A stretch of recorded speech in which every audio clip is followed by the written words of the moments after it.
What is up, everybody? Welcome to Truth and Transparency. It is Monday, August 25th, all day. My name is Lana. I'll be your host, per usual. At some points, you're going to have an opinion about the video. So, thumbs it up, thumbs it down. If you're going to be here for a while, might as well thumbs it up. All right. So, at the end of the show here, if we make our goal, and probably if we even don't make our goal, I'll be opening up for Q&A, but there is a goal listed for the super chatters out there. Again, hello members, hello subscribers, and even hello lurkers. I have a lot of people that watch from actually all over the world. Also, I have a lot of people that watch from their TVs. And it's really difficult when you're watching from your TV to actually go, you can't like hit the thumbs up. So all you got to do is take your phone when you're done and go to it. And then that's how you can actually thumbs up the video. So anyways, I'm going to keep the streak going. And this episode is titled Part 7. And it says Mad Greek. We are going to talk about the Mad Greek. And we're going to talk about how, guess what? It turned up nothing. Now you can ask yourself, did it turn up nothing because of who was asking these questions? What's up? You guys can see it for yourself. But we're going to talk about an interesting walk-in tip that came about on December 19th, 2022.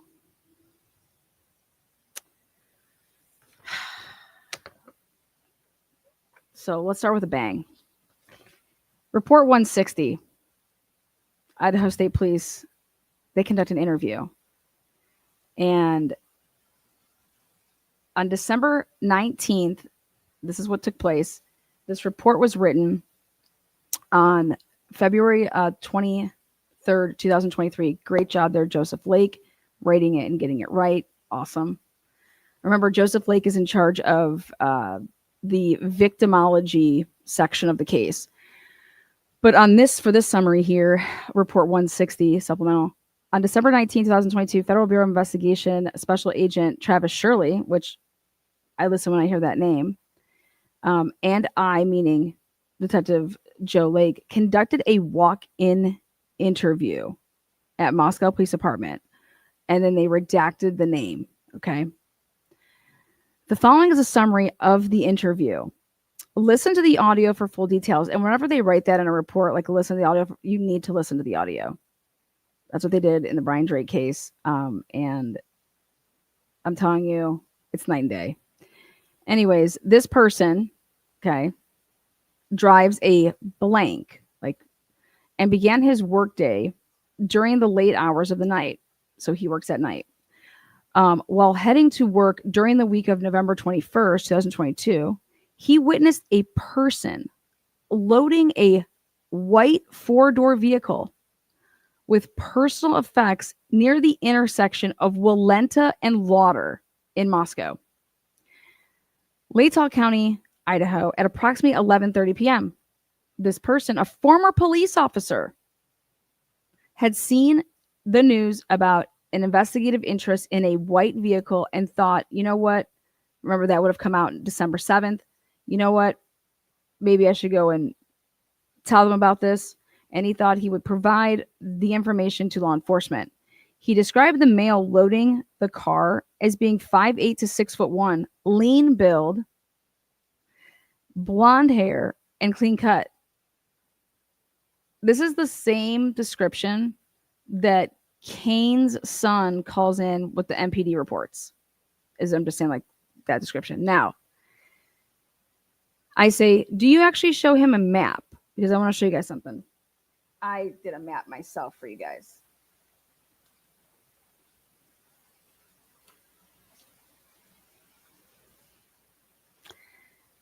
And I said, you know what? Somebody would think that it would be Walenta because right here, this is technically Ridge.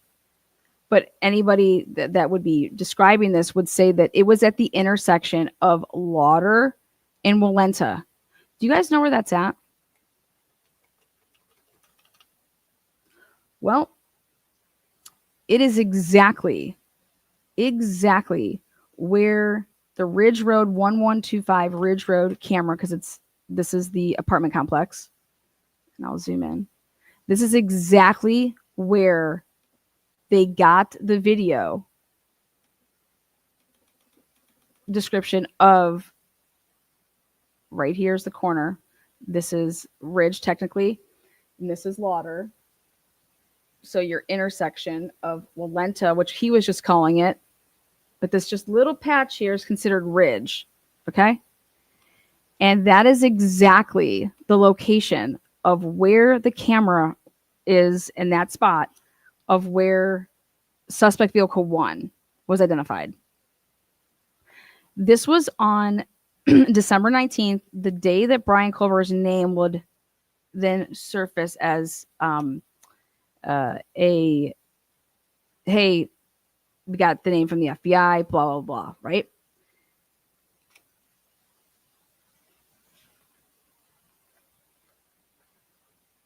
This report is absolutely insanity. I said, wait a second. This is all that was written. I added this just to my report. So this is all that was written.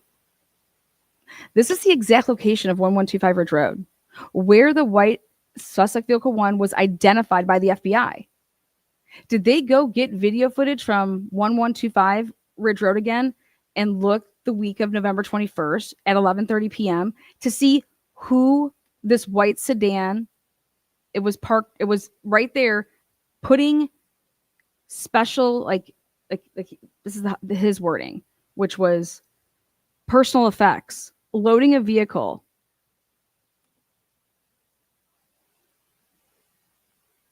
That means that car is like either, I mean, I know where it's at, but this apartment complex right here, you only have so many options on when the guy would have been describing. This is where I saw it. Well, you didn't see somebody doing this in the middle of the road. Okay. So this person would have been loading. It's literally, this is the exact point where they got the Ridge Road 1125 suspect vehicle still photo that they sent to the FBI, and where they made, okay, this is the 2011 2016 Honda Elantra. What? And this is all they had to say. And then there is no follow-up. Anybody who's worth a damn, you would go and get the cameras and see what was going on around 11:30 that week.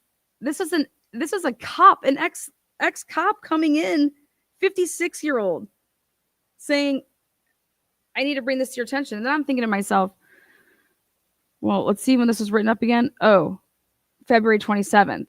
And then so I thought to myself, they consider this a walk-in, but did Ann Taylor potentially find a tip or something that was somewhere, and that they're like, oh, we have to write up this report now about this walk-in because, oh, we found out that he actually put a tip in as well.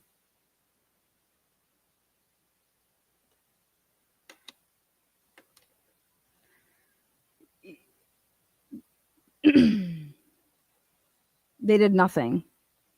They don't go and get footage from the November 21st week to attempt to see, okay, wait, who is loading up this vehicle, and that they would live right there. And I would be asking the guy, okay, when you say at the intersection of this, was it an apartment complex? Like, what do you mean?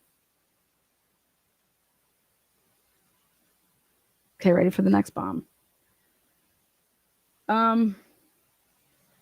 This is really significant because this would have been huge if you're on the Showalter train, because you know that Showalter doesn't drive that type of vehicle, right? But you know that Showalter hangs out with another kid and they get themselves into fights and blah blah blah, and We have no idea what that other kid drives. But this would be significant because here you're trying to identify a vehicle that you know that you took and gave to the FBI, right? And it's in the exact location of where this guy is saying that he saw a guy putting shit into a car at night. And you're trying to identify this car, this person. And just because you got the name Brian Culver, so what would be really important here is what time did this take place on December 19th? Just nothing. Nothing.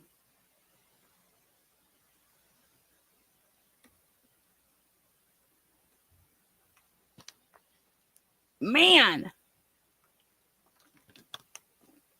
Unbelievable. Unbelievable. Now,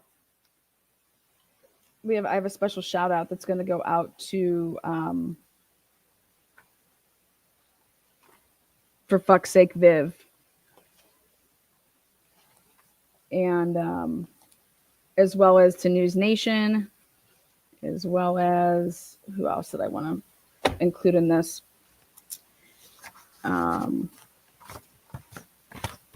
Yeah, that's probably good for right now.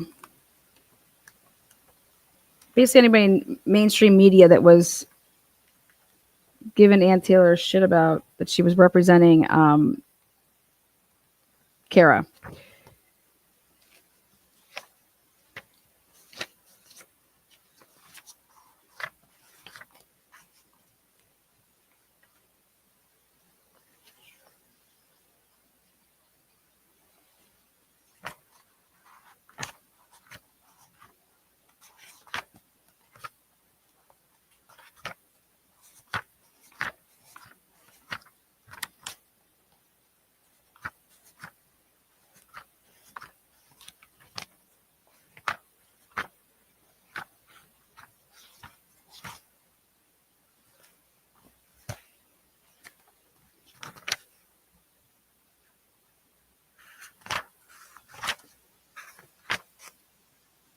Ooh.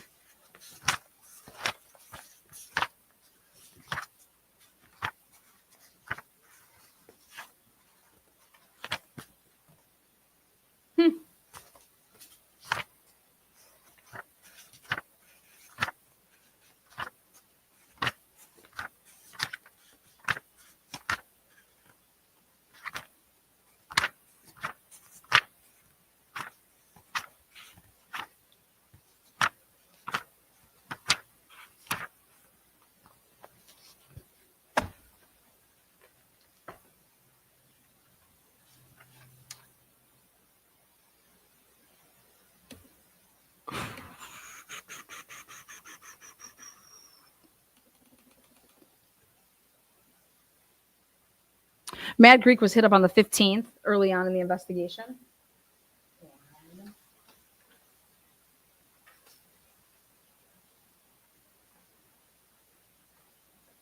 And they got absolutely nothing out of this, except, in my opinion, two things. Which, first thing is that when they ended up talking to, I guess you could say, like the manager, the person that ran it, this person provided information regarding Xana and Mogan's employment and a list of employees. I conducted several follow-up interviews with other employees. Well, you would think that we would have like mass pages then, right? Woo, I can't stop these interviews. Woo. No, we don't. We have 2 pages and then a little bit of this. And they want us to know that, hey, Maddie was a reliable employee who was well liked, but Xana was a blank. She would blank and call in sick. Xana got better, though, over the past year and was well liked. Well, clearly you kept her on staff for a reason. I mean, who keeps a job like that? Both girls are very sweet in nature. She did not know either girl well outside of work. Maddie ran the Instagram feed for the business. She is unaware of anything unusual happening with either girl at the business or in their personal lives. She provided us with 2 names and phone numbers of other employees who worked with Maddie and Xana. In a follow-up text message with Detective Powell, she provided the name and phone number of a 3rd employee. So then on November 16th, Powell conducts telephone interviews with this person in regards to the relationship with Xana and Maddie. This person said that he was not friends with either one outside of work. He remembers that either Xana or Maddie told him that they had a stalker, but wasn't sure which one told him that. Now, this was said on November 16th, which is really early on. That's the second presser. Or I'm sorry, that's the first presser, rather. There was nobody talking about that. So for this person to have said that on, I think that's kind of significant. He was aware of a Twitch stream taken at a food truck that showed Maddie and Kaylee together the night before they were killed. His friend Blank showed him the video, and Blank was at the food truck at the same time Kaylee and Maddie were there. He was unsure of Blank's last name. Awesome. Must be really close. Blank told him a guy who walked up to Maddie and Kaylee told him he was there to help them get home. But in the video, the girls never talked with the guy in reference to his viewing of the video. It looks like the guy recognizes there's a camera and he flips his hat around and pulls up his hood. Does he? Blank told him when the girls left the food truck, they got into a blue Honda. Holy shit, right? A blue Honda. Or a blue sedan. He was unsure. Blue. Is that right? Is this going to come into what I'm going to start talking to us about, which is, remember how Grower only said that he saw 4 vehicles? That means one, either Maddie's car wouldn't have been there or Xana's car wouldn't have been there. Because if the Explorer's there, that means the Jeeps popped in, and I don't believe that Kaylee would have been, or nobody would have had that like car. And so if Maddie was like, hey, Bethany, you can use my car since you totaled yours, you know, or Xana said it or whatever. But anyways, this guy's thinking it's a blue. And I'm just telling you, I immediately thought of this, like I heard blue Honda, and it's like, that's what Xana's car is. Anyways, but can blue look like silver? Because could blue also look like dark gray? And that's what Eric drove. And Eric's adamant that he was the one that picked them up and dropped them off. Awesome. So again, on November 16th, Detective Powell and I conducted a telephone interview with this person, and they provided the following information. She worked at Mad Greek since May of this year. She never worked with Maddie. I can't believe that she'd been there working there since May, and she would never worked with Maddie. But she was friends with Xana at work, but never hung out outside of work. She bonded with Xana over having their first boyfriends. She goes to school at Blank. Xana lived in a house which she described as a rough environment prior to moving into her current residence. That Shark Tank house is wild. There was a lot of partying at that house. Things got better for her after she moved out. She knows that Xana used, now, Adderall doesn't take up that much space. So I have no idea, but this girl spilled the tea on something that Xana was using. She believes Xana told other coworkers she had a stalker, but didn't hear that from her personally. She heard that from Blank. Blank after Xana was killed, though. So it didn't come out before then. Xana and another Blank did not get along. Blank didn't get along with, well, most staffers at Blank, but she thinks it's all work related. Now on November 18th, Powell and this other detective, they make these are telephone calls. They did not go and see any of these people in person. And it was a cook at the restaurant. And this cook provided the following information. Blank was in a relationship and living with blank, also a Blank at Mad Greek. She heard from Blank, first and last name I'm guessing, that Xana or Maddie had a stalker, but wasn't familiar with any details. She knew no personal details about either one of them. What? Look at done. Are you kidding me? I mean, what kind of interviews are these? Hey, would Ethan come in there? Hey, did anybody ever come in and ask for Maddie or Xana's section?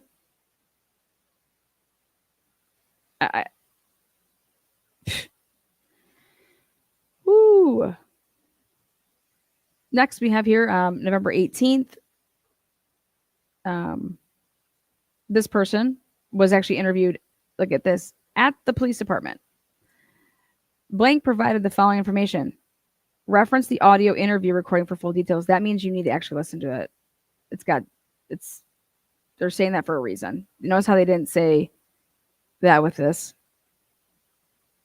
or this one? This is called a cover your own ass. And whenever a detective writes that in a report, you need to immediately go and get the audio. I promise you. It's a cover your own ass. So he worked at the Mad Greek for approximately 4 to 5 years. He knew Xana for 4 or more years through Mad Greek. And I'm like, she didn't work at Mad Greek for 4 or 5 years. Like, what? Approximately 2 months prior to the homicide, he went to their house to fix a dryer. I'd want to know about that, right? For $50. He mainly had contact with blank employees at blank, but he didn't have a blank help with small jobs anyway from work. Blank took off his sweatshirt and rolled up his sleeves and showed us his bare arms. There were no visible injuries or notable marks on his arms. How about where were you on the night of the murders? How about that question? He attempted to text Xana after hearing of the homicides. She did not. Wait, what? He attempted to text Xana after hearing of the homicides. She did not respond.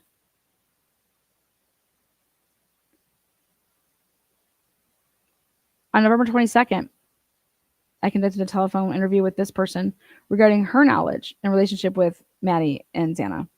Blank provided the following information, referenced the audio interview, and you definitely would. Because this is what you're going to get. A and B. Here you go. Blank started working at Mad Greek as of mid-July to August of 2022. She did not know Xana and Mogan very well. She did not spend time with either one away from work. Blank is touchy, gives her creep vibes, and asks her an inappropriate question. She asked Blank was at blank eating one day when a girl walked in with a low-cut shirt, and he asks Blank if that girl was raped, would it be her fault? It would be her fault. She wondered why he was saying something like that and just thought it was a little creepy. Awesome.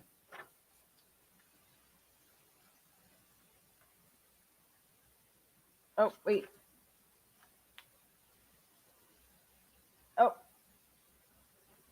Oh, wait. Oh, yep, that's all. Mad Greek coming through. Look at this. Mad Greekers right here. They wrote up that report. Look at this. You were interviewing these people at the beginning of the investigation. And that report was not written up until January 23rd, 2023, well after the arrest of Brian Kober. And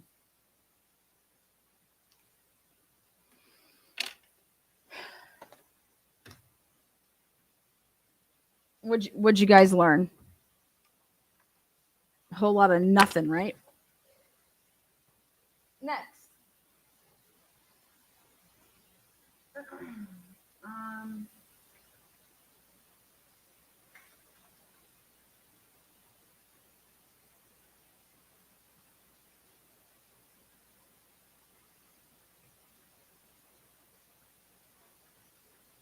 Okay.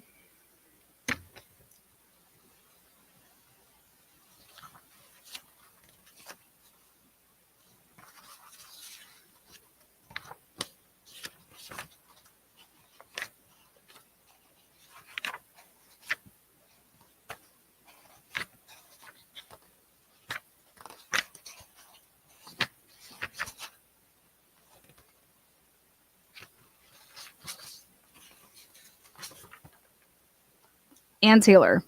When Ann Taylor takes on this case, Ann Taylor is like, what the hell have y'all done? And so they meet at the crime scene on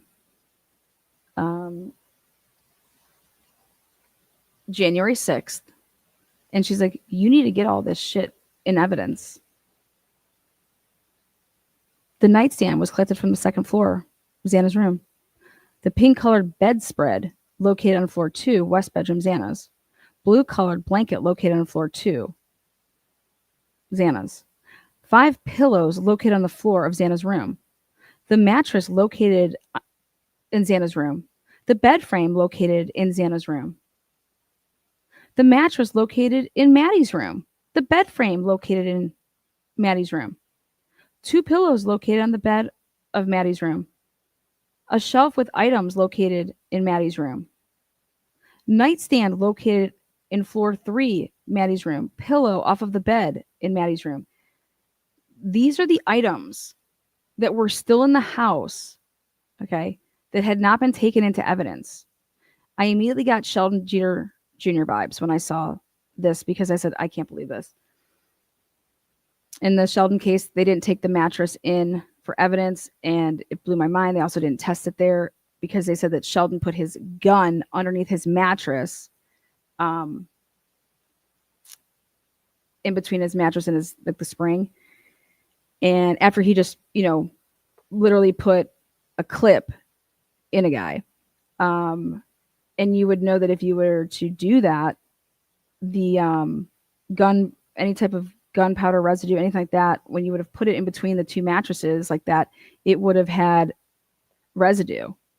So you'd want to check to see if that is actually present, as showing that the gun had just been fired because he just like literally got home and then put it right underneath his bed. And the cops came there the next day, didn't have a warrant yet, and he just would have left his gun that he supposedly shot somebody with remaining underneath his bed. Get the fuck up out of here, man. No. But they didn't take that mattress. They never tested Sheldon's mattress. You want to know why they didn't test Sheldon's mattress? Because they knew nothing was going to be on it. Okay, but what does his lawyers do? They don't do shit. What does Ann Taylor do when she gets this case? She goes into that house and she says, what is all of you? We need all of this. They didn't take the mattress or the bedding or the pillows in both of the rooms where the homicides occurred.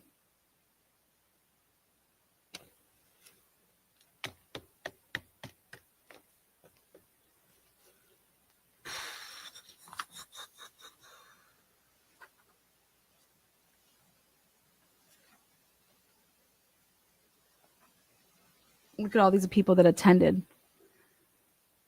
Darren Gilbertson, Roberts, Powell, Special Agent Ed Jacobson. Yeah, I bet you were there. Shirley, Hill, Brett Payne. That is not how she spells her name. Danny Vargas. It's not like that at all. It's not a boy. Vargas. Look at that. Why would all those people have to be there for that?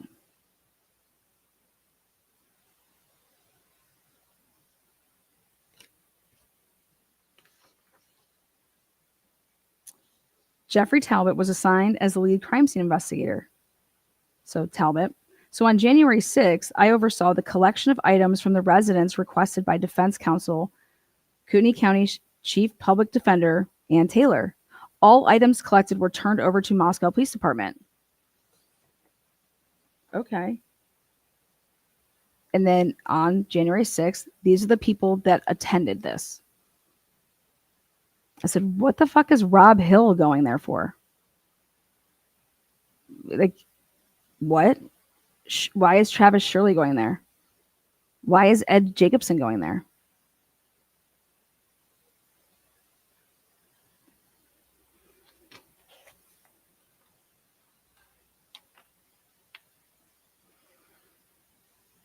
They didn't go to any of the other times that any of the evidence was recollected each time that they went, like after the 13th, and they go back on the 14th of November. Then they go on the 18th, the 19th. Then they go on the 23rd.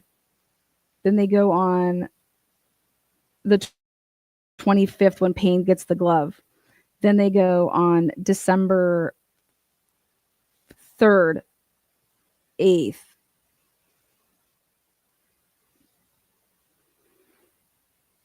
7th, 8th. Yeah.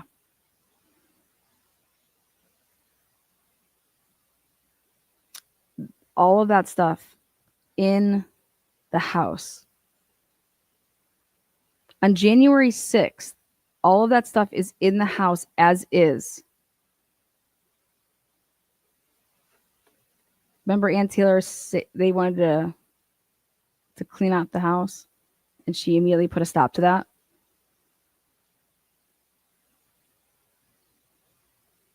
I don't know what type of testing they were doing. I'd have to see pictures, but all of this stuff that you would think that you would get.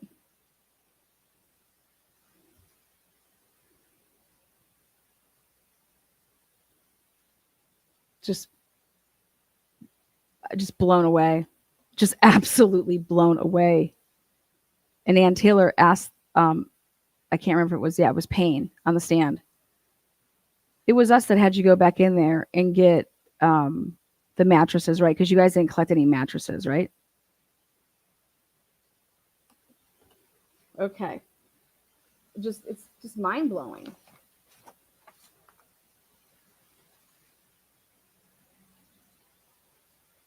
Think about that. You had a sheath on a bed, right? Just mind blowing. Okay. Like, okay, Lana, we get it. All right. So then next up is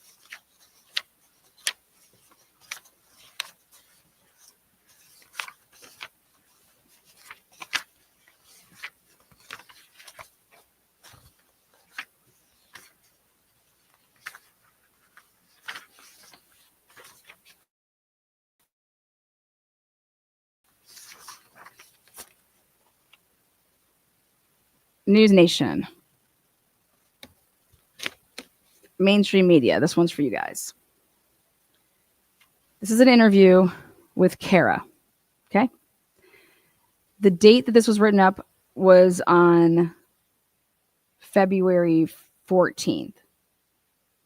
Possibly after that, but between February 14th and 3/9. Okay. Oh, it's definitely after that. Michael Van Leuven did it. He doesn't know how to do reports.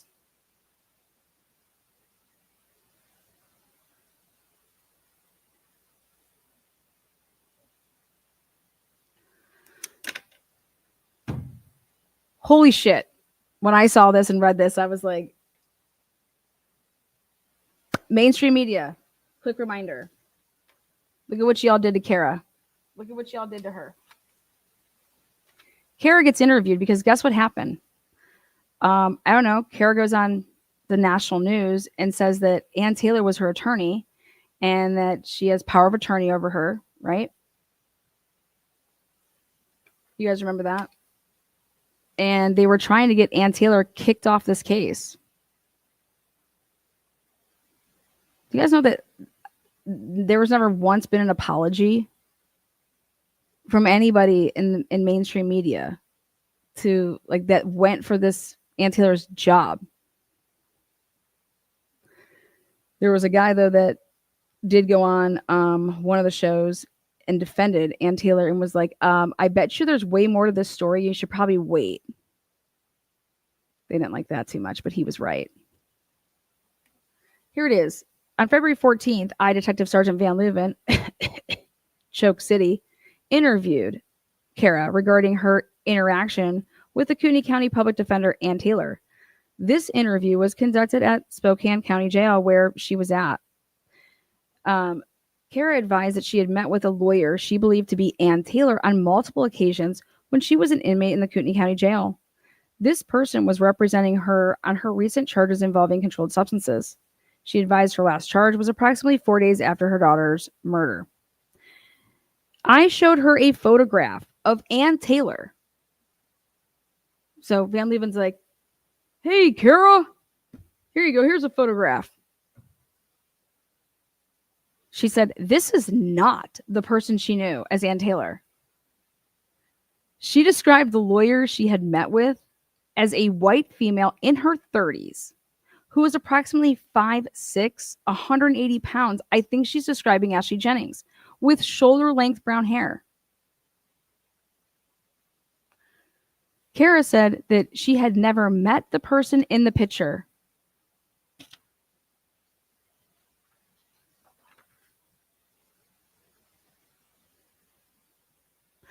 I asked her where she had gotten the name Ann Taylor. Where she got the name Ann Taylor.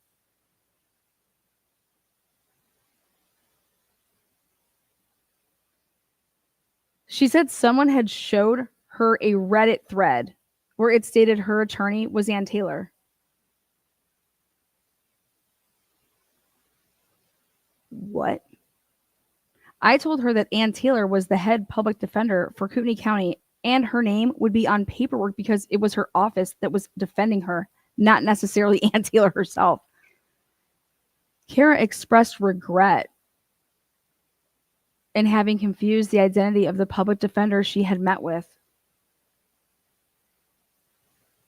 You fucking guys used a fucking grieving, struggling mother, you sick sons of bitches. And I'm putting it out on Front Street.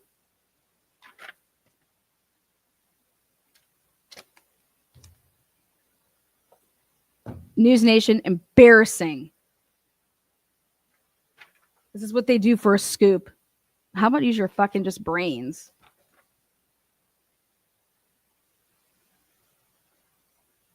Lies. All of it. Kara expressed regret in having confused the identity of the public defender she had met with. I recorded this interview and will transmit a copy of this interview to Moscow Police Department. Nothing further. Thank you, Van Leuven. Nothing further. Notice how this didn't leak. This didn't leak. You guys, this was found out to be 100% not true, bogus. I mean, do you know how long they ran with that shit?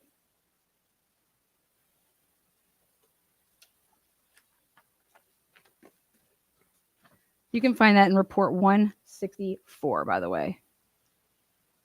164. Next. Let's see what else I feel like blowing up here really quick. Oh, yeah, I feel like doing this one. This one's for fuck's sake, Vivian.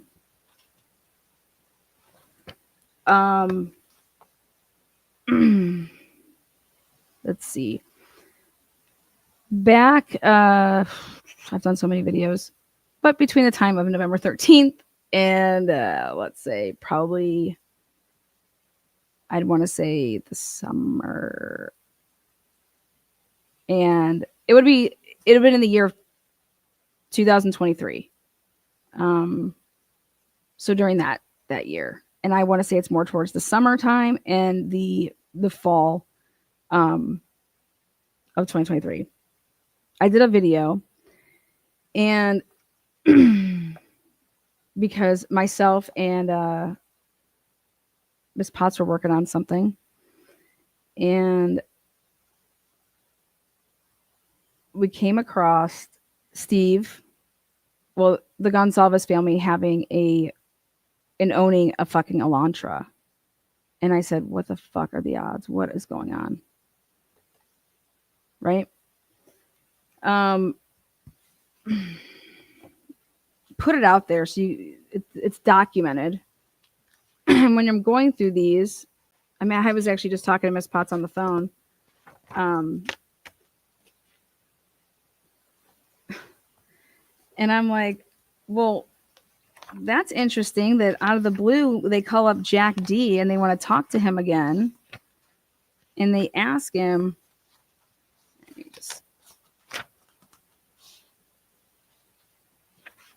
let's see.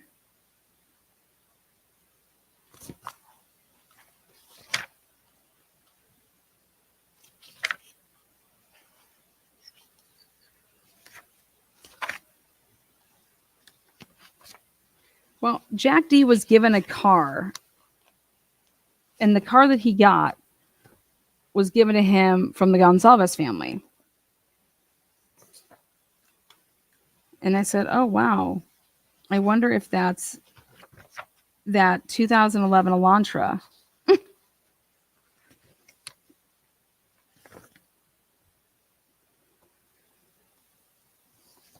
Right?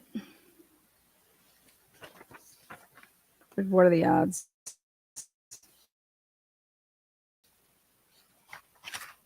What are the odds?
As I'm looking for that, I want to show you something. Okay. On January 27th, at the request of defense counsel Ann Taylor, Matt Nodal collected multiple. Well, Matt Nodal was the guy that was going to be her crime scene reconstruction specialist. Okay. And so on January 6th, there was a list of items, right? That I just read off. Now here on January 27th, so on January 6th, Anthony's like, you guys need to collect this shit. Then on January 27th, at the request of defense counsel Ann Taylor, Matt Nodal collected multiple items from the residence. I was present during the collection. This is the fucking report. On January 27th, okay, items he collected included clothing from the laundry room. That's what I would be collecting too. Swabs of various stains from throughout the residence. Wall sections and flooring from Xana's and Maddie's rooms containing various stains. I photographed the items he collected. Matt completed his processing at about 4:45 p.m. Well, what does this have?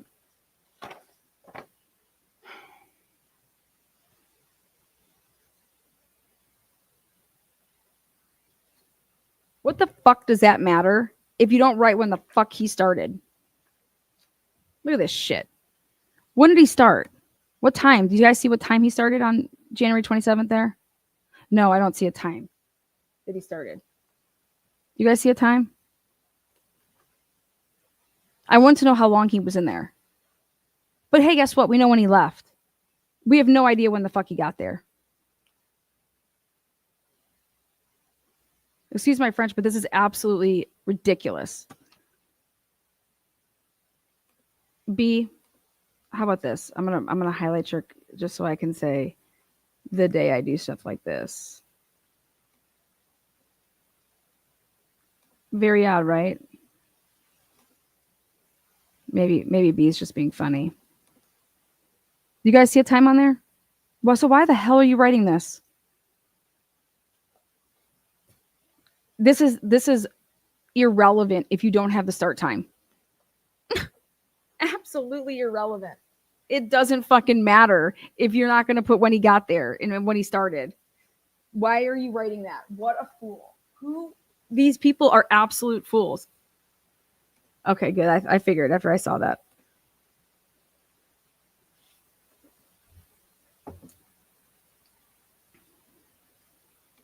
No pictures of anything.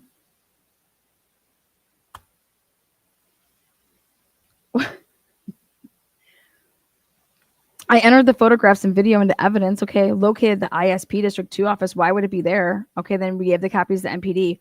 Okay, well, in the other reports, that stuff was provided. See how it says 2 of 2? That means it wasn't put in on this report. Or like other, like this, it's not like they just didn't give it to us. It was redacted. They like literally just go hunting, go fishing for it. Every report is like this. And so, okay, who do you want me to ask to get this? Who do I ask? Because District 2 has it, and so does Moscow Police Department. But when I try to get from Moscow Police Department, you guys saw Payne. I don't know. I don't know who has it. I have no idea. I don't know anything. So for Hitler to say that, like, I mean, maybe Ann Taylor didn't do a good enough job explaining, and he wanted it to be more, detail oriented. That's why I just cannot wait for these filings to be unsealed, because I'll be the judge of how and what Ann Taylor put in, and if I think it's trash. But I find it hard to believe that she put 1,000 pages in for a super huge hearing with exhibits, and I mean that's pretty in depth. So I'm interested because I've done this shit before, and one of my filings was 562 pages, and 78 of it was the actual written motion part. All the other pages were exhibits, because I literally didn't want the judge to have to fucking move a muscle, because they're not going to go find it. They're not going to go look it up. Okay. So I'm going to make it so easy for them. So when they're literally reading this motion and I'm saying exhibit now blank that I'm calling A is right there, versus telling you to go back in a trial and find it in this. And then you're going to have to, I know how people operate. So I'll just make it super easy for you. And so they're attached and they're all in order of when you're reading this motion, when you're reading this filing. And then I get slapped with, you did not ask the court for leave to file that many pages. And I was like, yeah, but you suffered no prejudice. So that's fine. I can refile it and I'll ask for leave. I mean, come on. When a lawyer's coming at you like that and you're not a lawyer, you're that desperate that you're trying to get this struck because it's that damaging to your fucking case. But this is just wild. This is just wild. So yeah, there you go. Good job, Matt.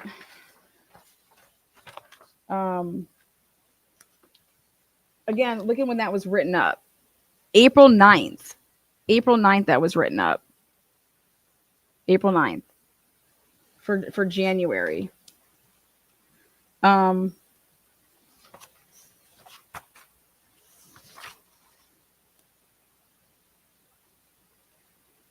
Okay, I want to go and show you guys.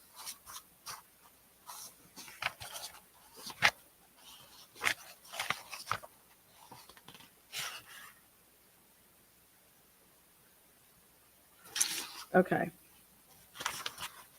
Let's look at this. Look at this date. April 25th, 2023. This is about stalkers. Okay. On November 23rd, 2022. Holy shit. This is when they were tasked with doing this. And this is when they accomplished this. It was not written up until April 25th. You know how many months that is? December, January, February, March, April. 5 months. 5 months. That means, so what I'm doing right now, and it's taking me a long time because it's a very tedious process, but I'm putting together the discovery as in how Ann Taylor would have received it.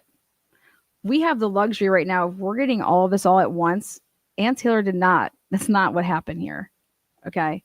Some of these reports were basically written because of what Ann Taylor was requesting in her supplemental requests.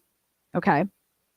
So here, report 190, The report was not written until 4/25/2023, but it was for stuff that they had done on November 23rd.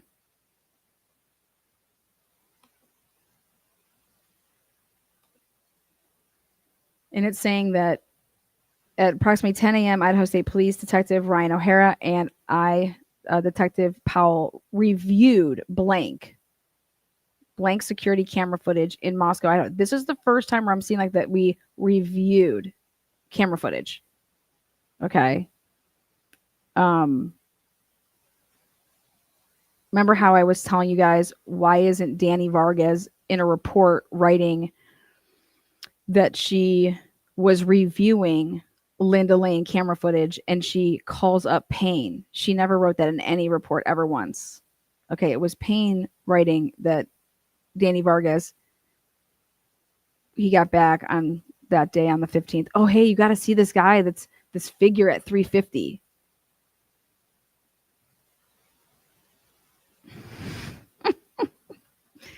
Okay, Varg.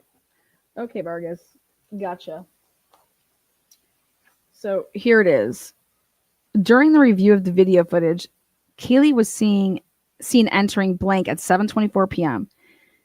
As she enters, she passes two males, and you can see them staring at her as she walks past them.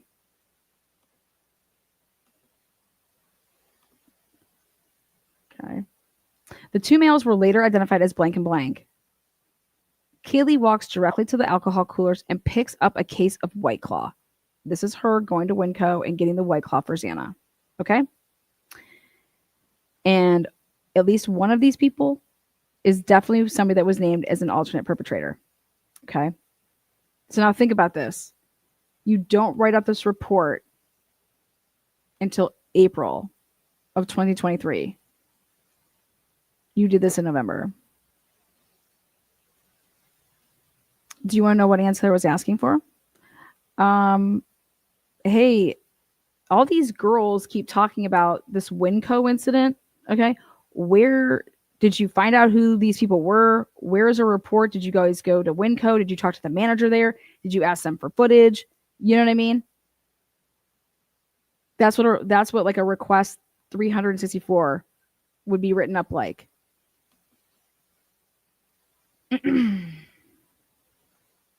Okay. So after picking up the White Claw, Kaylee walks to the self-checkout registers. Blank sees Kaylee walk past them and immediately starts to follow Kaylee. While she is checking out at the register, Blank stands back watching her from a distance. Once Kaylee finishes checking out, she leaves the store and walks towards her vehicle, which is parked in the Far East parking lot along Farm Road. Blank follows Kaylee to her car but doesn't make contact with her. He turns and walks back inside Blank and meets up with Blank. Now, Blank and Blank finish their shopping and check out. As they are walking to the exit, they pass the self-checkout registers and both stare at an unknown female checking out in the self-checkout. This person walks outside and stands next to the pillars in front of Blank as Blank pushes their grocery cart to his vehicle, which is a blank, blank, blank. Once the unknown female exits Blank and walks past Blank, you can see him start to follow her. She seems to be aware he is following her and does a loop past her vehicle and then walks towards the vehicle she came in. Blank did not appear to make contact with her and continued towards Blank's vehicle.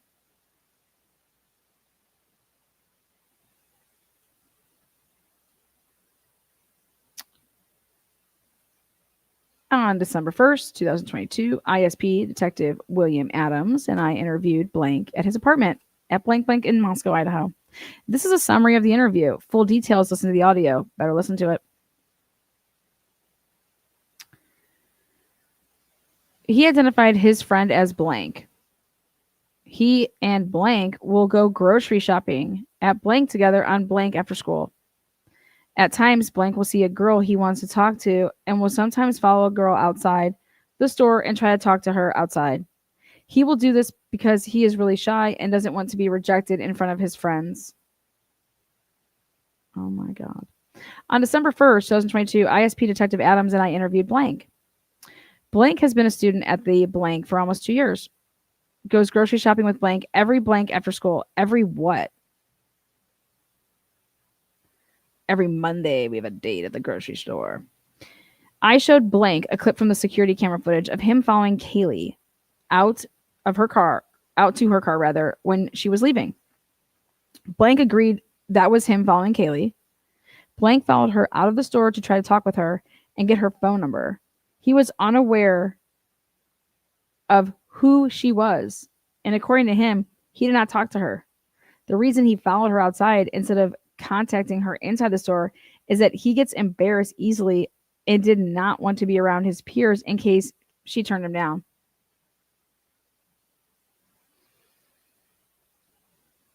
Blank stated that after checking out that same evening, he saw another girl he wanted to talk to that was checking out in the self-checkout line.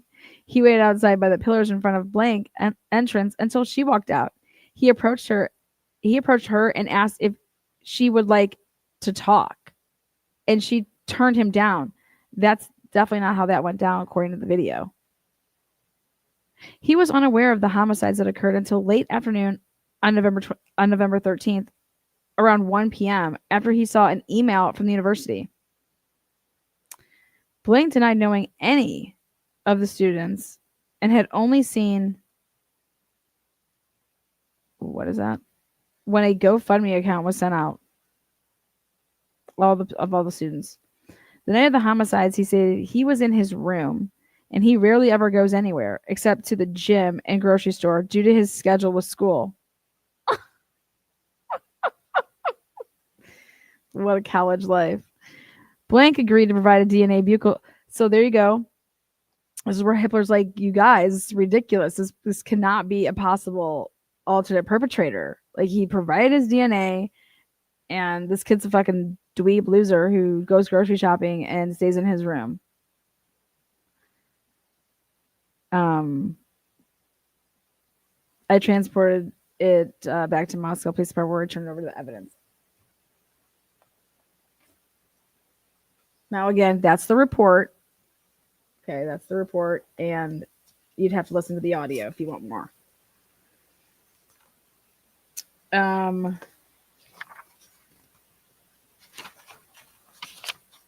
Now,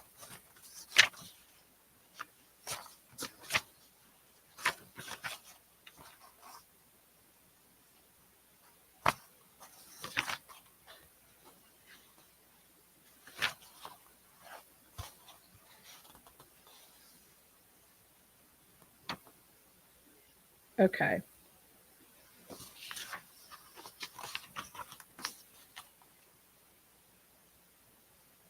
Now, check this out. On June 13th, 2023,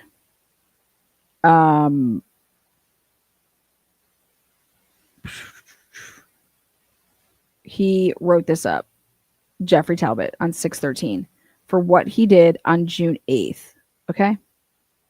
So June 8th, 2023, I conducted presumptive testing on multiple items retained from the residence. So this is all happening because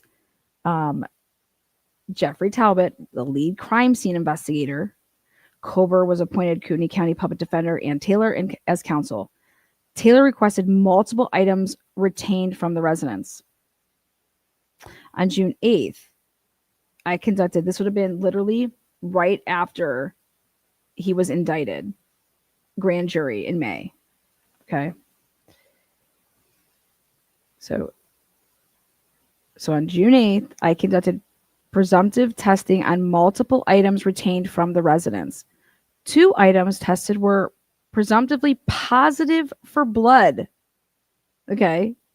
Because Ann Taylor would have been like, well, did you guys test these things?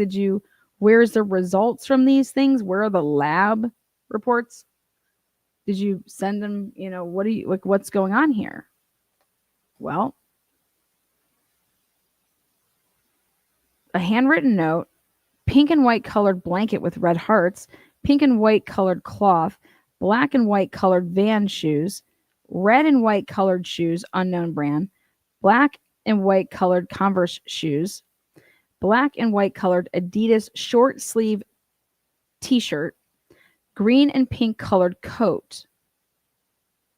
On June 8th, 2023, I presumptively tested the items from Report 140 with Blue Star at the MPD evidence storage. MPD evidence technician Tim Smallridge was present. The pink and white colored blanket and green and pink colored coat tested positive for blood. Get the fuck out of here. Holy shit.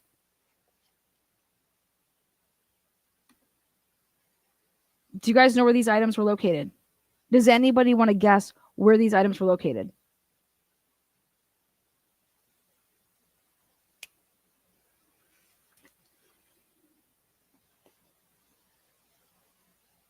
I'll give you guys a hint.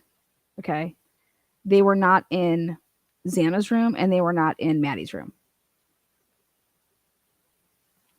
They were in Dylan's room.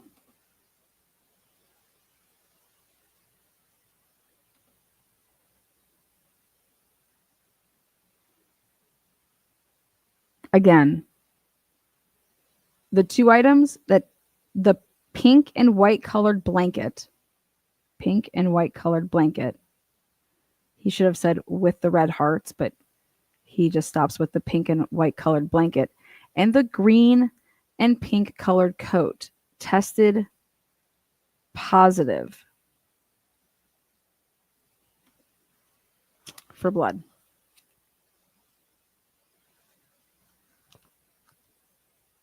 Have you guys heard about this on mainstream media yet? I'm just curious. I didn't think so.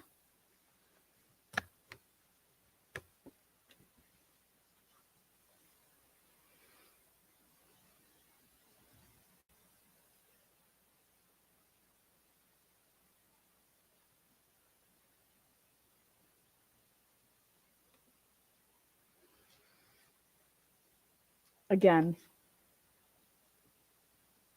this report would never have existed. Okay, think about this. This report would have never existed if Ann Taylor isn't asking for certain things, right? First of all, she asked for all of those extra items to be taken. Like, what are you doing? Okay. You need to take these items. And now, did you test these items? Like, what's going on? Well, again, this happens right after they indict Brian Kober, and on the same day that the June 8th, guess what the prosecution is putting in as a motion? They are asking for a protective order on the investigative genetic genealogy. After they get the indictment to the grand jury, they come clean that they've used IgG and that they want their protective order on it. Literally the same damn day. If you go and you look at what happened on June 8th, look at what was this all started happening around May 27th, and then it lasted all the way until June 17th, June 29th, or July 17th and July 29th. Why do they need a protective order? What a protective order is for that specific thing, when they put it in, it was they were going to treat the IgG like a confidential informants. Okay.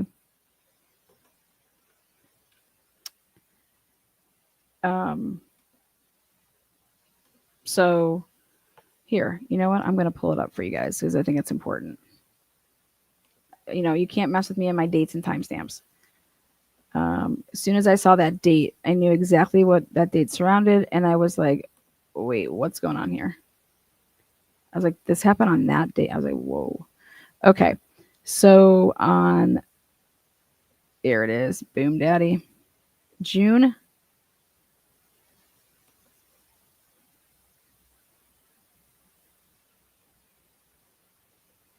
This would be okay.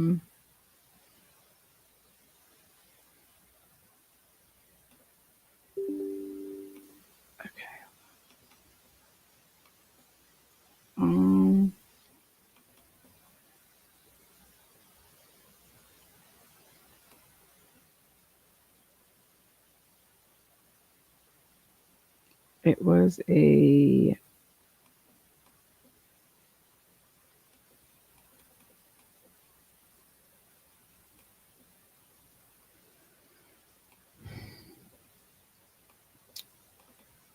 God, there's so many states motion. Here, defense response.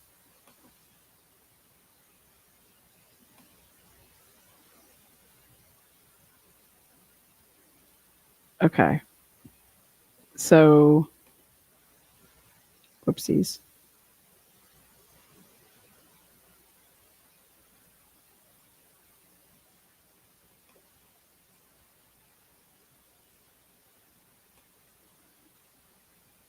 Oh boy. There's so many that were done that day. Damn it.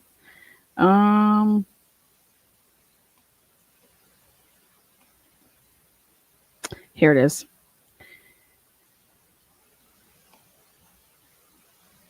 All right.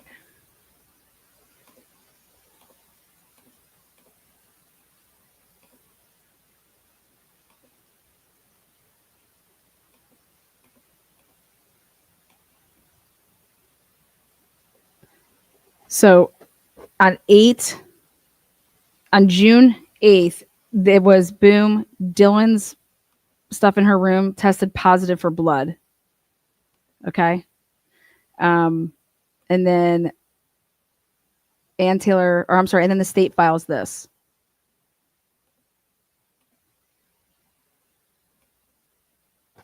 Comes now the state of Idaho by and through the Latah County prosecuting attorneys and respectfully moves this court for a protective order pursuant to blah, blah, blah. For information related to investigative genetic genealogy, this case arises from a quadruple homicide. Law enforcement found the DNA of a potential suspect at the crime scene, and the FBI submitted the DNA to one or more publicly available genetic genealogy services to determine potential relatives of the suspect. And now I call that absolutely just wild.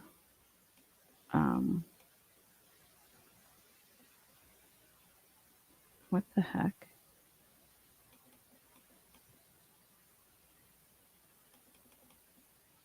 Okay. The sheath was face down and partially under both Maddie's body and the comforter on the bed. The law enforcement seized the K-bar knife sheath pursuant to a search warrant. The Idaho State Police lab in Boise located DNA on the K-bar knife sheath. The ISP laboratory determined the DNA came from a single source and that the source was male.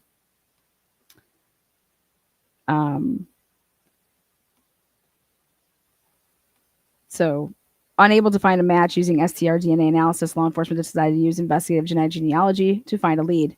Genetic genealogy allows individuals to trace, as we all know about, blah, blah, blah. But typically it involves sending DNA sample to services like this, and this. The genetic genealogy service then creates a single, we know what they do.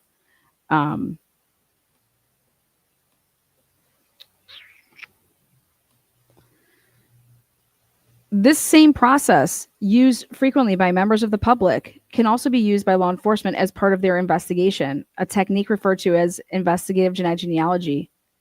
Once a publicly available genetic genealogy service shows law enforcement potential relatives of the suspect, law enforcement applies traditional investigative and genealogical methods to build a family tree. Yeah, but guess what? Right here, yep, that's 100% what you're supposed to be doing. But it's not what they did. So how would this not be considered a lie? In this case, investigators used IgG to begin the process of developing a lead to the individual who left DNA on the K-bar knife sheath. The Idaho State Police utilized a private laboratory to develop an SNP profile from the DNA on the K-bar knife sheath. The private laboratory started using genetic genealogy to develop a family tree, but after law enforcement decided the FBI would take over, the private laboratory ceased its efforts and sent the SNP profile to the FBI. The FBI uploaded the SNP profile. Now, let me tell you why this is absolutely whack. Okay? Why this is whack is because I said it last night and I will say it again. The FBI uses Othram. Othram is the best in the world. The best in the world. Why would you take it out of Othram's hands? Why would you take it out of Othram's hands? That's who the FBI uses. So the FBI is saying, hey, let me come in and let me get involved. Hey, let us take it over. And what did Payne say? Oh, well, they took it over because they had they had more databases. Okay. But the FBI uses Othram Lab. So that's who they have a contract with. And they started that contract with in September of 2022. $400,000. In fact, the FBI had such a deal with Othram that in emergency situations, they would be able to use the DNA solves. That's what the deal was. And so I am of the opinion, by everything that I've read, that Othram, they did it all. The FBI just said, here, since Othram has this contract through Idaho State Police and the way the money and everything was being used, here, we take it over, right? And then they're going to have to go through loops and hoops and a lot more shit whenever this dude is. I believe that they already knew who it was, because when they did it, they went through both ways. Like, you have to be able to produce a receipt that shows that you put in the kit as a law enforcement kit, which is like $700. Plus, it takes a couple extra weeks for that to happen because of the paperwork. Okay. I educated myself like a crazy person because of the timeline. I said that this is no way possible. The timeline to have got this done is, if you're going with December 10th, yeah, fucking right. No fucking way. Also, where they were at with things, blah, blah, blah. At the end of the day, it is my personal belief that they just changed the avenues to protect the lab, which I believe that they do deserve to be protected, okay? Because I think that Othram is doing great things, okay? But they didn't want to reveal who the genealogists were that did this case and what lab was used, because they did not follow the policy, which is integrity, which is, no, you can't just go in looking in databases that you're not allowed to go in, and then to find out that, wait, you were first doing it on the up and up, but then you're like, hey, if we do it through the FBI, then we can just run rogue and everyone's just going to protect everybody. Othram's technology was used to make the S&P. Yes. Who were the genealogists that decided? Because it's not about that. Great, you have the S&P, okay? It's then, you're then using what databases you're going to go into, okay? And if Othram, how many mergers has Othram had? Who have they taken? Have they ever gotten and received, hey, we now have a database that's like, because that's going to be the way that you would be able to solve stuff really quickly, is if your database is just astronomical, right? And so I'm sorry, but I believe that COVID, if you ever would have turned in your DNA through COVID to spit in a tube, okay, with that whole COVID shit, dude, talk about a way to fucking IgG would be like, dude, if you could got all those COVID sample tests, you're creating a crazy database, right? At the end of the day,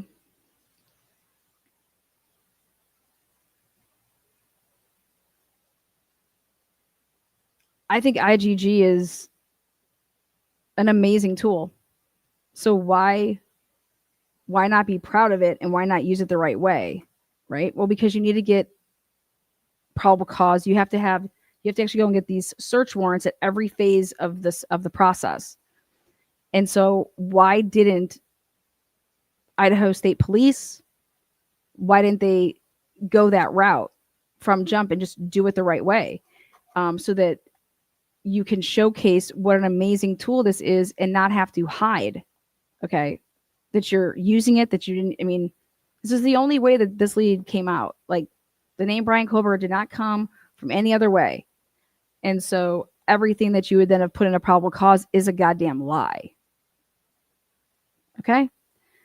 So why wouldn't you just do it the right way? And I'm of the belief, and Jill Bolton made a really good comment on the Dateline episode where she was interviewed, and she said, well, that tells me that they didn't have probable cause. They weren't able to get those search warrants. They weren't able to get the search warrants to be able to go and use IGG because it's supposed to be used as a last resort. And did you exhaust all your efforts? And that reminded me when she made that comment on Dateline, I was like, oh, that goes back to the original search warrants with everything. And your lead investigator and your prosecutor are every step of the way. Like when you would take it to the, I mean, there's like 4 different times you have to get approval for that.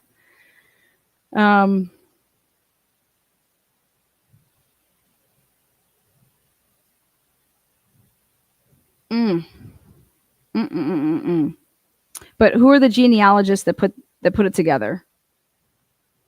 Who are the genealogists that did the Idaho4 case?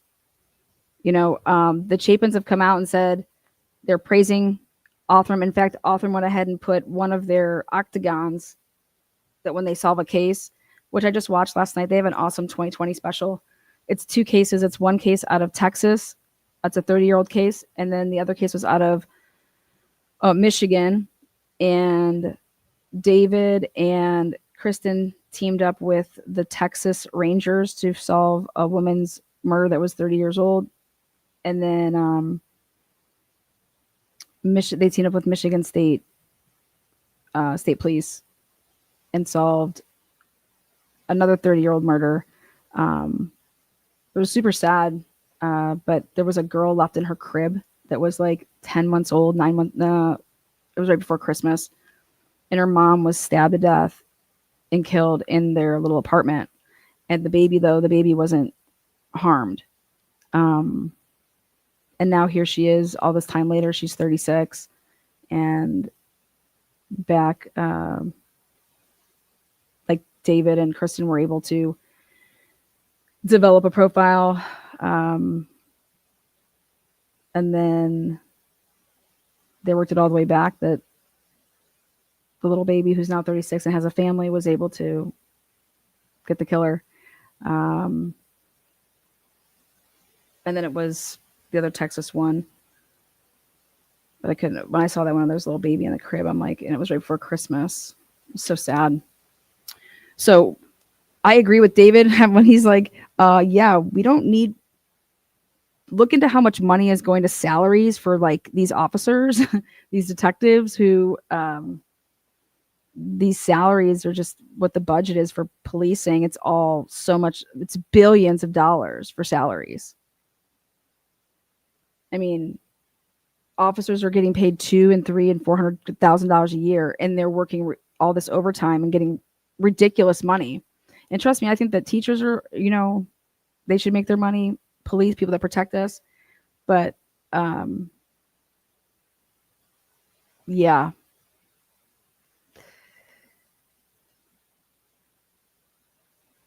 That's all I'll say. So anyways, I'm looking forward to the day that this can all be talked about. I don't know if that day will ever come, because I know that probable cause was all lies. And therefore then you didn't have probable cause. And so then you violated somebody's rights to then get the DNA, to get all of this shit. And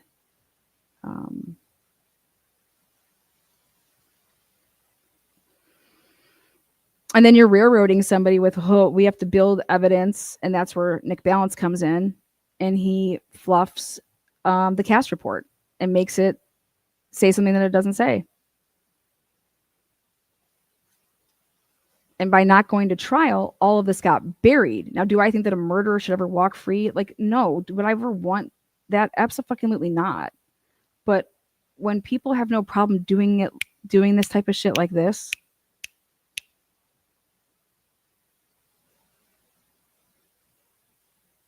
No. You cannot just go and violate people's rights. You cannot just go and lie and probable cause affidavit. You just can't do it. Like somebody has to be strong enough to say, hey, we're going to keep an eye on this motherfucker until we pan it all out and go through our, like we're going to get this person. But I just think if they would have just done it the right way, but they were planning on hiding it from the jump. That's what I think, because there's just no other way that you would have ever gone about it. But I think that they were going to be hiding it from the jump. They were never even going to, just like they did. Ann Taylor, they didn't tell the state did not tell Ann Taylor we used IGG until they put this motion in for a protective order to say that you're not going to know anything about this. And it's like, are you kidding me? Why do there need to be a protective order? Why are we protecting anything here? And if you think about it, the only reason that you would protect something like that, because it would look really bad if Othram here knows that they're in this contract with Idaho State Police, but we're going to pretend that we don't have anything else to do with it, but then we're really working with the FBI and we're still working on it. It just transferred hands so that we can hide that. That doesn't make, that's not good. And I think that someone just needs to come out and say that that's not what happened. And here's the genealogist that we use. Here's how we doubled the size the second time. This is why it doubled.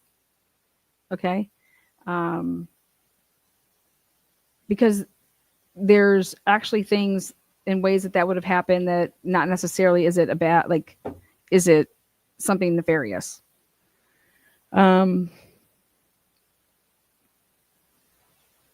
But I think the experts should just talk about it and should just say how it all happened if everything's on the up and up.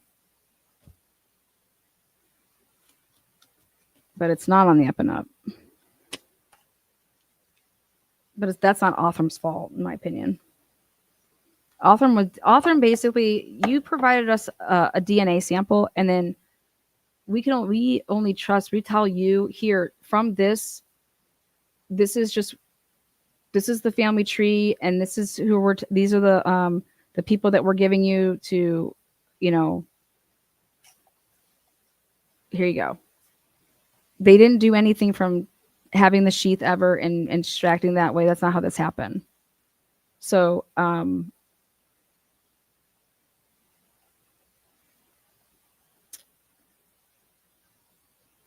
I take that back with one thing, is that integrity wise, if Othram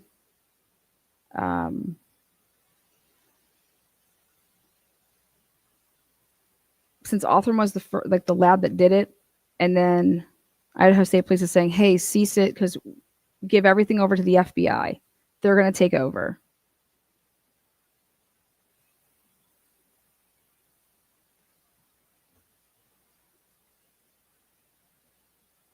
If Othram still worked on it and got it back after that, that's an integrity issue, because then they're the ones that went into the databases that they weren't supposed to go into.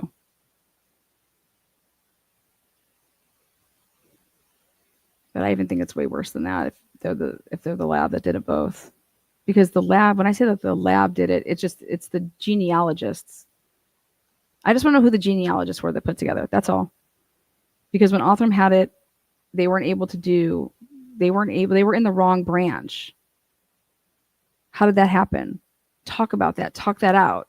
Is it because Brian Kober's dad was adopted? Is it what happened there? But Othram's the best in the world. And that's who the FBI contracts with. So I cannot imagine that, unless Othram's like, hey, well, we trained some of the genealogists, the people that actually did the work as far as genealogy goes. Genealogists, that's different than the lab, what we did the wet work. And the wet work, according to, was it Matt Gammett? Who was on the stand saying that the wet work would have taken 1 to 2 weeks. So you start going down and seeing how this timeline, and in my opinion, the timeline is that it was done simultaneously with, we're going to do it the way, if we go into just the databases that we can only go into, and we're going to do it if we went into all of them. Okay. So if we did that at the same time, right, then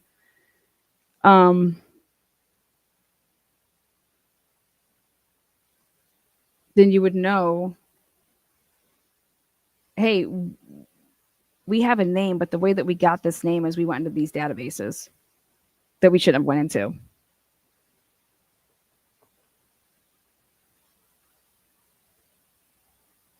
But if you don't go into those databases, then you're not going to get to this name. Unless you get people to put their DNA into the system. And that's why I was like, wow, I'm interested in why they were reaching out to people and asking them if they would put their DNA in. Because that would, if somebody was working backwards and they saw it, they're like, these are the missing links that you would need in order for it. If they put it in the regular side and law enforcement could look at it, these are the people's DNAs that you would need to like be able to link it up. So, and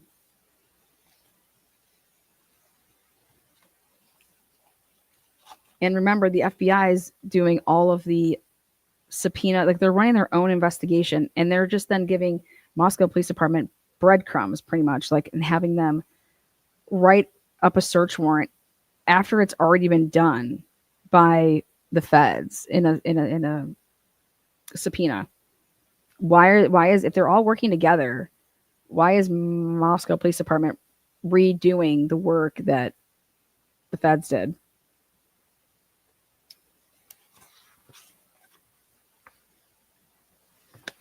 That's just, I mean, I know why. There's only one reason why. Because you're going to act like you didn't get it through the feds and that you got it yourself.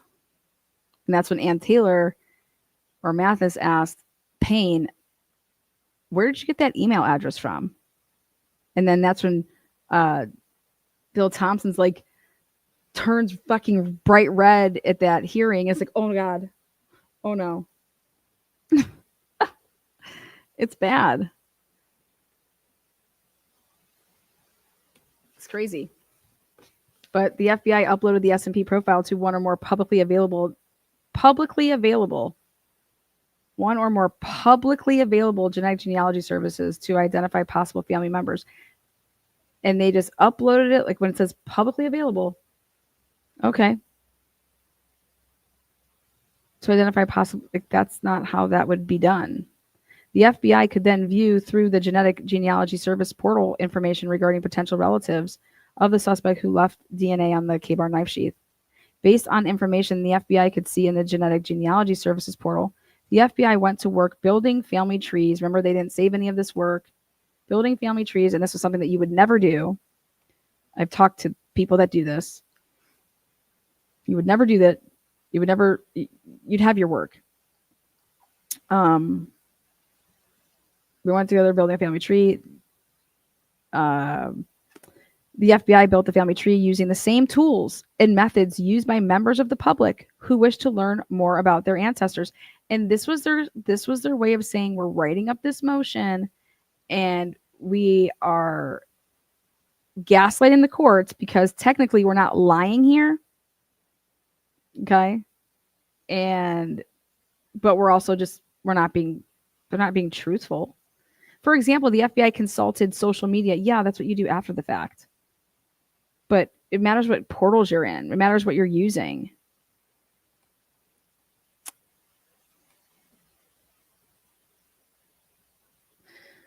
The state is also seeking to protect the partial family tree created by the private lab.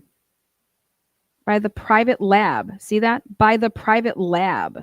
They don't say by the genealogist. By the private lab. And that's when I was like, fuck yeah, dude. Othram kept it all. You wouldn't say by the private lab. You would be saying by the genealogists, because you don't necessarily have to be with Othram Labs and work with them. You could have given this to different genealogists. But if you're going to keep the lab private, there's a this is absolutely. I'm just curious if Ann Taylor figured it out. When did because Ann Taylor asked, and Matt Gamet circle jerked the answer. She asked him, so that was the end of Othram's involvement with the case on December 10th? And he doesn't answer the question. He says that was the end of the Idaho State Police's involvement. He doesn't say that was the end of Othram's involvement. It's very interesting when you read the way that Matthew Gammon answers that question.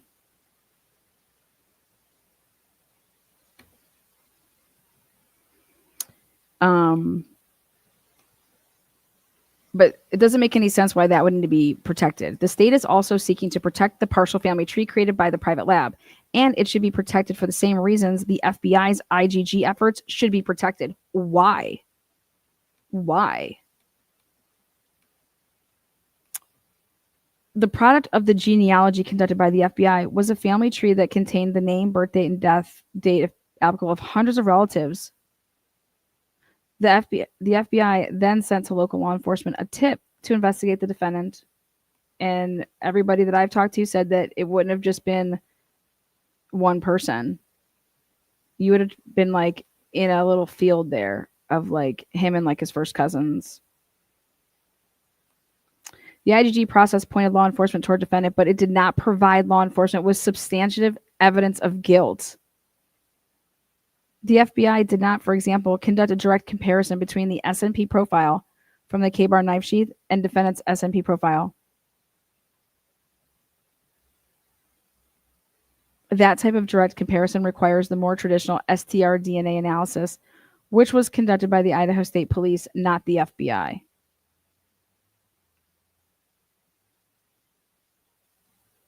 Prior to the FBI's IGG efforts,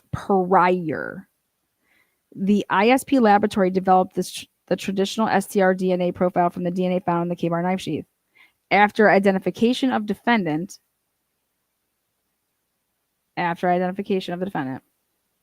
so they're admitting that this is how you identified him. If you read the PCA and if you listen to Hippler, he's saying no, he was identified definitely in part by WSU. And it's like, what are you fucking smoking, Hippler? No, he wasn't. WSU wasn't even on the radar. That's all bullshit. Why would they even leave Pullman off the ticket there? Pullman is who Moscow Police Department was working with. They weren't working with WSU at all with anything. That's just not what they were doing. It was with Pullman. Why wouldn't they mention Pullman's spreadsheets? And I mean, that's who Blaker was working with.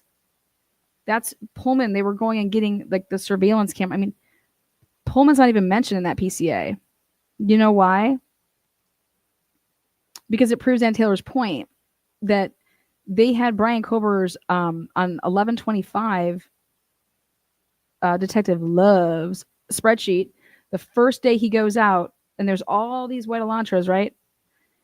And the first day that they ever are writing down Elantras, they locate Brian Kober's. And that gets turned over to Blaker on the 28th.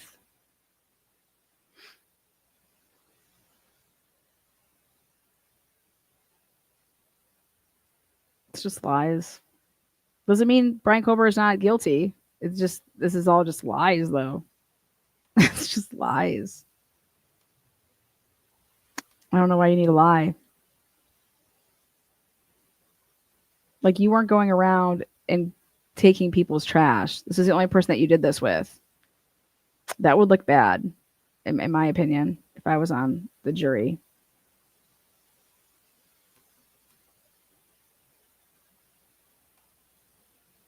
So, the genealogy conducted by the FBI. Okay, it doesn't say anything about this lab and that it doubles in size, but it just says the FBI did the genealogy. Well, who do you think the FBI used? And the FBI says, but it didn't result in the creation of many documents or records. Much of the information relied on by the FBI was only viewed through the user portal in the publicly available genetic genealogy services and other investigative databases. The FBI did not download or create copies of those records. Do you want to know why? Because the FBI didn't do it. It was all through, well, Othram did it, man. But that's what would out it. If they were to show the paper trail, it would show that it came from, I believe that Othram's name would be on stuff. You know? I just think it's right here in front of us.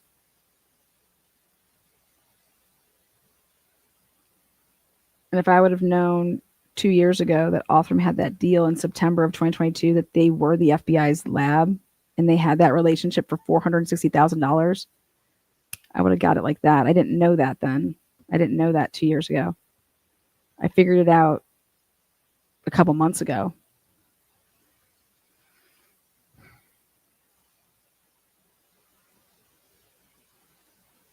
Ann Taylor should have known it though. And I'm just curious if she did. I'm also curious why she didn't call David Middleman to the stand at the hearing when Matt Gamet testified.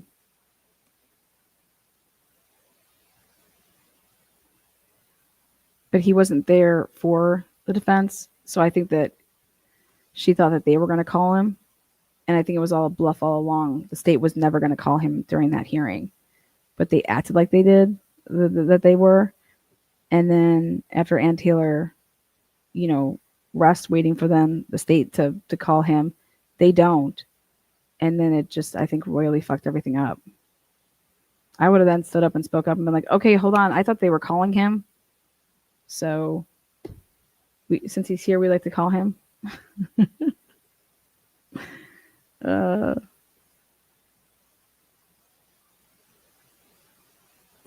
Okay. So, yeah. What ends up happening from that, though, is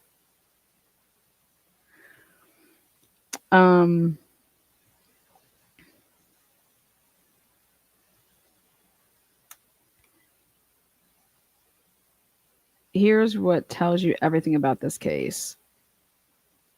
Right there. This is when the defense responded like this. This is when I knew this was wild. Jay wrote this up, and they respond on the 22nd. Just 4 days later, they get this puppy on over. And they say, we object to the state's motion for protective order, okay, on the grounds that the material the state seeks to hide is discoverable and must be provided to Mr. Kohlberger. And this is where we start learning about some of the timeline. And so I took these dates, and it's like, okay, here, the sheath was placed button side down. Look at this. He's saying, law enforcement later found a K-bar knife sheath placed next to Mogan on her bed. Not planted, but placed. The sheath was placed button side down. Button side down. Meaning what the significance would be there is that you're sitting here telling us that it was only a single source on that side. Okay. Male single source. And that nothing would have gotten on there, even though it's in this bed. And so the sheath was placed button side down and partially under Maddie and the comforter. On November 20th, the Idaho State Police Lab located DNA on the button of the sheath and performed STR analysis that led nowhere when ran through CODIS, which I found out, dude, that just doesn't take like a second when you enter that, because it's going through all the databases. And so then I'm shocked that Jay doesn't continue on, but he says by December 17th, 2022, lab analysis were aware of 2 additional males' DNA within the house where the deceased were located, and another unknown male DNA on a glove found outside the residence on November 20th. And I don't know if maybe he just mixed up the date here, okay? Or why he's thinking that this was found on the 20th. This glove. You guys, that glove was found on the 25th. So I don't know. I think this may be a typo.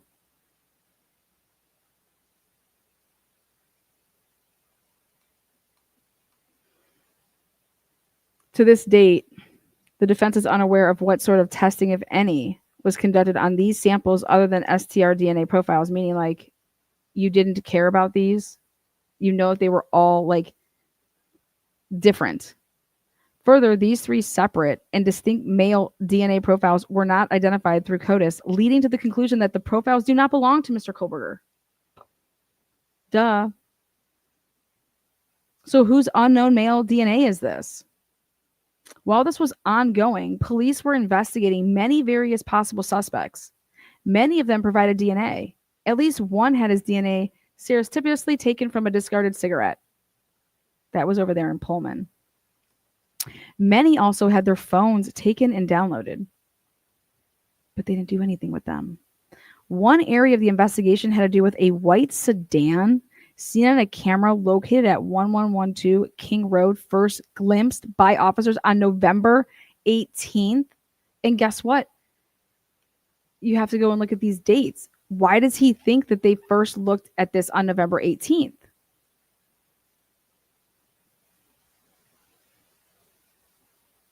Because the report that I saw is the 1112 was 100% in the possession of Moscow Detective Mowry on the 13th, and he had access to, now maybe they ended up realizing this because this was wrote way back in June of 2023. But if Jay's saying this type of stuff, it's like they didn't have all of it. And can you just imagine, like, we have it all right now. So when I'm able to go through it and look at it, like, you're having to put in these ridiculous requests to get the stuff, man. And then I thought about it. And I was like, well, Danny Vargas, when was that report written up? When was that turned over? It's crazy. I couldn't imagine working like that. Like, that's just.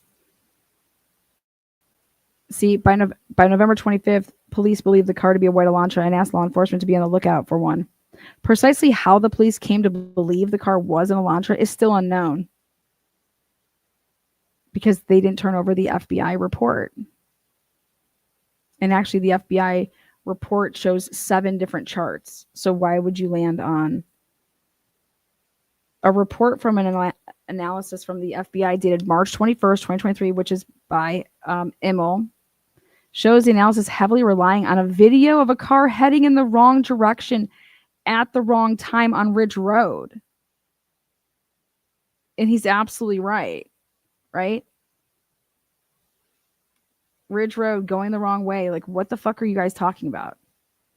And they're over here saying that car, and that they're saying that car is the car then that is on 1112 at 404. That they sped up so you cannot even see what kind of vehicle. Like, they manipulated that. The state's latest filing admits that somewhere within all of this, they engaged in investigative genetic genealogy, using the DNA taken from the button on the sheath, and now claims that it was due to the use of this technique that it tipped local law enforcement to investigate Mr. Kohlberger. It remains unclear what the police relied on in focusing their investigation on Mr. Kohlberger. Because they have this PCA that's over here, and they're like, this PCA is all lies. Because if you didn't know his name because you needed IgG, you have to put that on your probable cause. You don't have, then you're lying about how you, what the fuck are you talking about? You can't just make up a way that you came to investigate somebody. Like, you just can't do that. And Hippler's over here saying they don't have to tell you everything that they do. No shit, Hippler. They don't. They can pick and choose what they want to put on it, but it has to be not a lie. And there's no way that you can not put investigative genealogy on there, because, as Payne said, you weren't investigating Mr. Kohlberger. You didn't know his name. You had no idea who he was. None of these tips were leading to him. No. So you didn't know about him until the FBI said his name. And you began investigating from there. Correct. You didn't think anything about a missing license plate. You didn't think anything about this until you identified him and all these things. So then you lied, because you led all of the world to believe that WSU is how this all happened. WSU didn't do dick. Not a damn thing. It was Pullman. And I think it's interesting. And it's like, that's even so misleading because then Payne wants you to be looking at WSU and not even looking at Pullman. But see, Ann Taylor knows how they operate. She's dealt with them her whole life. And so anybody out there that thinks that Ann Taylor did not do a good job for Brian Kober is out of their minds. She did. And so did his whole defense team. But if you're not going to be getting the calls, then you can't show your hand, and then you're going to use the shit at trial to mess with every single one of these witnesses to the point that we're going to catch you guys all in lies, like really, really bad. I can't wait to find out what they would have agreed upon as what we're going to be telling the jury, how you got, like, what's this tip? Because that would become very, very important on how you're going to be poking holes at this whole entire case against Brian Kober, which relies upon you being able to show that nothing led to him, unless you're talking about investigative genealogy. Otherwise, it's all a lie.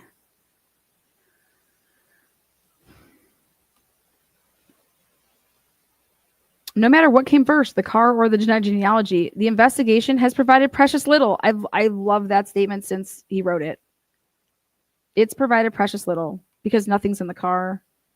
And that's what Ann Taylor's like, there's nothing tying him to the victims. Like, come on, there has to be some fruits after you're doing all of this. What are the fruits?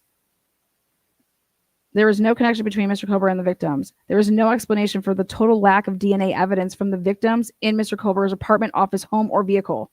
In essence, through the lack of disclosure and their motion to protect the genealogy, the state is hiding its entire case. And it's true. The state apparently thinks that they need not explain how they came to think that it was Mr. Kober's DNA on the sheath. Presumably, the defense is expected to accept at face value that the sheath had touched DNA just waiting for testing by all of the FBI's myriad resources. Additionally, the defense is to guess whether the state focused its investigation on Mr. Kober via a bizarrely complex DNA tree experiment or through its faulty identification of the vehicle involved in this case, because they know that the vehicle is not that vehicle. That was going to be a big bomb that they were going to be bringing at trial. The faulty identification of the vehicle involved in this case, because they knew it. And I want to know, and I'm looking through these documents because I'm so close. And I think I put it out there today. The guy that came in on December 19th and says, hey, I saw this kid loading up this white sedan literally in the same spot that 1125 Ridge Road is. It's a white sedan. He's he would have to be between what they say, I don't know. I think he said like 5'10" and 6'1", thin, lean built. Literally on November 21st, seeing somebody putting personal effects and packing up at 11:30 at night, and he's ex-law enforcement. That was on the same day that Brian Kober's name is being released by the FBI now to Moscow Police Department. And it's like, what a very convenient day to have people not following up on that lead. But anybody would, if you're trying to track down whose car that was.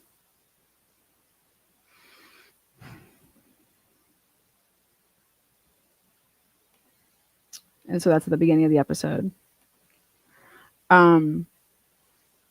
Perhaps unsurprisingly, Mr. Kober does not accept that his defense does not need this information. It rather obviously falls within, Rule 16. A fact the state's briefing makes clear in its kitchen sink approach to their briefing. Like, they're just basically, that means we're throwing everything into to see whatever sticks. The state begins their argument claiming Rule 16 has no interest in IgG testing, and then ends their argument claiming that somehow people will stop sharing their genetics if they were to realize the government is watching. Both arguments must fail. To begin with, the state apparently only wants to prevent Mr. Kober from seeing how the IgG profile was created and how many other people the FBI chose to ignore during their investigation. In essence, and that's what I'm telling you about this whole timeline, is that you would have never got to him that quickly.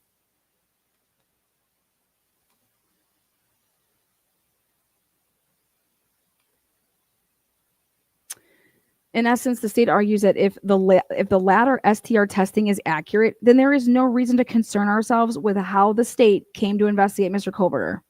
And that's exactly what they're saying, is that everybody's argument is none of that matters. The DNA matches. It fucking matches. So we got a scumbag off the streets. Like, come on. Like, what the fuck? Why do you care?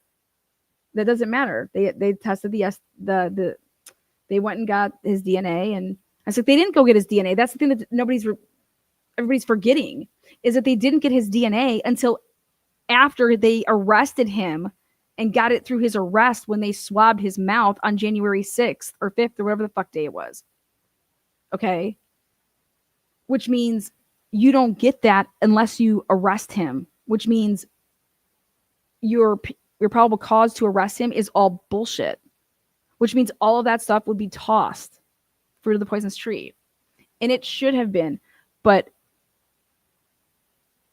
and it should have been because it's a lie. Because after the fact, then they're all out here on mainstream media and every news outlet talking about what they truly did. And after Hitler would make a ruling, then they're coming out and, yeah, we really did identify it all from the Ridge Road camera. We didn't use the other ones as Hitler was led to believe and made a ruling that way. I mean, it's absolutely absurd. It's like, can you imagine if you're in a relationship and you're married and you tell somebody, I didn't cheat on you. And the person says, okay, I believe you. Okay, they made a ruling to themselves, like, okay, yeah, I believe you. And then the next day you come out and you say that I really cheated on you, but there's nothing you can do about it now because you already accepted the fact yesterday that I didn't. What? Wait, but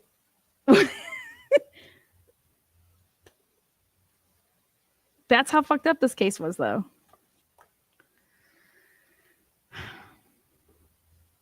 Wait, but yesterday you said,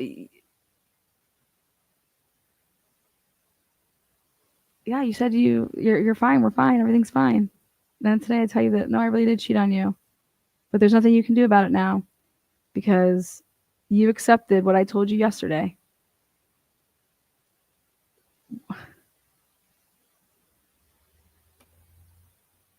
Case is crazy.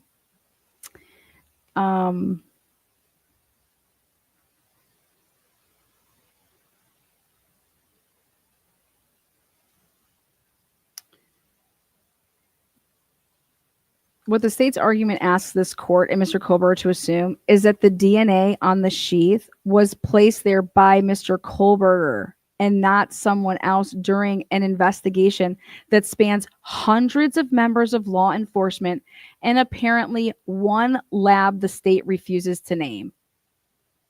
And if you don't think this sentence basically says he was framed, then I don't know what will. This came out in June of 2023. That came out in June of 2023, that objection to the state. And Brian's team actually won that. Okay. But Jay doesn't say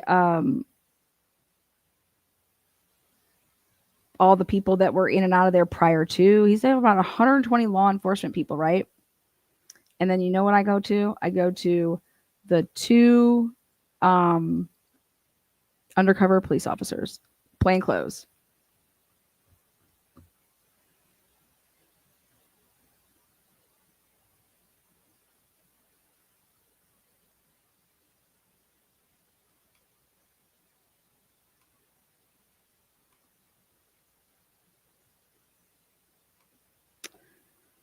Perhaps most puzzling is that the state's argument that while Rule 16b-5 requires them to turn over the results or reports from scientific investigations, It does not require the state to disclose what law enforcement does with the results or reports. State's brief at 14. First of all, that sounds like an admission that the information as to how the IGG was carried out should be disclosed. I just love the way he writes. I fucking love this man.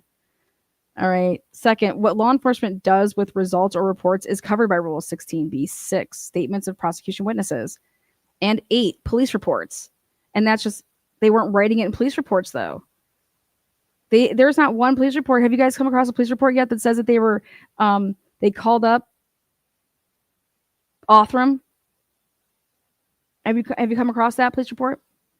Have you come across anything to do with investigative genetic genealogy being talked about in any of the reports that have been released to this day? And the answer is absolutely not. Frankly, the fact that the members of the FBI are so concerned about permitting Mr. Colbert to know what they were up to with what was supposedly his DNA does not give one the impression that there is nothing to see here, as the state seems to imply. And it's so fucking true. Think about this. It's just wild how they truly tried to go about this and hide literally their entire case. This is what they were doing. And so anybody that wants to sit there and say that Ann Taylor didn't do her fucking job, I'm like, oh my God, Ann Taylor got all of this disclosed. Ann Taylor was winning in Moscow, Idaho. Okay. When they got out to Ada County, shit. It was literally in front of Hitler's face that they lied on a probable cause affidavit. Like, Payne admitted to seeing timing advance reports of Brian Kober's. He admitted that when he testified, when Ann Taylor was asking him questions. That alone right there is grounds for the Franks. Because that's what the defense team has been saying this whole time. If they've had these timing advance records of Brian Kober's, and that's what's exculpatory, because the timing advance prove that what Balance had Payne right in a PCA is absolutely false. And it says it right here.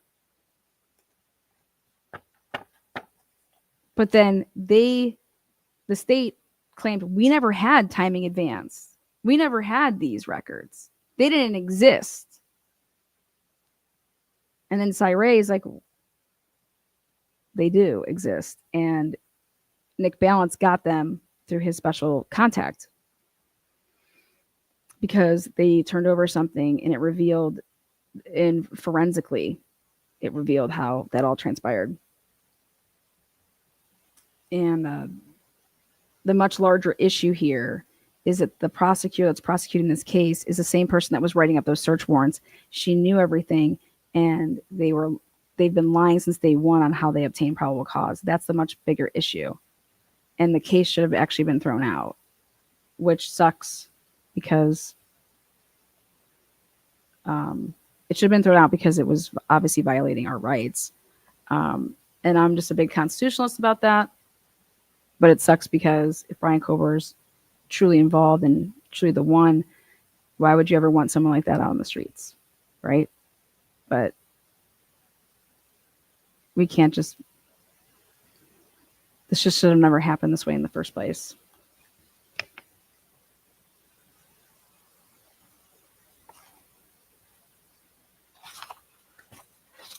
And this is what's just going to make it not, like, this case is going to be talked about for a long, long time.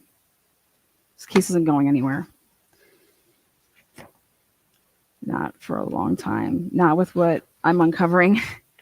So in case you just joined us, did you guys see that report? There's blood. Ann Taylor uncovered blood on 2 items of Bethany's.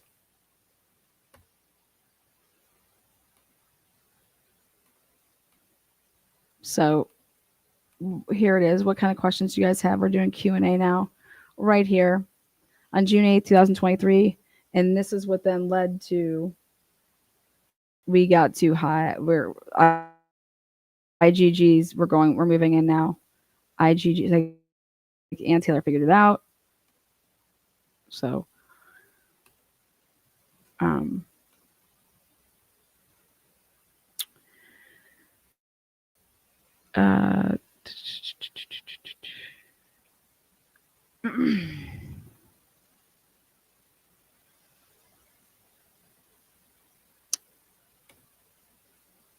So the blanket and the pink and green jacket.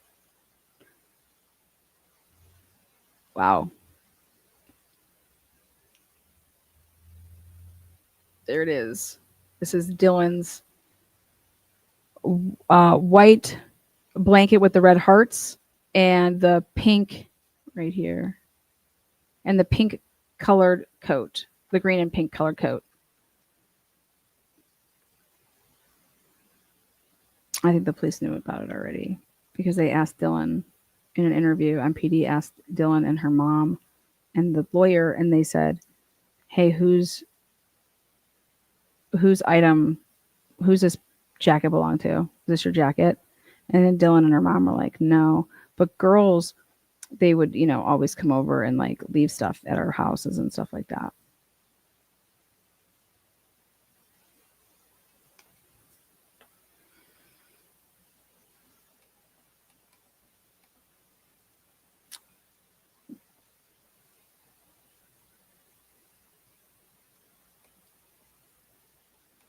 So, yeah. But that date should be really important, people, with what I just showed you guys. This comes out like fucking bombshell in June, right after he was literally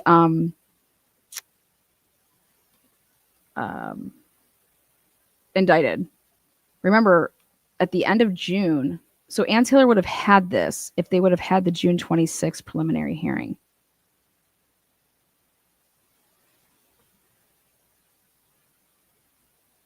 Can you fucking believe that?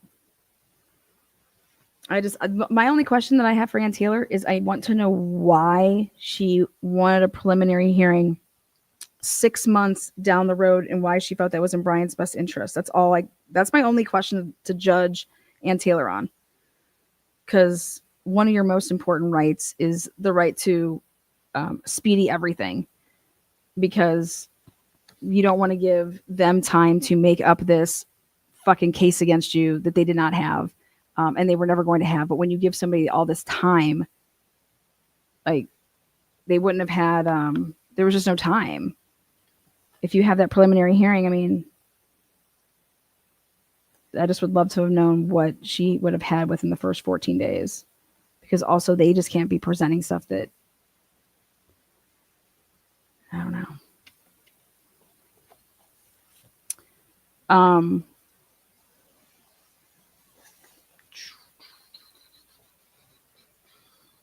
Again, that's going to be report 192. Go check it out.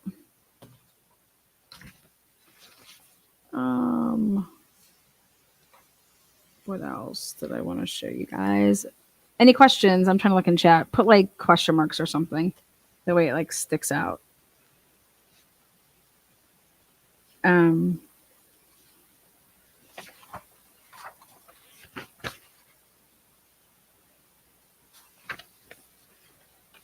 This was everything that I just showed you was that had blood on it was Dylan's.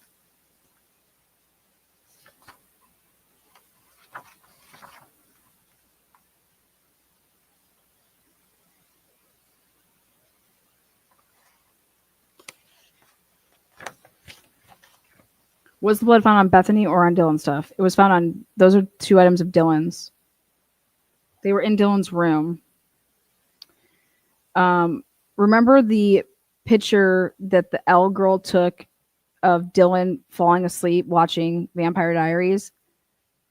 I think that was the blanket that's in one of those pictures. I'm trying to get my hands on that. Did they test the blood? Don't know yet. I haven't gotten that far. When I actually find stuff, because I have to keep track of all this stuff, so I have to document it so I know where to find it. I'm working on Dylan's timeline right now, as well as putting everything in order on the dates of when ISP did stuff, not on the dates of when the report was written. Question mark, was it tested to see whose blood it is? Nope, don't know yet. I will be getting all the lab reports though here this week, hopefully. What's today's date? Yeah. I've been dealing with the Idaho State Police, who I really like, Matthew Gamet, by the way. He's very, very thorough. He's on it. He's met his match. I'm on it too, though. I'm very thorough. I know exactly what I want. I can tell you exactly where to go, and it limits then how much money I would have to pay. If I go with a large scope of like, give me every email that's ever been written, no, I don't need that. I can eliminate. Um,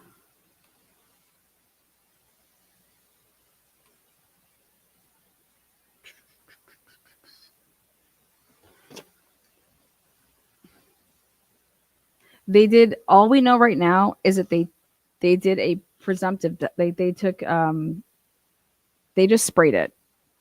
It was not tested to see if it's male, female, if it matches anybody.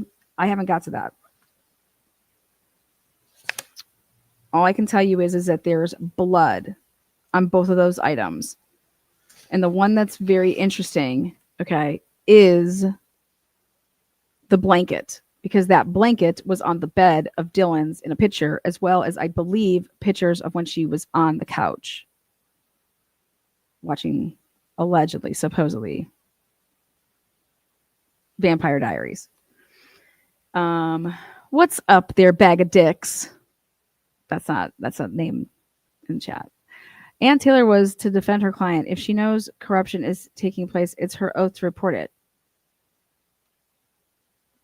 Well, we'll see.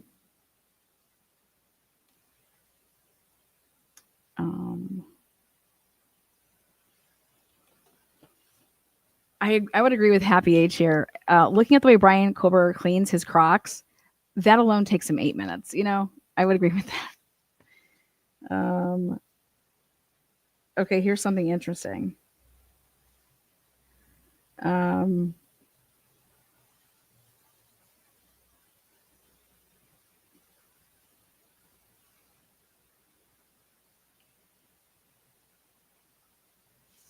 Okay. This is report 186.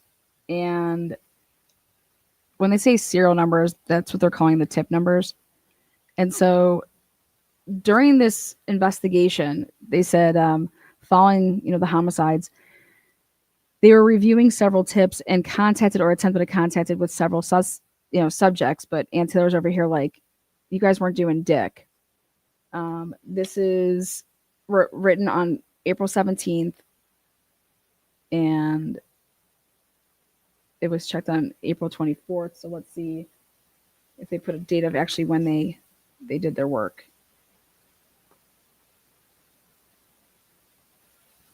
But basically,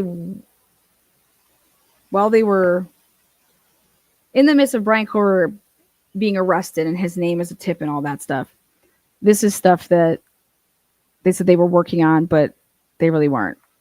And so this is how they say it. A serial numbers, all of these tips, look at all these numbers. Per tip information, multiple reporting parties. This is all the same, about the same person.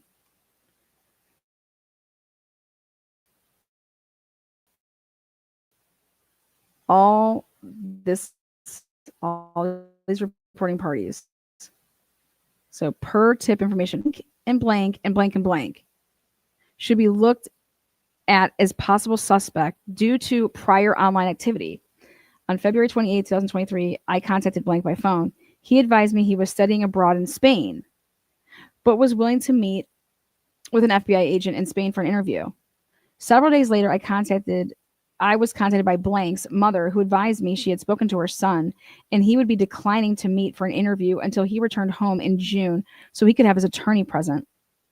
Multiple unsuccessful attempts were made to contact blank. During that time, Kober was identified as the primary suspect and arrested. Look at all of these tips that pertained to that.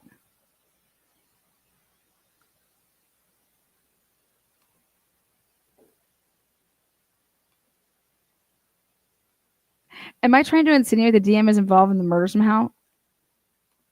Is that what I said? Did I say DM's involved with the murders? No. I said there's blood on 2 items in her room.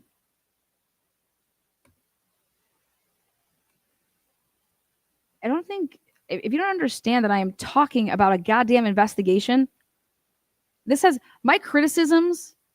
Maybe I should just put it across the board. My criticisms are about an investigation that is the victims deserve way better. And without Othram, you're never solving this case. But if you actually watch and you look at this and you're wondering what the fuck were they doing all day? 120 people. What are 120 people doing? How can you even keep tabs on 120 people to know what you're assigning all these people to go and do? And then they got to report back to you. I would never want 120 people working on a case ever. That's insanity. Doing what? Doing what? Nothing further. Ridiculous. No.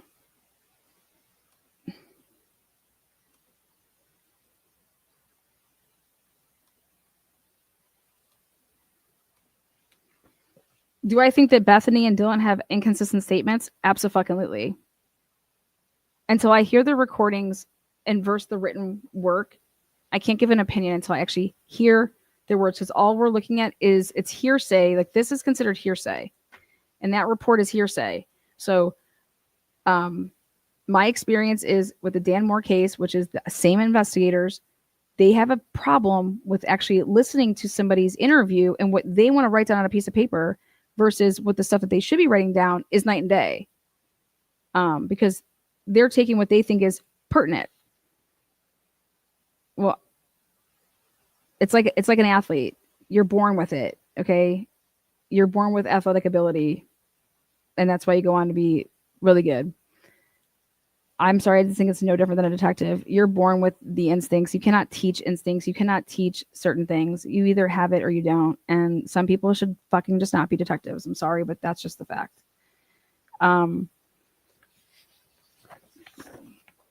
There's a difference between being a patrol officer and writing tickets and actually a detective who's investigating and connecting the dots and being able to comprehend on a way larger scale what everybody is saying and keeping it all straight. And that has nothing to do with a radar gun that tells you somebody was going 45 and a 35 and that you need to go give them a ticket. Oh, somebody's parking meters up. Go give them a ticket.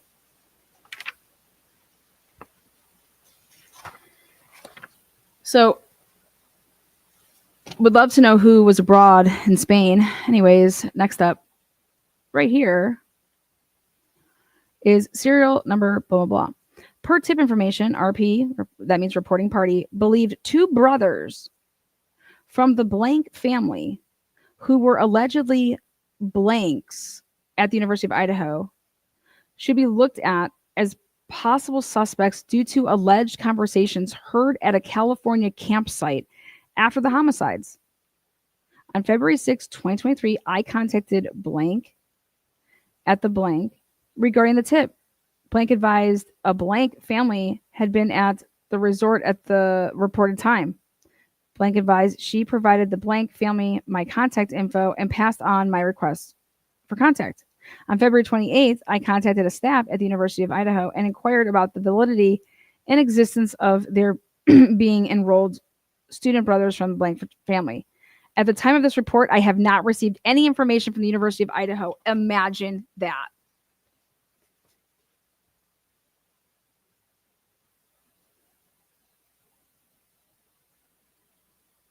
I think I know who this report is from. I think I know who tip 319 is. At the time of this report, I have not received any information from the University of Idaho.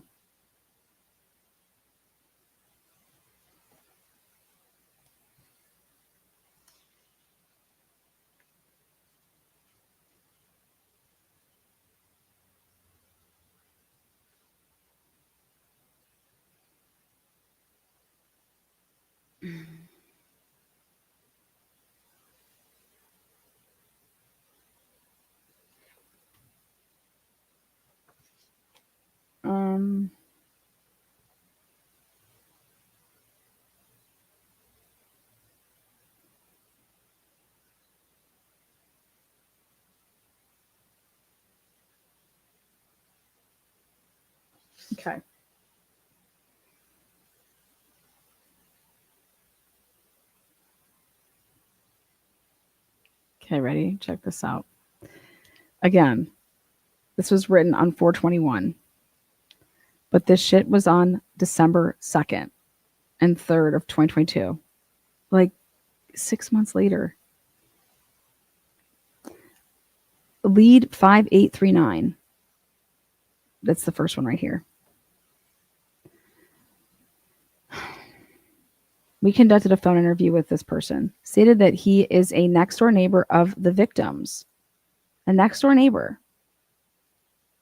Blank stated there was a slight altercation.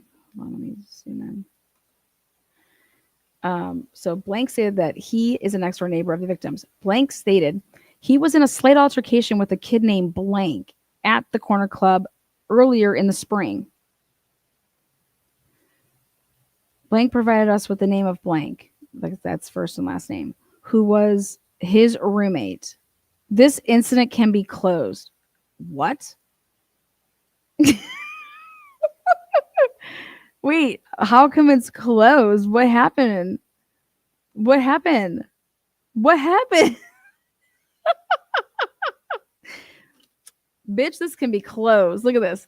This, like, fucking closed, man. We handled this shit.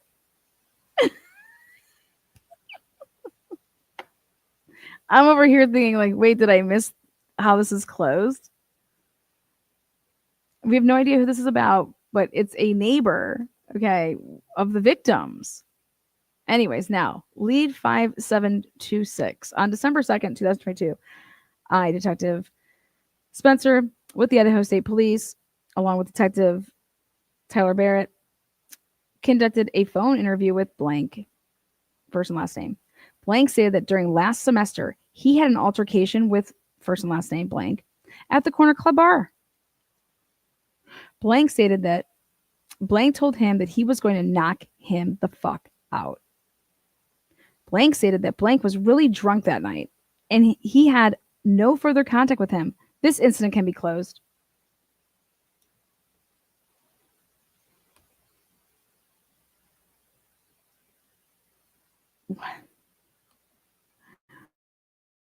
Next, December 3rd, lead 413. We conducted a phone interview with Blank. Blank stated that she, okay, talked to Detective Lake on Tuesday after the incident happened. I was like, okay, I'm interested in this because I think I know who this is. This is going to be real spicy. Okay. She is hot. She's like, listen. She stated that she talked to Detective Lake on Tuesday after the incident happened. It happened on a Sunday, okay? Tuesday.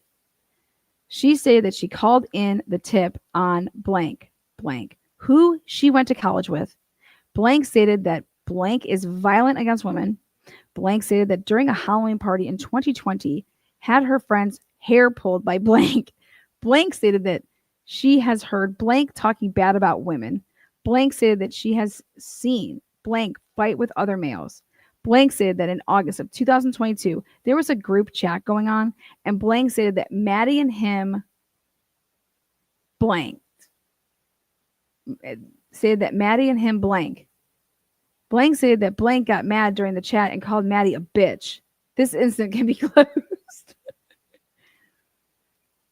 What? Why aren't you hitting up this man?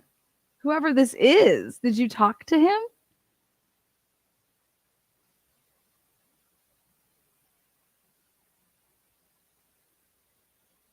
I would just think that in order to close it, I would just call up this person and be like, hey, I have to talk to this person. So was it a duplicative tip that we've already talked to this person? I mean, wouldn't you write that, I mean,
All right, what do we got over here?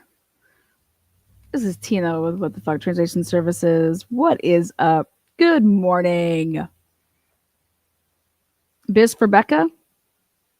Carson. What's up, girl? William. $5. Hoffy Master. $5 for the goat content. That matters creator. Excuse me. Esther. Gifted one to the Transparency membership. Thank you. Hobby Master added again. Goat content that matters. Thank you. William. Fuck yeah, William. William, you know what? I tried hard to get Judge Liz over here. I really wanted to talk to her about some serious shit. She must be really busy. Hoffy Master. For your boy. Oh, thank you. Angel. 5 Truth and Transparency memberships. Who got one? Make sure you guys are thanking people. Come to the dark side. Another one. Han, thank you so much. Love, love, love transparency. I try. We try over here. William Tardy. Tonight's live is going to be off the chain. I'm leaving a big bomb for tonight. I think I put a spoiler out there. $2. Thank you. Did we meet our goal? Biz for Becca. So I should call Mike Van Leeuwen and ask him why he doesn't know how to fill out reports correctly. Murky Piglet says, let me finish it off. Yeah. Sumper, yes. Fortis, $5 super sticker. Thank you so much. ADHD Stacy, who doesn't have it? Then you're not trying. Thank you, Stacy. I love your name, ADHD Stacy. Love it. What is up, Karen, you little firecracker, you?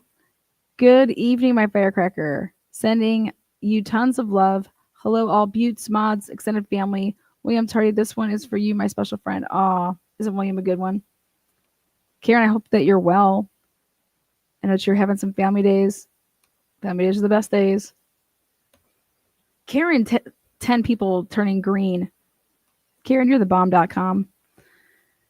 Fuck yeah, Karen. William, been a member for 24 months. Almost 3 babies. I know, right? I'm just a baby making machine over here. Angel, $5 super sticker. Thank you, Angel. Hoffy Master turning another person green. Thank you, Hoffy. Private account turning 5 people green. Sorry, somebody asked me how you do that, like buy memberships for people. I don't even know. I don't know. I don't know. I wish I could answer that. Maybe somebody in chat can. Truth Seeker, member for 29 months. Look out. I'm here for the truth, but also for the humor. Oh, I try to be humor. What are we expecting? Babies. Babies. Congratulations, new moms. Yeah. Is there someone named Reese in these Idaho kids circles? Reese? Like Reese Witherspoon? Yes, the vents. Talk about the vents. Good morning, Teresa. What's up, Christy? Yeah.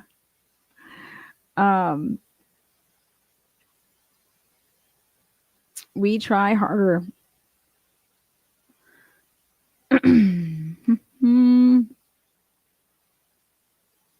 Oh, Lana, my card should come. You want to buy me a glass of wine?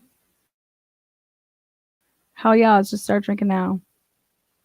I am so sick of my boss Borg. Where have you been, motherfucker? William's just shooting blank.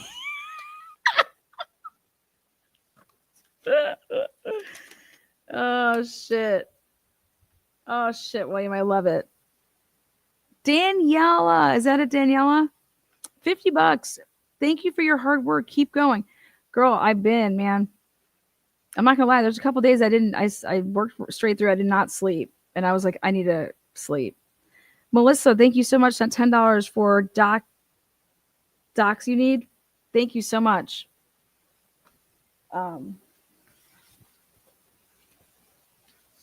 Yeah. Thank you. Hell yeah. Morning.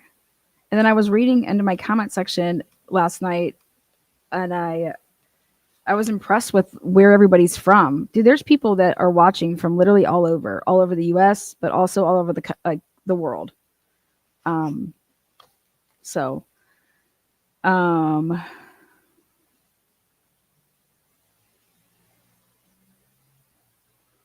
so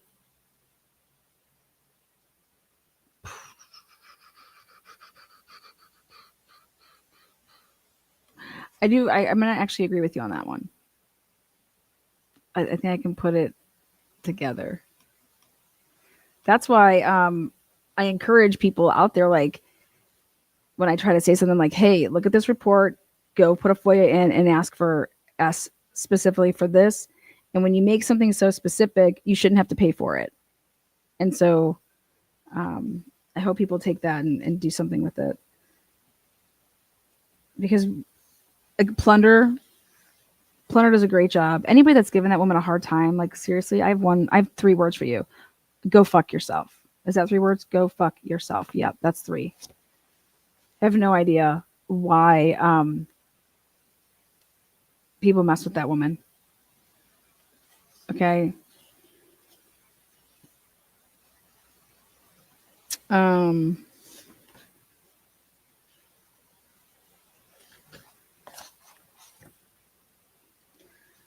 okay. You are a trusted source, Anna. Thank you. Worked hard for that. Right? Yes. Um you rock too, girl. Love it. Sarah's gonna become a new mod. What do you guys think? I like Sarah. Sarah's a sweetie. Karen. Karen. Karen, $1,999.99. Thank you so much. Um, remember that one day, like I kept saying that, and people were like, "Oh my god, that's like Lana, that's like $5,000." And I was like, "Yeah, yeah, it is." Karen, we love you. Um, you are a firecracker too. William, for the computer. You guys, I'm pumped. I'm pumped with like what's coming. I just I want to get the information. I want to give it to you guys, and that's what's going to happen here. Whatever it is, if there's one thing I'm not, I can't. It is what it is. I'll follow whatever. It is what it is. Thank you so much, there, William. Boo, Lana. We appreciate you and your time. You be bringing. I have been, no matter day or night. We be, yeah, we be rolling. Um,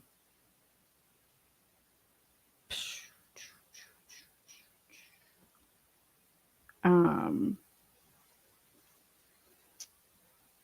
let's see what it is. So, since you guys are all here, I'm going to be going hard here for Sheldon Jeter Jr.'s case. And so I'm going to do like um, a bunch of intro videos to show you guys the case. And then I have his discovery. And I'm going to put out some material.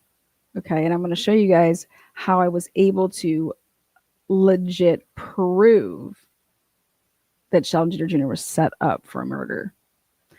And he has a evidentiary hearing September 30th in right outside of Pittsburgh. And it's for a juror that supposedly brought in God and her father to help her during deliberations and ask what she should do. And they prayed on it. And yeah, you can't do stuff like that. And come to find out, her estranged husband was the neighbor. She was the neighbor of Rachel Del Tondo. Her estranged husband was his family's by second, some type of cousins with Sheldon's family. And he saw Rachel Del Tondo's body after she was shot 9 times. So yeah, I found all of that out. So all of my work hopefully will be releasing, or at least getting a man a new trial who's 23 years old, African American, male that the police, they wanted to solve Rachel Deltando's murder so bad that they had no problem framing Sheldon Jeter Jr. for another murder, so that way they can try to pin the Rachel Deltando murder on him after labeling him a murderer. And the DA used the Rachel Deltando case as a way to try to get himself reelected. Rachel Deltando's parents came out and told him to go fuck himself. I love Rachel Deltando's parents. I have a relationship with Sheldon's family, a very, very close one. And I've had the privilege of having conversations with the Deltandos. And I think that the police in that town are just bad eggs. It's been around since systematic with the family names, and it's so bad. But but yeah, the DA tried to use Rachel's murder after all those, how many years it would have been? It was 2018 she was shot and killed on Mother's Day night at 10 p.m. in her parents' driveway. And then, yeah, she was afraid of the police. She said the police were following her. She dated some guy with a business, a lot of money, and connections with the police department. And so allegedly, supposedly, there was drugs being sold, and it's like mafioso type shit. Susan, thank you so much. But yeah, it's at the end of this month, and if there's anybody out there that deserves, I mean, Sheldon's innocent, and his lawyers didn't even open up the discovery. They didn't do one. They didn't have motion limine. They didn't have suppression hearing. They didn't do one supplemental request for discovery. God, like nothing. They did nothing. Sheldon's maintained his innocence always on everything. Yeah. Heather. Oh, snap, Lana. I was just a baby with you during that. Oh, 13 months. Heather Feather. Yes. Yes, yes. Oh, Bridget, Lana, I love your channel. Thank you so much. And so I think NBC is going to be covering, the news will start picking Sheldon stuff up again. I did some work with Nicole Ford on exposing some stuff with NBC the last time, and got them to interview with Sheldon's mom and to humanize Sheldon, and for the first time have a different narrative than the one that was pumped out by the DA. Now he's no longer the DA, and there's a new DA in town. And rumor has it there's some Brady material out there that I think Sheldon Jeter Jr. should get his hands on, that the other DA didn't turn over. That's what I was told. Maybe I just dreamt it, though, like Dylan and Bethany.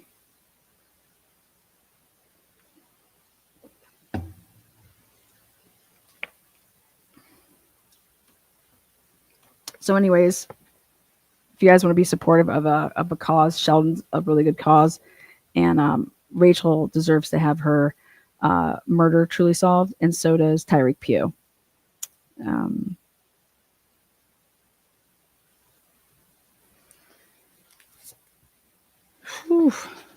Sheldon didn't have any expert witnesses. He had nothing. Sheldon was a phenomenal athlete. Very smart. Worked every single day. Went to work. His grandparents, his whole family, they're pastors.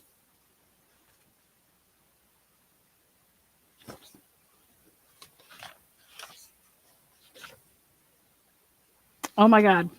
I'm going to close and I'm going to reopen with this. And it's the timed runs. That's what I've been looking for. Okay. And so the other thing with Sheldon, obviously they don't have money. And the whole time I've ever helped them out and worked and did everything, I did it all free. I would never charge them, do anything. Will never. Um, and I've been working with their family since March of 2021. He was convicted in June and sentenced in July of 2021. And this is only his direct appeal that is still, it went all the way up to, and he won it. He won. And so now it's coming back to the trial courts to for an evidentiary hearing on the shit that I found and uncovered in 2021 when I was covering the case in Pennsylvania because there's no cameras in the courtroom.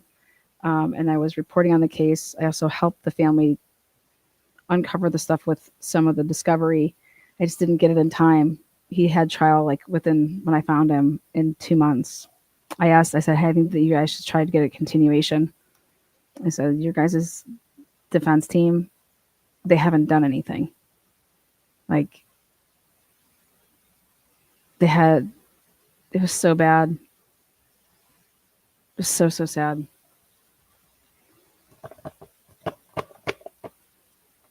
I don't know how fucking people live. I don't know. How do people sleep?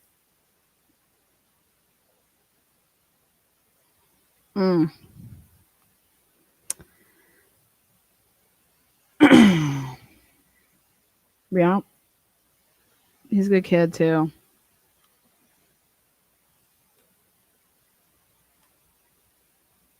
I'll tell you what though, the setup, it was planned since August of 2019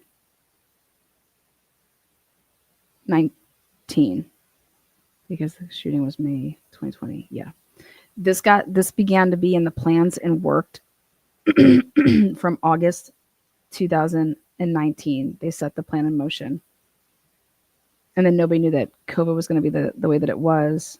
And this planned double cross to set up Sheldon happened in May of 2020 during the prime of COVID.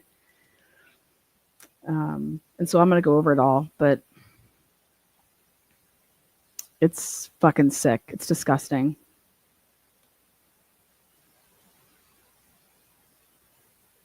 So, Blue Eye Candy, please forgive me if this has already been asked. What are the chances Alan Jackson would take him? He's not an appellate attorney, so the zero.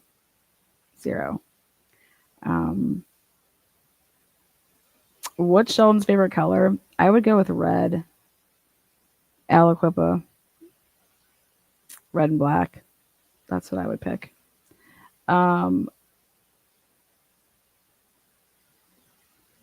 Atlanta. Is it normal to have so many names redacted in this case? I can't believe that they didn't leave the first initials out, like, CL or whatever. I think it's heavily redacted. But you know what? I'm just thankful that we got it. And then if you've been following the case, I think that you can get it. You can bust it. It takes a lot longer, but it can be done. At the end of the day, you don't want people, like, I don't want, like, victim, you don't want, I don't know. Protect the people that have gone through hell as much as you can.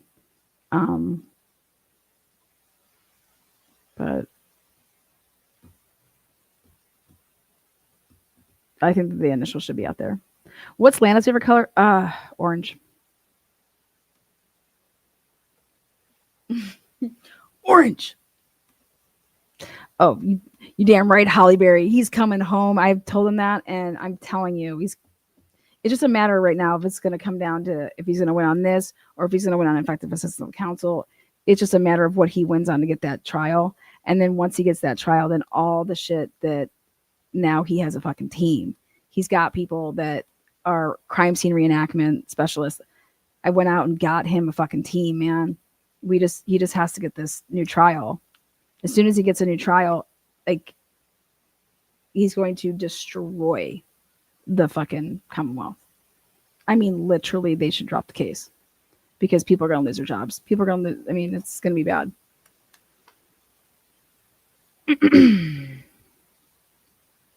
Yeah, hit that thumbs up.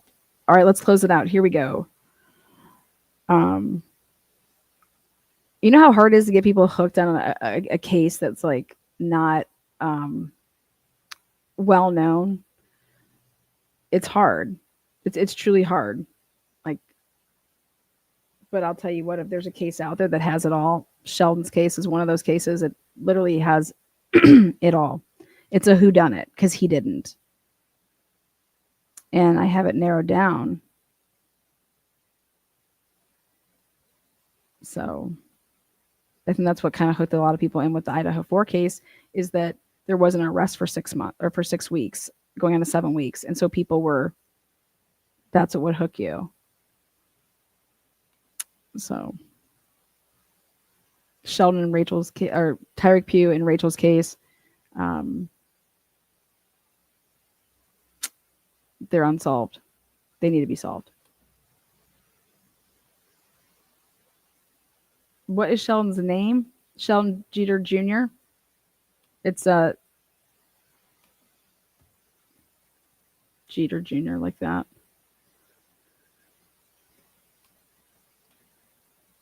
So Sheldon Jeter Jr. And you can look it up. You can get it through like Rachel Del Tondo's case, white teacher that was murdered on Mother's Day in her parents' driveway. So, okay, here we go. You guys, this is the timed runs at 1122 King Road. Time runs, remember what they did? This is on July 26, 2023. They write this up, but on November 21st, 2022, okay, Gilbertson conducted a timed run, but did not write up a report. Donna,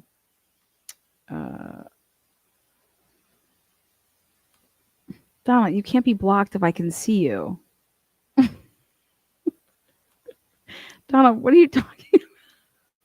Man, I've had 5 memberships, money, but I feel I was blocked. Donna,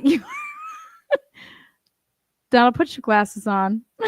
You are not blocked, lady. There she is. There you go. Did I miss it, Donna? It's probably my fault. Blame fucking me. Okay. Any info regarding the lady that said she had a scheduled call with BK while he was in jail? Who? I have no idea.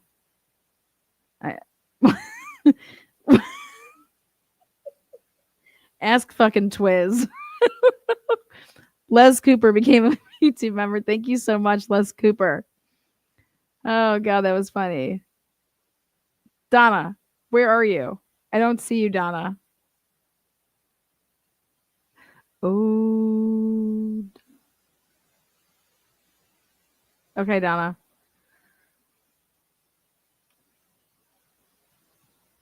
Lana, my eyes are blurred from watching all of your bombs. Yeah, it's like fucking Bethany downstairs. You saw a firecracker? Yeah. Is that right? Is that right? Well, that's good. Okay, here we go.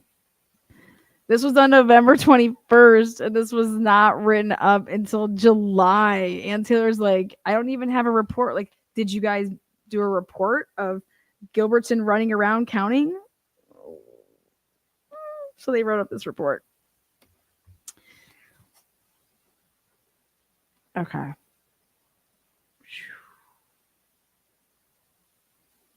On November 21st, 2022, Idaho State Police Sergeant Darren Gilbertson, conducted time runs through the residence at 1122 King Road, Moscow, Idaho.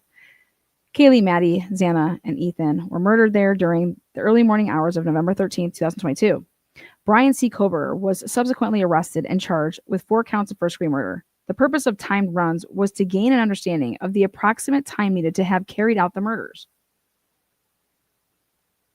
I was assigned and worked as the lead investigator for the Idaho State Police in assisting the Moscow Police Department with the multiple homicides. Again, I was assigned and worked as the lead investigator for the Idaho State Police. So he was the lead for Idaho State Police. Payne is with the lead with Moscow, okay, police department. And then they used Jeffrey Talbot handled the crime scene stuff. And then Joe Lake did the victimology. He was the lead of that. And then you got the FBI doing all of who knows what. And then you have Mowry doing his, forensic, and then you got the people doing the search warrants named, Bill Thompson and Ashley Jennings. All right. So based upon the processing of the crime scene and evidence collected, investigators believed, remember I told you about that word believed, Kober drove to the area and parked at the back of the residence. There is a paved parking area directly to the south that overlooks the back of the residence. Kober most likely entered the residence through a sliding glass door located on the second level and rear of the residence, and then proceeded as follows. Well, not according to Dylan.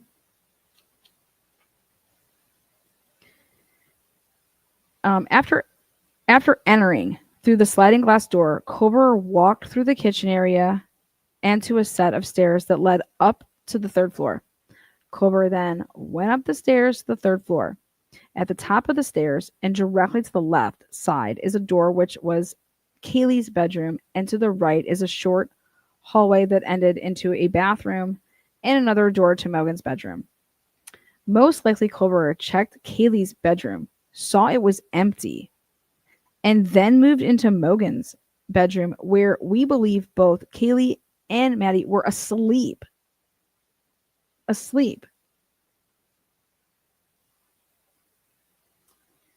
In Mogan's bed.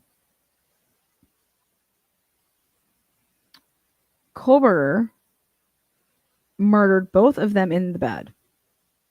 Kober most likely went back down the stairs, walked through the second floor living room, and then down the hallway, which ended at Xana's bedroom.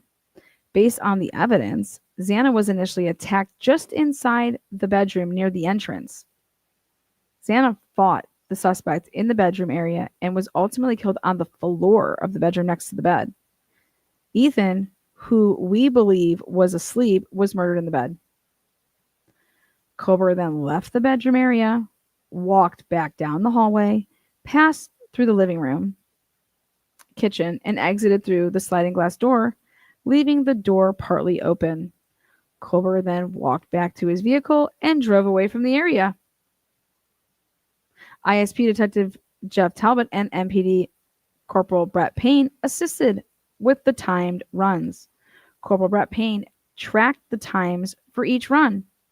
Detective Talbot walked through the residence with me, calling out the number of strikes to simulate the number of wounds to each victim based upon autopsy reports. What? Now, what I believe that he went ahead and did is he was just, instead of where it says like Kober, it was like suspect, you know what I mean? And then once he wrote this up, he could take, how this would have been wrote up if this was actually wrote up in November of 2022, it would have said just like suspect. Now, this is what Ann Taylor was like, you got to be shitting me. This is how you guys did this. Remember that? So this is report again, 194. Here it is. He says, I conducted 2 timed runs, the first being a quick as possible run, and the second a slower, deliberate, timed run. What? Okay. During the first trial run, I began at the rear of the residence and came through the sliding glass door. I then quickly moved through the kitchen and up the stairs. I looked into the bedroom to the left and then moved down to the hallway and into Mogan's bedroom. I simulated the number of strikes that were inflicted upon Mogan and Kaylee. Detective Talbot counted and kept track in an attempt to recreate the movements and motions believed to have occurred based on the evidence collected in autopsy reports. Wait a second.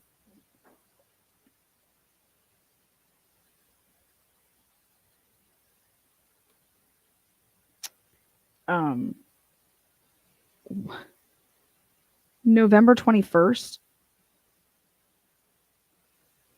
It's very soon. It's very November 21st, they were still I mean, I can't believe this. I can't believe they did this.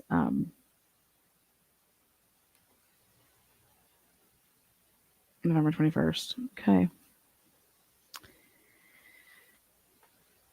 Okay, so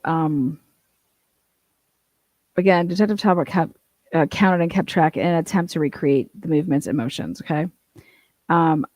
Then I moved out of the bedroom, down the stairs, through the living room, down the hallway, and into Xana's bedroom. Again, this is when Ann Taylor was like, yeah, the house wasn't anything like, there's that step up. There was stuff in the way, with the beer pong table. Again, with the assistance of Detective Talbot, I simulated the number of strikes that were inflicted upon Xana and Ethan. I then exited back down the hallway, through the living room, through the kitchen, and out the sliding glass door. Corporal Payne reported a time of approximately 1 minute and 30 seconds on the quick as possible timed run. Are you kidding me? 1 minute and 30 seconds. Do you understand that the state wanted Detective Darren Gilbertson to be able to testify as an expert witness to this, basically? 1 minute and 30 seconds it's going to at least take you that long to inflict over 100 stabs into 4 people and to possibly not get the blood everywhere all over.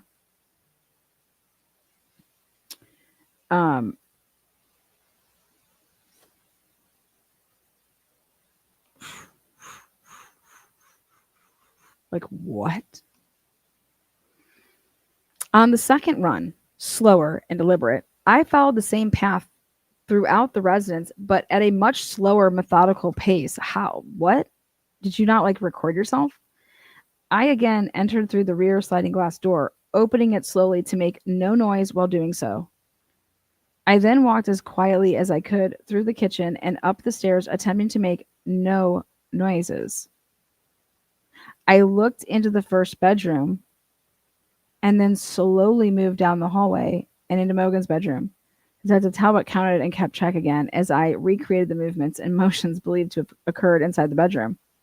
I exited the bedroom, moved back down the stairs, through the living room, down the hallway, and into Xana's bedroom. The movement to Xana's bedroom was slower than the first run, but still somewhat quick. I again simulated the movements and motions that took place inside Xana's room. I then exited back down the hallway, through the living room, through the kitchen, and out the sliding glass door. Corporal Payne reported a time of approximately 2 minutes and 33 seconds. That's funny because Dylan says that the time that, from the time that Kaylee says that there's someone here to when she actually saw the suspect was 10 to 20 minutes later after hearing her say, there's someone here. Okay. They asked her, okay, well, how long do you think from when you hear there's someone here to when you would have encountered this person? 10 to 20 minutes.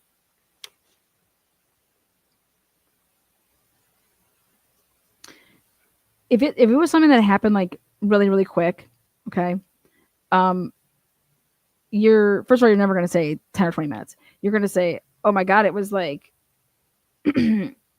it felt so super quick. I don't know, a couple minutes, maybe 5, maybe probably less. If you're talking in a time span of a minute and 30 to 2 minutes and 30 seconds, do you understand that would have happened and none of this is a recreation of a God blessed thing, because you have to recreate the whole thing. You have to do, like Scott Roeder said, you know what a type of job this would cost? This would cost a couple $100,000 to reenact this. And he was stating why. And they should be wanting to see how bloody the person would be. And they should also want to see how the person is then walking to see that there's no trail, man. And they're literally just starting this from the time point of right before you're going to be walking in the sliding glass door. You're not accounting for anything that you're walking down from the car. And then you have to get back into your car and not get any blood in there. I mean, what the fuck? What is this shit? I mean, if you truly did this and you could tell that they were doing it for a reason because they have to make something fit.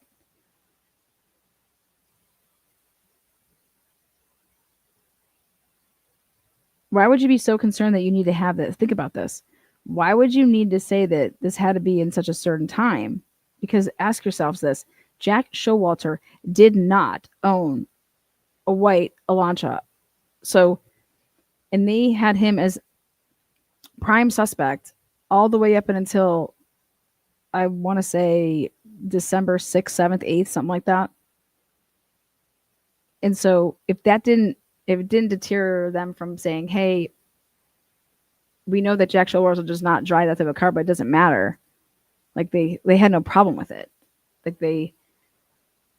that should answer a lot of people's questions. It's like Hitler saying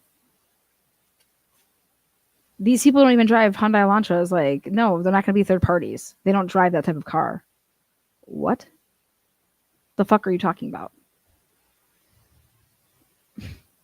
That's the dumbest shit I've ever heard, especially knowing that the FBI gave 7 cars on the chart that could be. And knowing that Jack Showalter was their number one suspect for weeks. Weeks. But so if they were so concerned, though, about this time, if we're going to believe this, and they truly did this on November 21st, what did they know at that point? What did they know at that point that they would be so concerned about how long this would have taken? Why is that so important to them? Well, what I would be concerned about before I would even consider the time, I want to talk about the scene and why there's no blood outside of the room, and that it's, unless you went into any of these people's bedrooms, you're not going to see anything, right? How did that happen? There was such little, and it just tells me that this person was what they did with the knife, how they held their hands, okay, with the knife, and what they were doing with the knife. Did they wrap it? Their hands, were they holding it like when they were walking along their chest? I mean, what were they doing? Because it's not like someone's just walking around, like just blood is just all on the walls of the staircasing, and it's very, very minimal.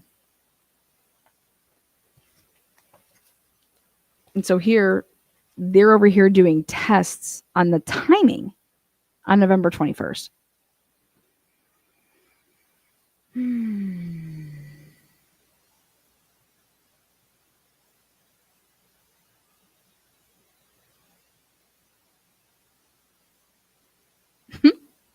I'm saying he's fast as hell. I think to myself, wow. They're saying that all happened at a low, or like the fastest it could have been done is 1 minute and 33 seconds, and I did it more methodically, and it's just only more like of a minute. Well, then you don't believe anything that Dylan's saying. By the time when I hear there's somebody here, so then I see the person is 10 to 20 minutes. 10 to 20 minutes. But they knew that that's... that means Colbert would have been there past 4:30 if they would have seen him at about 4:10. Like, or here, like there's someone here, if that happened at like 4:10 and you go 10 to 20 minutes, that's 4:20 to 4:30. But then you also just ask yourself, well, she already tells us that she calls out to her roommates, not just with her voice, but she also calls them on the phone. And she says that he would have heard that. He would have heard the phone calls, but he also would have heard her yelling out. And I'm saying, yeah, exactly.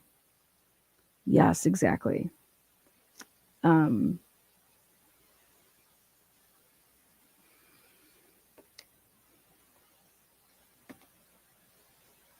And then she makes a really interesting comment when she says that this person would have had to walk by her door multiple times. And she says that this person had to know the layout of the house. She said that nobody tried to even like come into her room. And here, when he's doing this thing, he's treating it like all four of these people were supposed to be stabbed and killed, not just like one person. And then it had a trickle effect because I wasn't expecting another person in that bedroom when I went upstairs. And then the well, who did I encounter that why would I ever go kill Ethan and Xana? Especially if I didn't kill Dylan. Like, what the fuck's going on here? Dylan's over here just opening her door and coming out and screaming like, Kaylee, and then calling people. But then if you look at the timeline, it's just like, if those calls were first, then God, you're not seeing Culver until well after like literally 4:30, which you're supposedly already downstairs. I mean, it's just a mess. It's all like the timeline is just not there. Unless it's earlier. And then you're talking about it after the fact.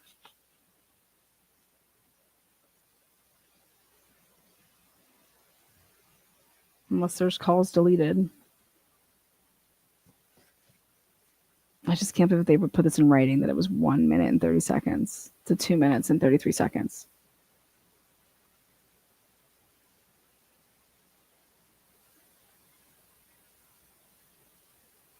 He's not even accounting for like Dylan seeing him in the kitchen. And then Dylan, I mean, and then walking to your car and getting in your car.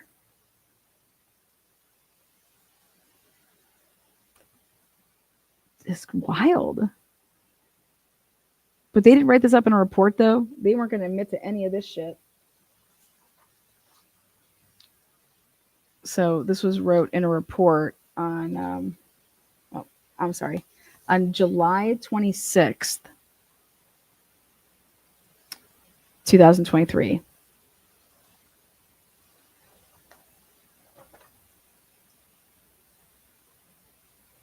Okay, so then they did this. We additionally walked through simulated paths that Culver may have possibly taken from the vehicle to the back of the residence. The shortest and most direct path going from the parking lot area and moving east to west along the back of the house took approximately 30 seconds. A second path starting at the southern edge of the property and walking a fence line through some trees and moving in a south to north direction towards the back of the house took approximately 1 minute. The time to make the same two paths at a running pace were approximately 6 to 7 seconds for the short path and 10 to 12 seconds for the longer path. Are you out of your mind? Dude, he didn't park, though. He did not park in the back. It is a fact. He did not park in the back because of the lights that go up along the house. They would have known this if you're truly breaking down the video like they say that they did. Maybe they weren't doing that yet. I have no idea what they were doing, but he didn't park in the back, if that's the car, because the lights continue to go like it was making the loop to go down.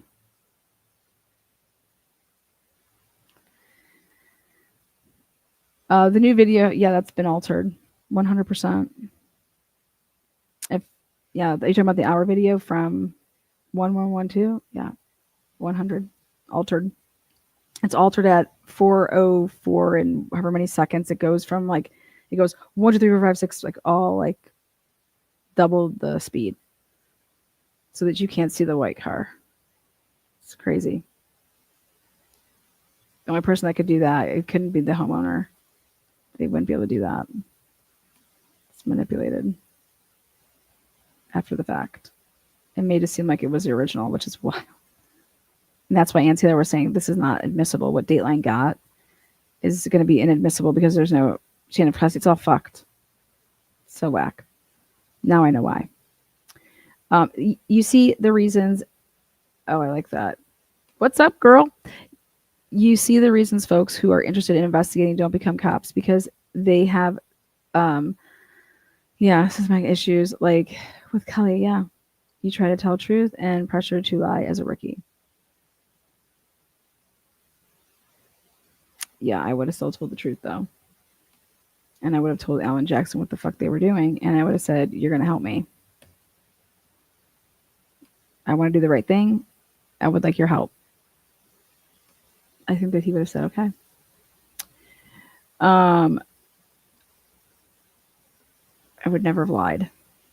Fuck those people. For who? Why would you lie for fucking cheaters? Why would, if you're going to, I mean, if you're even thinking about lying for them, they could let them get their fucking own fat asses out of their own fucking mess. I'm not involved. Go. You guys have been doing a great job. Look at, keep on, you know?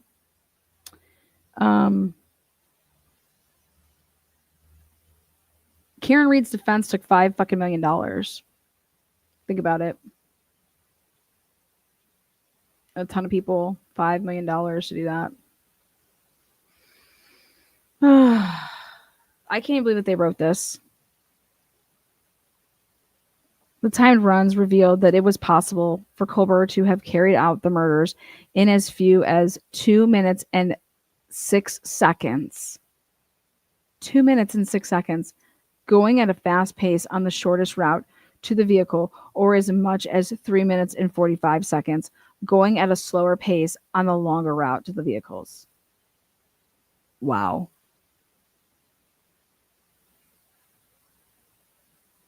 No offense, but if it would have been that quick, that sheath never gets dropped. How about that?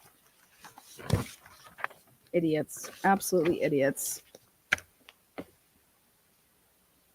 If it would have only taken Brian Colbert that long, there'd be no sheath. Dumb fucks. That sheath came out because of struggle, in my opinion, or it was placed. I mean, I can't possibly fathom that somebody would go in there with a sheath and not realize that they don't have the sheath when they would be leaving. Like,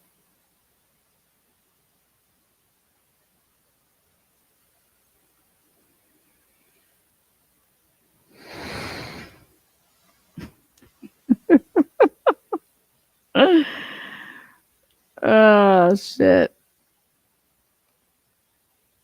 But hey, it either got his ass caught or got his ass set up. I don't fucking know. But he said he did it, and I think that people should listen to him saying that he did it. Him pleading guilty to that when if you've been participating in your defense and you're seeing all of this stuff, how do you not go to trial? Like, you know what I mean? So, all right.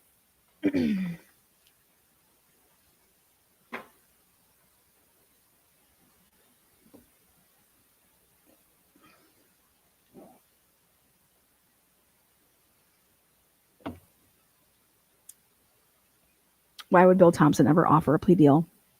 This is the type of case that you wouldn't. This is the type of case, if you believe in the death penalty, this is that type of case. And why would you string along all of these victims' families to literally end it in a plea deal where you could have stopped all of this excess of the families and done that right after you indicted him, after you drug it out, acted like you're going to give him a preliminary hearing and you don't, and then it's an indictment, and then boom, plea deal right then. What do you guys think? What would have happened then if Bill Thompson would have said, "Hey, it's a Ann Taylor has to take back any deal to her client." So I think it's interesting that right there at the end, Hipler's like, "Hey, I don't know if you guys have talked at all, but I'm going to cut off the whole, like, if you guys are trying to have a deal or anything like that, that it has to be done on whatever date he was given." And then after that, it's almost like, did Ann Taylor for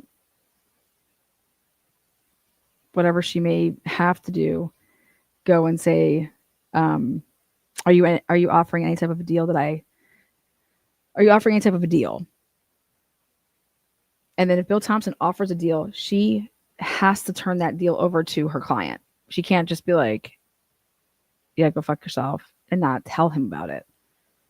So, I mean, Bill Thompson says that Ann Taylor came to her, but I want to know if Ann Taylor had to, by her being a death penalty certified attorney, if she has to make some type of, like, are you offering anything, and then take it back, and then she never thought in a million thousand years that her client would be like, you know what, yeah, I want to take that deal, or ask her, what do you think I should do? I mean, I love to know how that would have played out if Brian asked her for her advice, or if he just said, I want to do X, Y, and Z.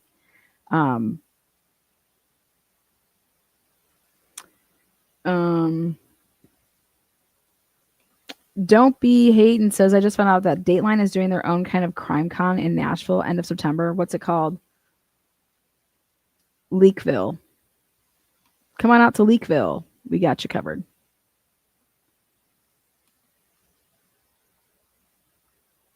I mean, Brian knows his rights. He does not know his rights. And I think that his rights were violated 100%. I do. And I think that the way that Ann Taylor was setting everything up, like, you have some really good records here to set up for, you're going to have your trial, but then you're going to have these appeals. And so I don't know. I don't know what he would have. I don't know the conversation. Off topic. What did you think when you saw Murphy's toy and beds on the balcony? I thought he could have been put out there, and that's when the barking could be heard on Ring camera next door. I'm really interested in Dylan's statements more. Dylan saying that she basically says that person did not come through that second level or that first level. And the only reason you could be so certain of that is if you're, like, I would have seen him. I was standing right here. I was right out here in this room. You know what I mean? Like, I was right here, or my door was open, or I would love to know how her bed is, and if you're laying on it and you're laying on your side on the edge, and if you could see out the door, then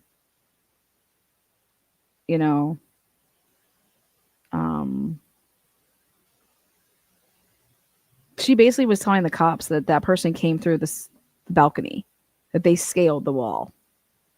She's not talking about from first to second that you have to scale something. What are you talking about? That's not what she's talking about.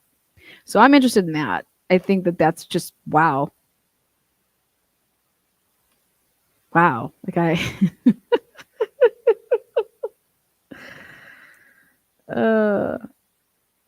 Murphy began barking at 4. Multiple people in that area said that the dog was going berserk between 4 and 5 o'clock in the morning. The big decon. The big decan. I'm sorry. Fucking A, man. Dateline. Yeah. D-line. That is fucking hilarious. Dylan also informs us that, hey, she heard the barking, but the barking sounded like the barking was going away. Like, when the dog was barking, it's going away. And so she said that she heard the dog barking from inside and outside. And I was like, well, that's interesting, because all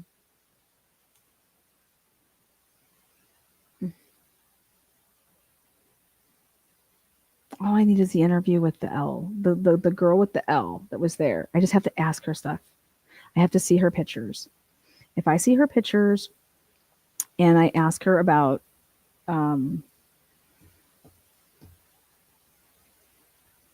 what time she left, in terms of, like, if Dylan was truly sleeping, okay, then she would have left had to have left before Maddie and Kaylee arrive because she doesn't see them, which means that she had to leave before 1:55.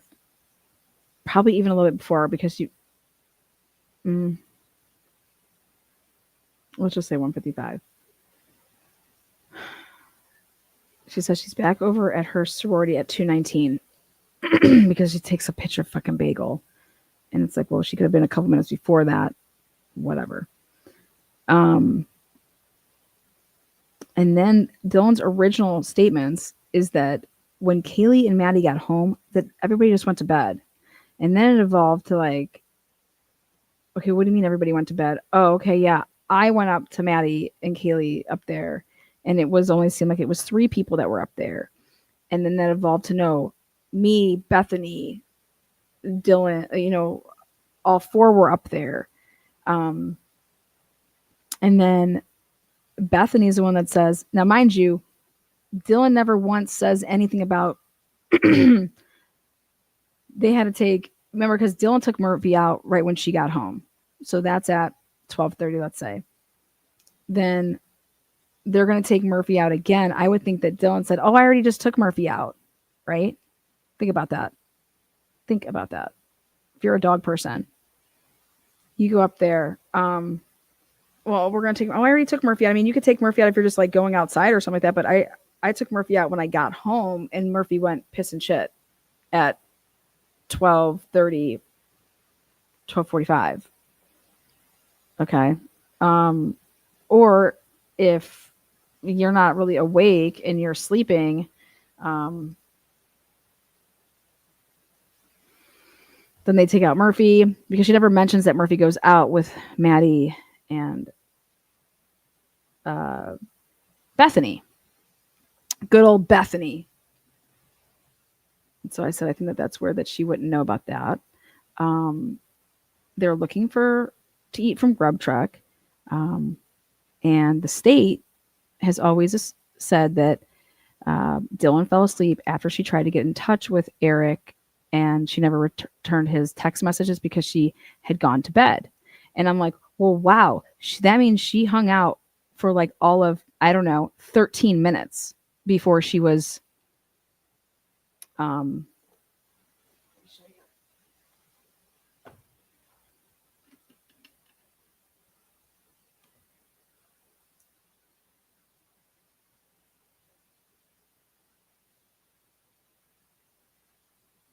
if this is when Maddie and Kaylee get home, which instead of me saying 1:56, okay.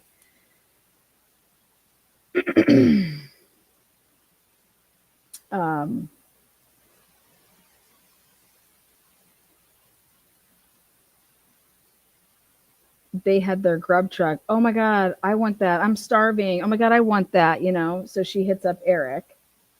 Okay, Eric gets back to her at this time. This is what they want you to believe. Okay, and she never responds after he responds and says, yes, I'm driving. She never responds to him. And the state says it's because Dylan went to sleep. Dylan fell asleep. What? Okay. So, but you guys did hear her interview with the first responder when she said that, yeah, everything was fine. Everything was normal. Everything was normal until 4. Everything was normal till 4. And she says, Kaylee was getting ready to go to sleep, and she's taking Murphy upstairs. And so I was like, okay, I'm going to go to sleep. That's how she said it. She doesn't say I was sleeping and I got woken up. She's like, I was up. Kaylee's downstairs dancing, and there's music playing with Murphy in the living room. And then Kaylee's going to go to bed. So it was like 4. And then I'm going to go to sleep because Kaylee's going to sleep. And then Kaylee goes upstairs, and I'm trying to fall asleep. And as Kaylee goes upstairs, then I hear Kaylee saying, oh my, there's somebody here. And then she's like running back down the stairs. She doesn't say, I fell asleep. And then I woke up to this. That's never what she says at all. At the fuck all. And so,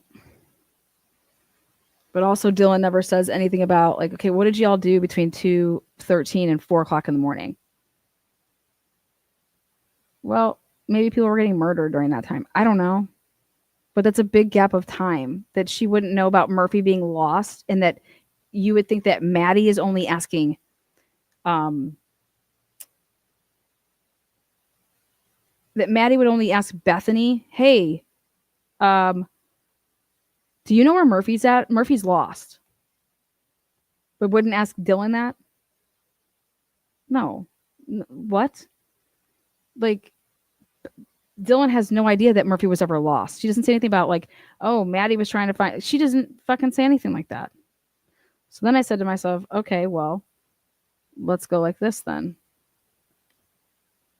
Maddie has to, in the Jennifer Drake case, Jennifer Drake knew that she had to extend her husband's life and make it seem like he was alive past when he was alive. Okay. Like, and you, so you need another person to do that for you. And how that transpired is Eldora was Jennifer's alibi and Jennifer was Eldora's alibi. And how that happened is Brian Drake's a chiropractor. Brian Drake sees the last patient and she tells the police, I was his last patient and I left, I don't know, like right before 7, something like that. Like I got to the Super One at 7:15, 7:20. So yeah, probably like, I don't know, in between that, because I had to get to the Super One, and but I was his last patient. And yep, got in the car, said goodbye. And then I talked to Jennifer later, and she told me, she's like, oh, that was you in there? I called him. And then when he called me back, he said how he was looking out the window, waving at, that was you? That was who you. And so here, Eldora Gatchel's keeping him alive. And then Jennifer's like, yeah. And then I was on the phone with him after Eldora left. So Eldora can't be the person that killed Brian Drake, right? Because Jennifer's over here saying that she was on the phone with him. And she's able to show that she was on the phone with him for 9 minutes and 26 seconds. Okay. And so here I have to come in and be like, okay, well, the 911 call doesn't come in until 7:29 or 7:31. Yet one of the eyewitnesses is able to say the gunshots. He hears them, and then he sees a guy running and is able to describe Eldora Gatchel's brother, who she was at the appointment with, to a T. And I'm like, well, the only way that is possible, in order for that guy to literally say that it was a guy that was dark skinned, had a all black on, black beanie, beard, goatee, whatever, and then like a silver vest, literally gets this guy to a T. He's from Hawaii, so it's not like you see this guy every other day. By logic, I had to say that, okay, for this kid to have actually seen that man, it would have had to have been before Eldora's vehicle is actually leaving to go to Super One. So I pull up the surveillance cameras. I was like, what time do we have her leaving? Okay, it's right here. Well, it's at 7:15. And so if he heard gunshots, it had to be before 7:15, because when that guy's driving away in the car, that kid can't possibly even see that dude. So there's only a small window that the kid could ever even just give that description of that guy.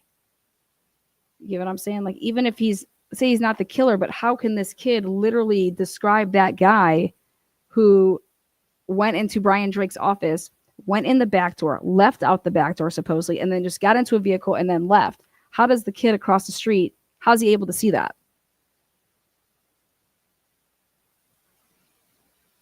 And Jennifer Drake is over here saying, look I was on the phone with my husband, and I was on a phone call with him all the way until the point that, boom, I call 911. I'm like, well, who called who here? It's really simple. Just because Brian's phone makes a phone call doesn't mean that Brian's on the other end of it. Right? And there were 2 gunshots in a setup like that. The first one, which would be the actual shot that went through Brian Drake, that did not go through a window. That would have happened earlier. And then the setup window one where you shot it through the window. At the end of the day, you'd want to extend. If anybody out there thinks that the girls were involved, they would have been extending the victims' lives and made it seem like they were alive longer than they were. And so how would you do that? Well, last night I said there's only a couple ways you could do that. One, the police asked for a reason if any of them knew anybody's passcode to basically get into their phones. Why? Well, there was a DoorDash order. One way to make it seem like somebody is alive, if I make a DoorDash order and somebody's phone's being used and really they weren't the one that made the order, I've just made it seem like you are alive when you're not, right?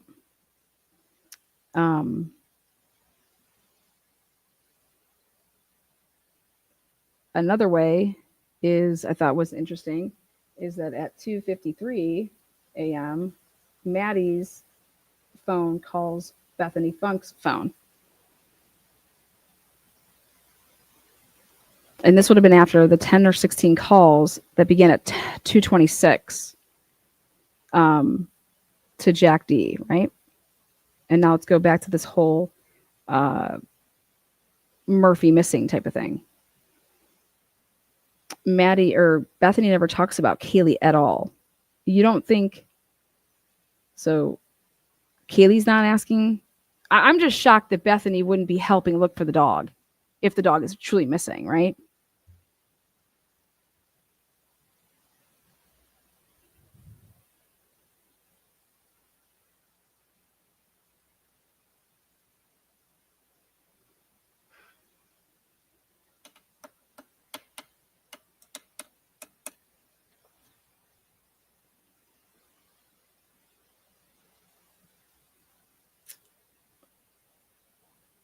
And then I said, none of these people know that. None of them talk about Ethan and Xana. What time did Ethan and Xana come home? Like, for example, none of them know about the DoorDash. The police never tell them about the DoorDash. They never say, oh, well, we thought that maybe it was so-and-so, Xana saying, oh, somebody's here because she was expecting a DoorDash. No, the police just say that. The police just put that in there. None of these girls said that. None of these girls ever even said that Xana or Ethan ordered a DoorDash. They didn't know about the DoorDash. They had no idea about the DoorDash. Or did they really know, but they had to act like they didn't know. So they're staying completely away from that and not talking about that. But if you go off of what Dylan says, and she is awake when Keely and everybody's dancing, and she's really adamant about saying 4 a.m. between 4 and 4:10, this is when this happened. Dylan's adamant that that it happened at 4 a.m. to 4:10. And I don't know why, as a detective, you wouldn't say, well, you said, hey, that this was at 4 or 4:10. Why are you saying this was at 4 or 4:10? Because, ready for this? Your phone would be telling you that this was at 4:19. You have like the text messages. Why wouldn't you be telling the officers like, oh my God, I was texting. I was fucking texting with, and then I thought about it. Maybe these girls deleted their text messages, but how they were able to resurface is through the actual download. Okay. So you couldn't, but all I know for me is I would be saying how both of them are saying everything, but you would be reverting. If you're going to look at your phone, you'd be saying, yeah, so-and-so called me. And then I'm texting her when I fucking, when I see that dude. Why wouldn't Dylan be saying that? Think about that. Why wouldn't Dylan be saying, I could tell you what time it was when I saw that fucking dude. And at first I just thought it was, what I thought it was. The frats are playing a joke or they're pranksters. Do you hear any of them talking about pranks when they're talking to these officers the day of the murders. Nobody says the word pranks. Nobody says that. We didn't think nobody says that. And so Bethany nor Dylan mention anything about these text messages. And the state wanted to sell it. Think about this. Until Ann Taylor does her job and gets these experts and have them do what they do, okay, how the state was willing to accept it and sell it is that these girls went to bed, okay, and didn't wake up until right before calling, 911 basically.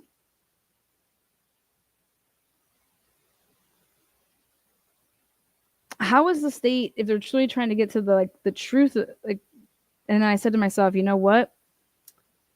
And that's why you guys need to join me tonight, because the cops didn't believe the girls. I'll be honest with you. They didn't believe them at all. In fact, they were looking for the knife inside that house in Vence. And it wasn't until the name Brian Kohlberger came about, right? Because they were getting search warrants for their rooms and looking through all their shit. And of course, they're going to tell everybody that they're cleared publicly so that you go off and do whatever. But it wasn't until I personally believe that they needed to then use them for the arrest of Brian Kohlberger. And that they were then going to go ahead and accept some of this shit. Okay. But for me, I think if you have these text messages, I want to know why Dylan would ever think that this started at 4 or 4:10. But if you listen to 1112 King Road camera, what happens at 4 o'clock is when the DoorDash gets dropped off. But Dylan's not supposed to know about that. So is that a slip? That she wants to say 4 o'clock. Molly gets there at 3:45, and it's like you can hear all these voices on the camera. On the camera, you can 100% voices. I don't care what is being said. That's irrelevant. Molly is not walking around lost as a duck. No, there's communication. People are talking. And Dylan or Bethany know when Xana or Ethan come home, right? And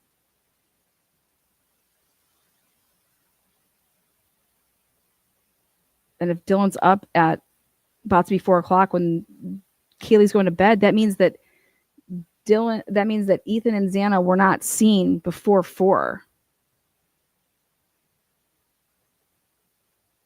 You understand that? Based off of Dylan's statements to the police, she was up until 4. And remember this, ready? And she's not lying because look she saves a number in her phone at 3:51. So that's why I don't believe Dylan was lying. I don't. I think that they started altering and getting her to start saying things like, I was drinking and I was this and I was... Because if you listen to what she says to those cops right when this happens, she doesn't say that they ever said Kaylee's name. The guy Noonans is just... he reports that wrong.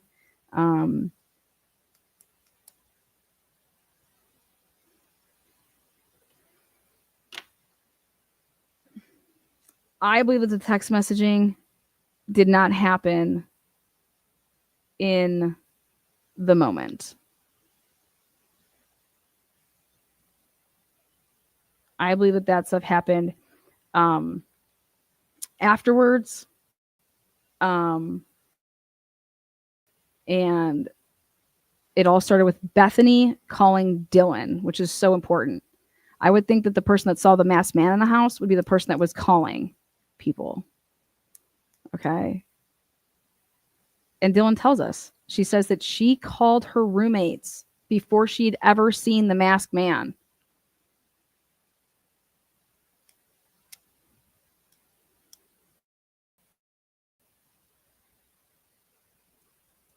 She said that she calls out their names. She calls them.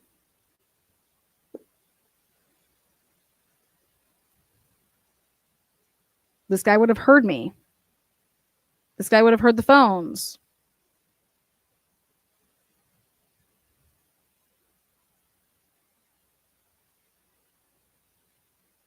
And then I said, well, what if the DoorDash at 4:00, when Molly finally supposedly drops it off at 4 and clicks the button at 3:59 to say, I dropped off my DoorDash, okay?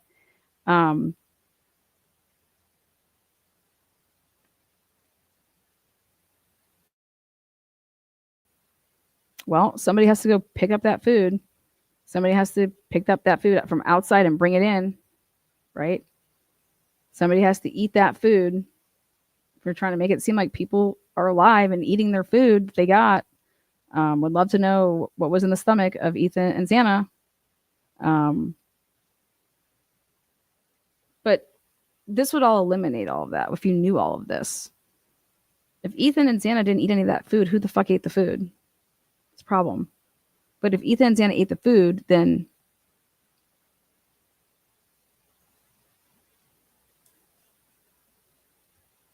I don't even know.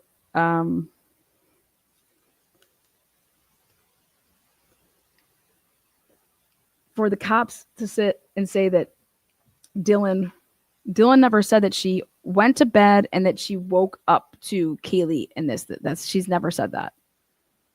Okay, her first time of going to sleep, you guys, that was when she fell asleep with Vampire Diaries, because she fell asleep and didn't even know when the L name left.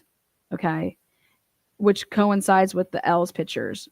Okay, and then when she wakes up is when Kaylee and Maddie come home, she says.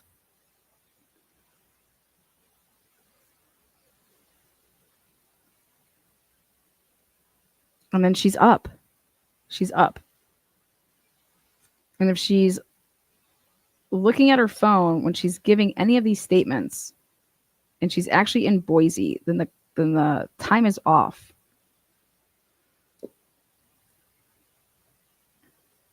And she really means to be saying something else, but I think it could have potentially happened earlier.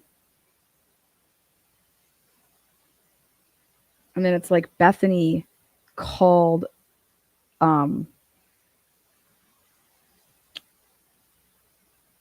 because that's how this all started.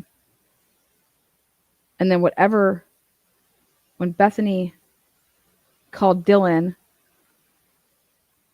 we're not sure if there's a conversation or not, if it went straight to voicemail and then she hung up. They would have to testify to that. But we know there was a 46-second call after that, but there were still 2 calls before that. And then they talk, and it's after they talk that then, like, why would Bethany be saying Dylan or Xana's dressed in all black? Xana's in underwear. The door is partially supposed to be closed according to Bethany, but according to Dylan, it wasn't, because when she went downstairs, she could see who it was.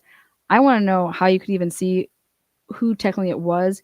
If you thought it was Kaylee crying over there, you know, you'd have to get kind of close to, I would think, like, I just can't ever imagine, like, my roommates, dude, those are like my best friends from college. I can't imagine running past and seeing my roommate, best friend, on the floor after I heard someone crying. And after I thought that someone already had left the house, so there's no more danger, unless there's multiple people, then there would be still danger. Okay. There's multiple people. That's a reason that you wouldn't go venturing off. But you'd also call 911. But there's just no way I don't go. I can't. There's just no way. You would never. It's so sad. I don't hear any of them say that they thought this was a joke or they thought it was a prank. The only person that kind of says that is Bethany, saying it to Dylan when she got down in the room, allegedly, supposedly, which was, I just thought that Dylan didn't know what she was seeing. I could maybe believe that if you would have said, Dylan, you're reciting Vampire Diaries. I need you to knock it off, girl. Okay? Then I could believe that shit, okay? Like, girl. I'd be telling Blaker, I'd be like, Officer Blaker, I'm sorry, but my roommate is reciting Vampire Diaries. Like, I don't know what to fucking tell you here, but everything that she's saying, it's like the killer is Stefan, okay? So you need to check that out because I don't know what's going on right now, but why is Dylan reciting Vampire Diaries? I'd be like, do you realize what you're saying that this person said is everything from the show we watched? How does that not come out? I'd be like, what? I'd be like, you're reciting a fucking show that we just watched.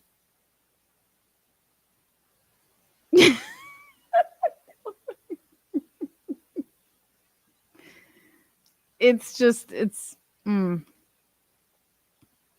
then the cops are over here like, we're downloading their phones, but we're not going to go and look at their phones. What the hell are you talking about? How are you not looking at their phones? What? Why is Bethany dressed like she just watched Tom Brady throw 3 fucking touchdown passes?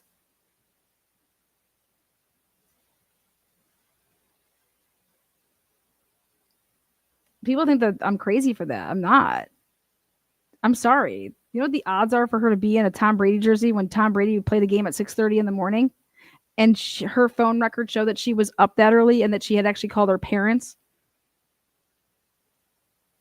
Come on, man. Everybody loves Tom Brady. It's okay. I'd be rooting his ass on too, especially over the Seahawks.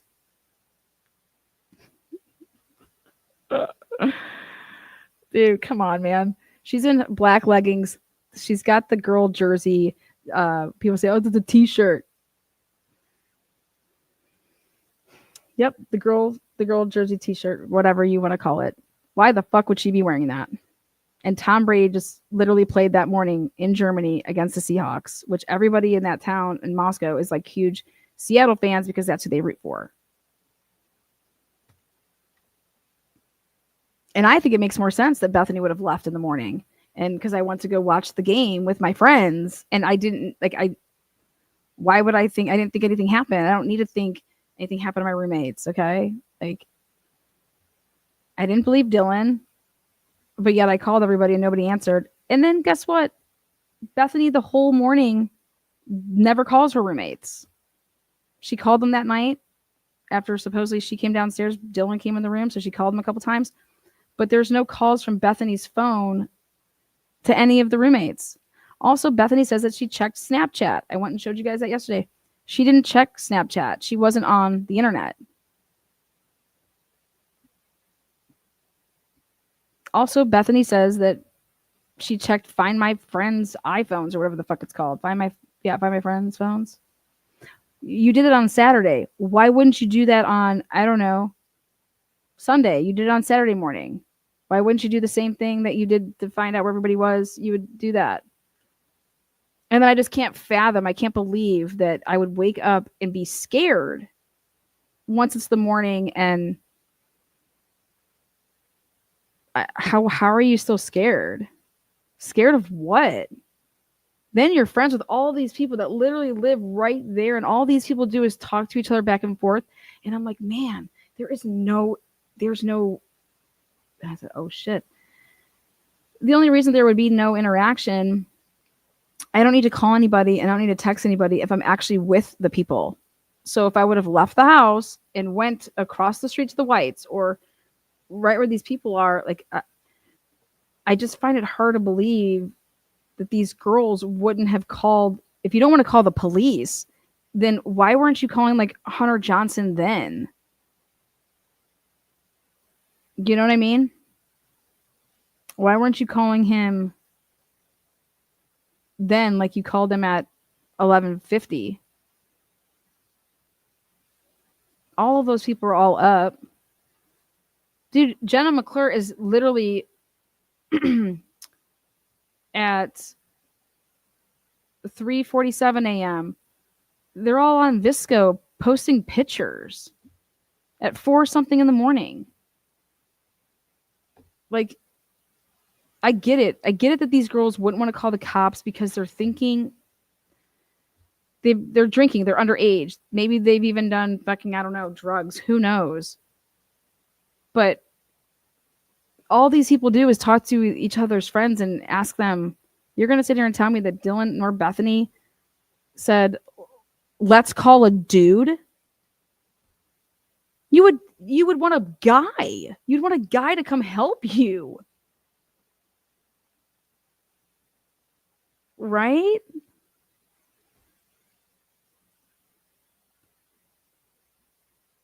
I also think that you would got the fuck up out of there.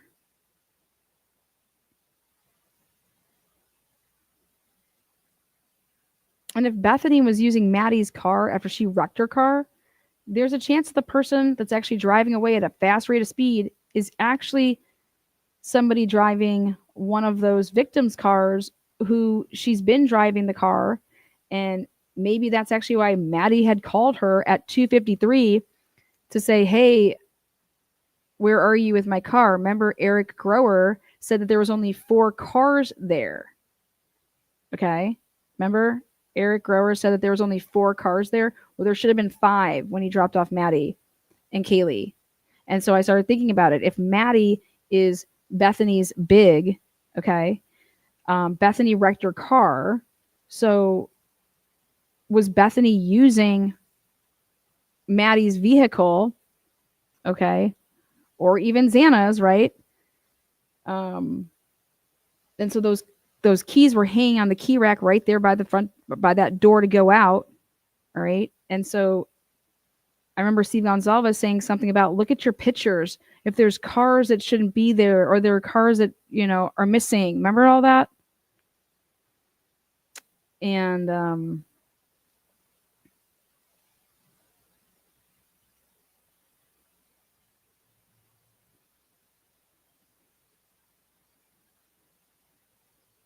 it's just really interesting that the only people that could tell us about Maddie and Kaylee coming back and everything that would have happened, like, because that L girl wasn't there. So it's only Bethany and Dylan's words. If that L girl was still there when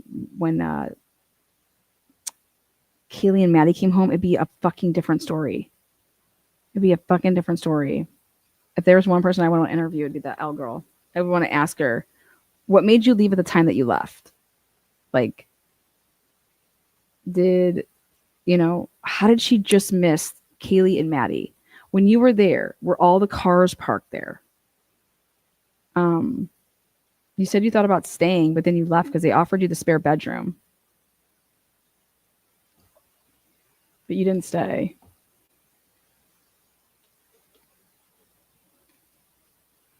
What were Dylan and Bethany wearing when you were there? I want to see the pictures. I want to see what they're wearing.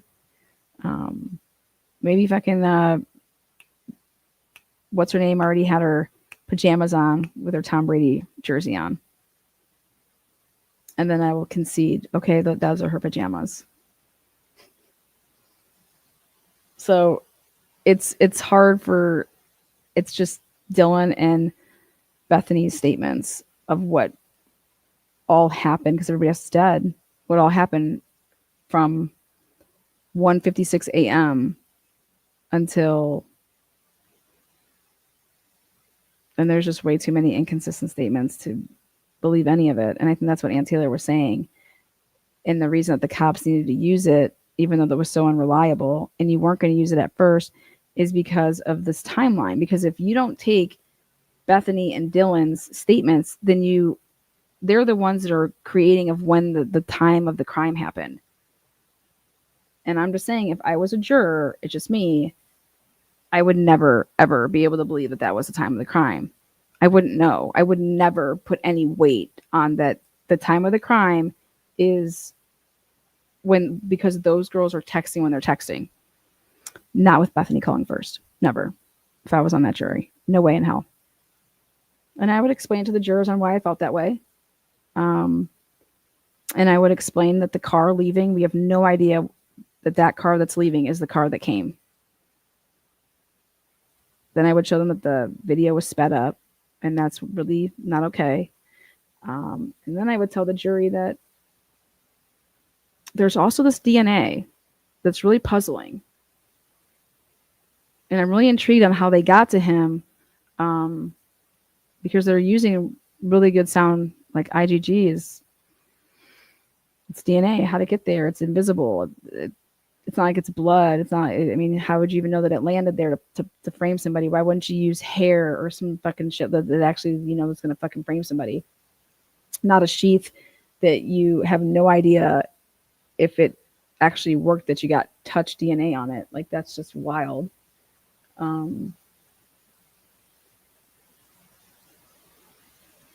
But then there's nothing in the car. And they think that the murderer got into that car. And in the scene, and if the defense puts enough of a hole and at the time of the crime didn't happen then I would have to vote not guilty.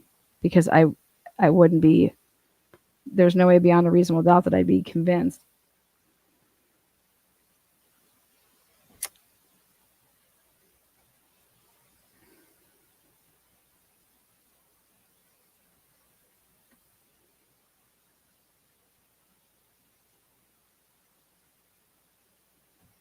That doesn't mean that he's innocent. And that's why I think that they offered him a deal. Bill Thompson's not going to lose his job. Ashley Jennings is not going to lose her job. The FBI is not going to be outed. And we need to put away somebody that, yeah, we violated his rights, but he's the killer. So if we take this to trial, a bunch of us could lose our legacies and our jobs, and we could potentially lose the case. It's a no-brainer. It's a no-brainer why you would fucking offer a plea deal. The question is if you guys think Brian Kober is just this fucking Ted Bundy, then why the fuck did he take the deal? He doesn't care about anybody but himself. And if you're going to spend the rest of your life in prison, who cares? Shoot me. Why would I want to live like a caged animal? So I don't know. But I'm not a killer either. I don't think like a killer. I think too logical.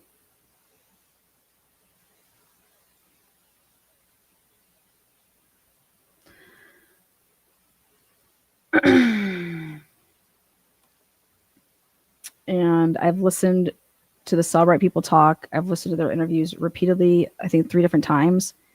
And the one thing that one of my jury questions, if I was to ask one, would be, you just testified that you lost all the data or a significant part of the data between the time that the murders happened and when you were finally able to arrest him. And then they got the phone and there was all of this data missing.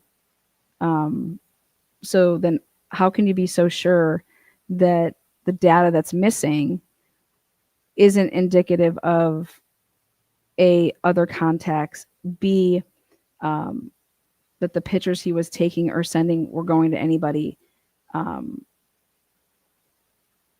He didn't search the victims beforehand. He's downloading PDFs of cases.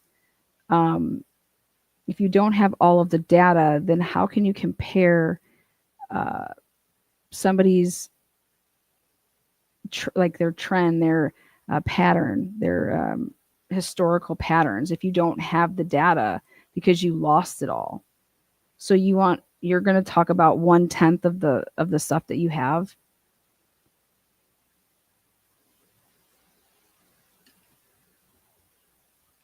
That's my question to the Cellbrite people.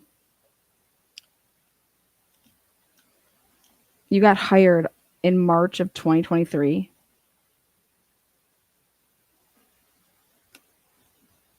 They didn't ask you to look at anybody else's phone.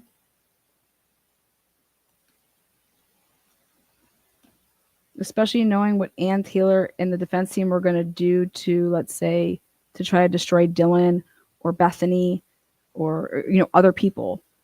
You guys, the FBI didn't ask you to look at anybody else's phones to try to if stuff was deleted to try to get it back or anything like that. Lana, do you have any evidence that BK could be guilty? Yeah, the DNA. Lana, he shut off his phones at the time of the murder. Well, what I just told you guys here right now I'm not convinced that the murders were at that time.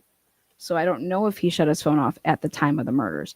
What I can tell you is that um, it was after, upon seeing Brian Kober's phone history and everything that would have been in it, that they lied about his when he shut it off. Truly, I'm like, why would you need to do that? And that's when then they determined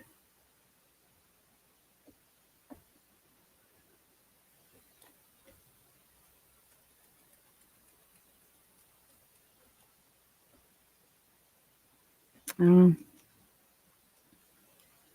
I wanted to hear about the multiple weapons, and I wanted to hear about the staging and how they believe that it was staged.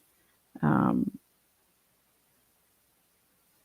I think you'd have a hard time. I think that there's a hard time to say that it happened in this amount of time. There is no way I'm going to sit up there and listen to Gilbertson say that this happened in a minute and 30 seconds. Are you fucking insane? I can't believe that they were even going to attempt to tell that to a jury. Even 2 minutes and 30 seconds. I think 8 minutes and 30 seconds is like, you guys, there's no blood in the car. There's no signs of cleanup in the car. And it's not on Brian to prove his innocence, right? If you're going by the elements that they have to prove, Bill Thompson's over here saying that he can't put Brian Kober at the crime scene.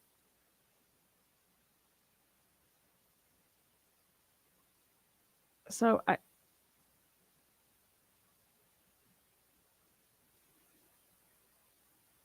then if you're going to have people come on the stand and talk about how there's no chain of custody, or it's very whacked on this sheath, I just, whew.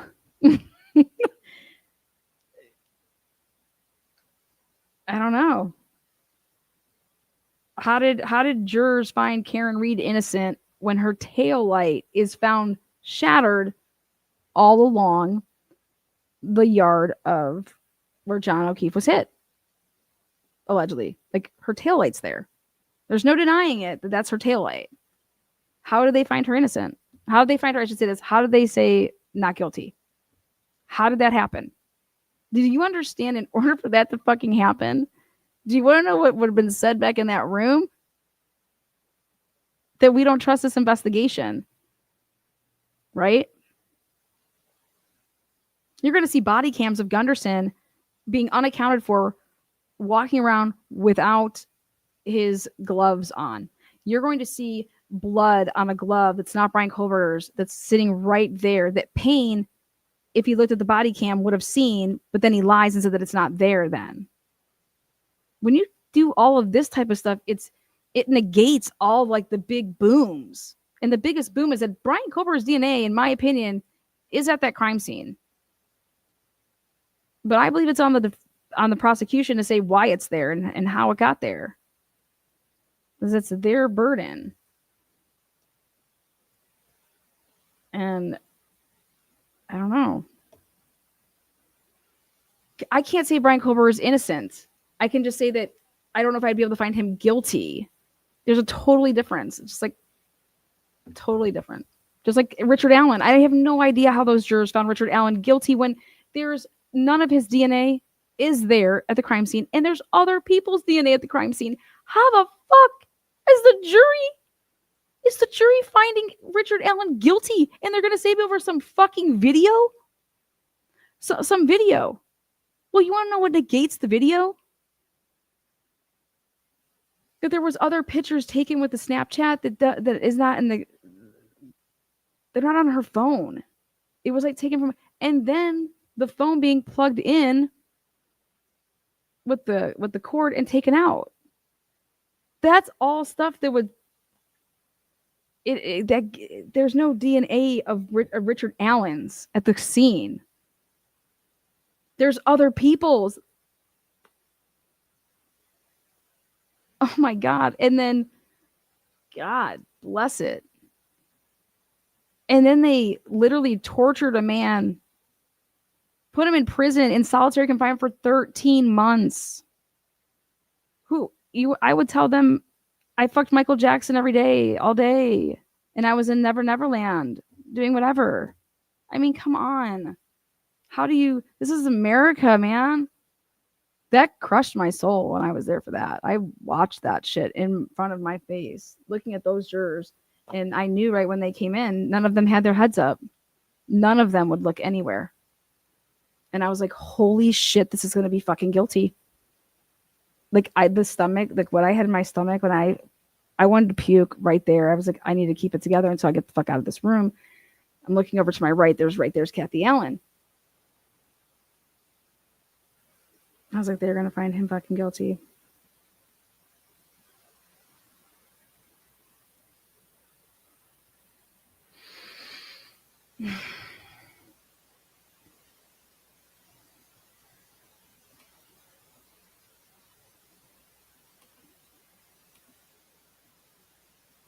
I paid for a super chat, but it didn't post.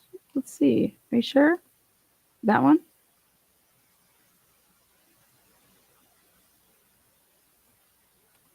Let's see. I haven't seen the car lights you spoke about when it leaves, in my opinion, parked just to the side or at the front.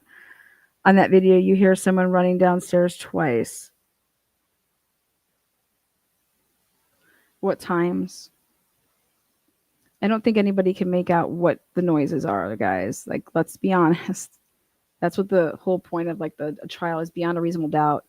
I'm just simply saying that there's noises, and the noises actually begin when Molly arrives at 3:45. It doesn't matter what's going on. It matters that Molly was communicating with somebody, or she was witnessing somebody communicating with somebody else. And that's not what Molly tells anybody that happened. You know, that stuff just, you guys know when you're like speeding and immediately the lights go on and a cop's about to pull you over, like you like snap real quick, or like something you could be drinking and then something like it like rocks you to the point that like you're engaged, you're focused, I don't know if it's just like what kicks in, but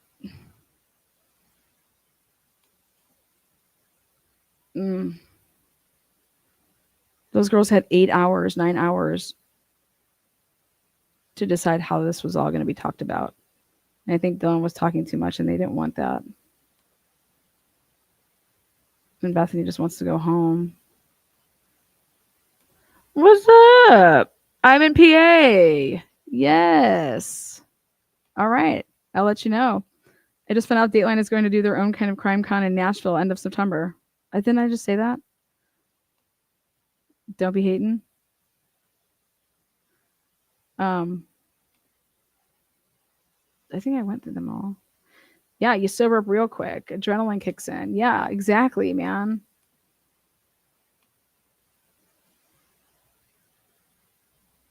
But then you see like these 4 beautiful souls if you're on the jury, and how could it not like tug at your heartstrings to be like, you want to find somebody guilty, you know? So that they can have justice, right?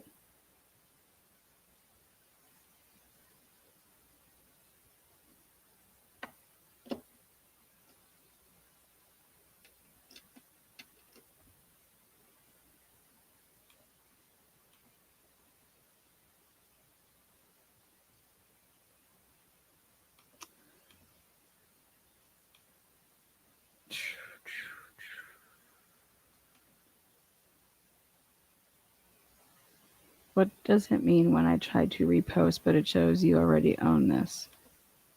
You already own this? I have no idea. I think what's really disappointing from like just a standpoint of, I really respect our like these rights, everything that we have. People like died for that, you know what I mean? And like, how does a judge make the decisions that he made in this case? How does the judge in Richard Allen's case make the decisions that they made in that case? How does the judge in, Karen Reed's case make the decisions that they were making? Like, who the fuck do you people think you are? I don't judge my ass.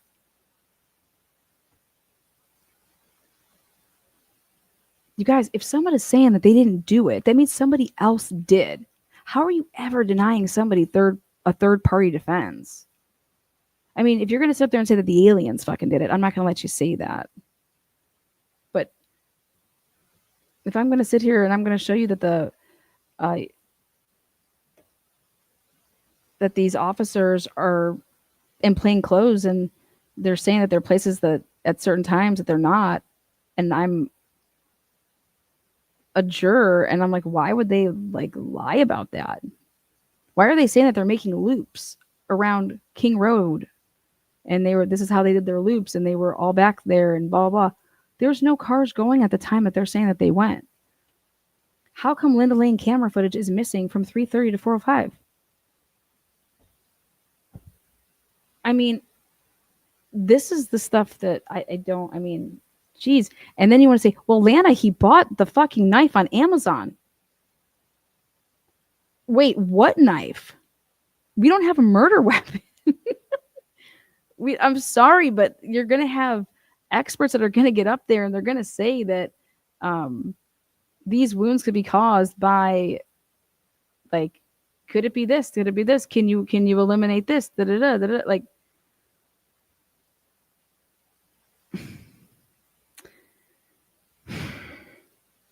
then I'm going to find out that they were all watching the Vampire Diaries and this is what the episode said. And then this is what they said the killer said. If you're a person that's on the jury and you hear that, what are you going to say? What are you going to think? Nothing to see here? No, you're going to say, oh my God, what the fuck is going on? Why did these cops not catch this shit?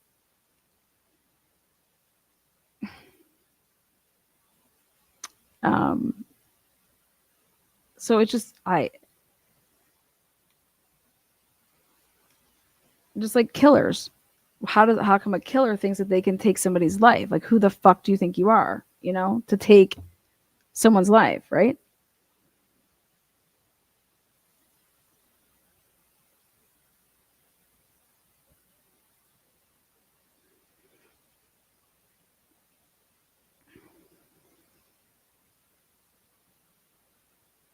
Entitled fucking pricks. People that had fucking shitty ass parents. Like, I'm just shocked that Brian Kober's family let him go across country. If Brian Kober is literally calling you 3 and 4 hours a day, if that's truly true, and that, like, I mean,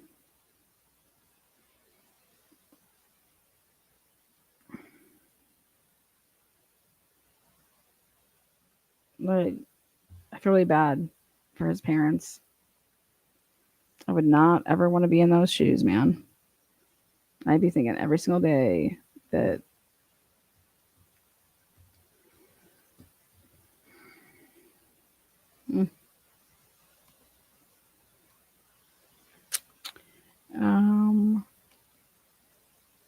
oh, thank you. Appreciate that comment. That's nice. That's nice. I also think to myself, people that are prosecuting cases, how are you prosecute? Like, all they care about is their wins and losses. When you got to get somebody on a loophole technicality bullshit, you didn't win, motherfucker. You didn't win. That's like playing Monopoly, okay? Like, who needs to cheat to win a board game? That's what I think of prosecutors. I don't think of people like Georgia Kaplan. I don't think that of. I think that as bad as she wants Donna Adelson, I mean,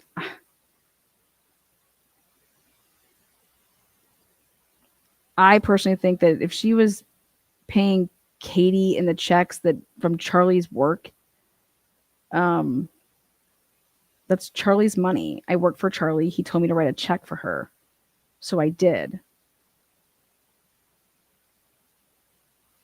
People say that Donna was paying Katie.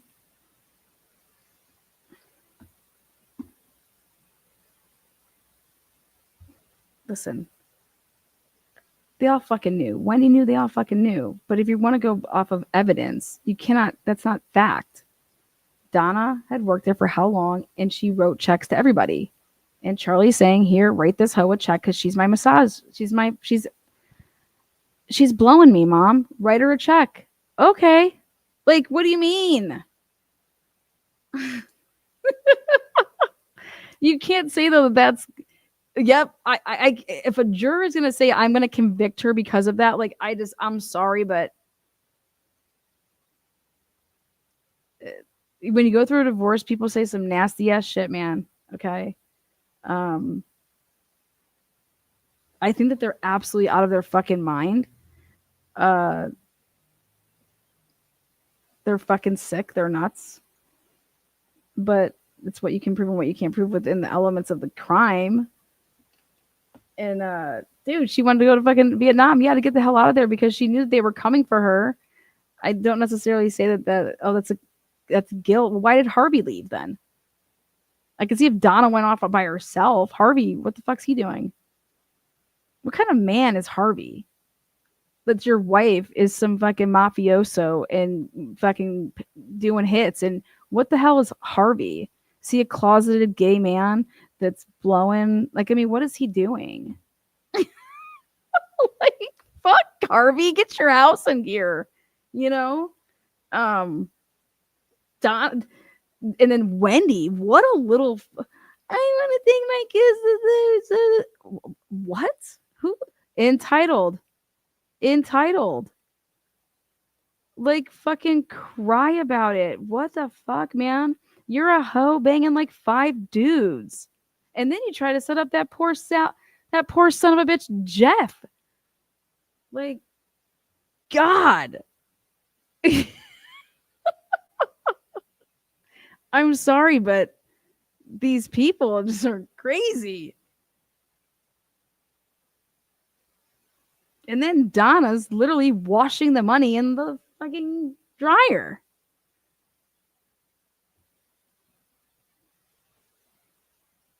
Jeffy Poo. Let's set up Jeff Lacoste or whatever his name is, Lacasse. What a bunch of idiots. And you ever just wonder how did they ever make any money in life when you're just that dumb? Rosie, thank you so much. Becoming a member. Yeah.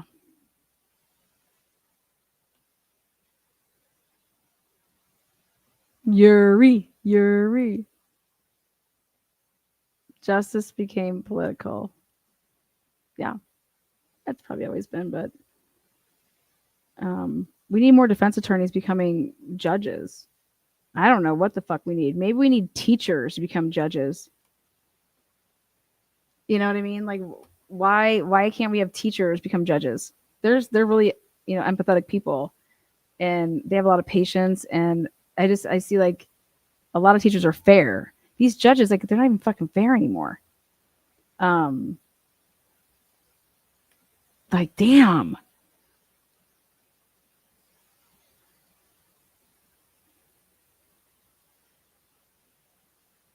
How does anybody read that PCA and think, yep, this is how they got to Brian Koberger? Shoot me in the fucking head, okay? Because no, they didn't. And the people that are, what they want to say, the guilters or whatever, if you want to keep lying to yourself, I'm at least spitting facts over here that says, dude, nobody can read that and say that that's how they got to him after the cops say that that's not how they got to him. And they admit this shit. And then here's Ashley fucking Jennings twirling around asking Judge Hippler, is that good? I mean, is it? Well, that's your answer. Yeah, Frank's their ass. Let's go. God, they admitted it. They fucking admitted it. How do you not get the lead investigator is telling you that he's never rode up an apple warrant before. He doesn't know any of this shit. Well, then who did it? Who did all your work, Payne? Mowry. We'll get Mowry on the stand. I didn't do it. They had me last minute go and take these classes, to figure out how to do cast, and so I could testify at the grand jury. So wait, you made all this stuff up for this presentation? This wasn't used to actually as part of the PCA? No, I did mine all months later. What?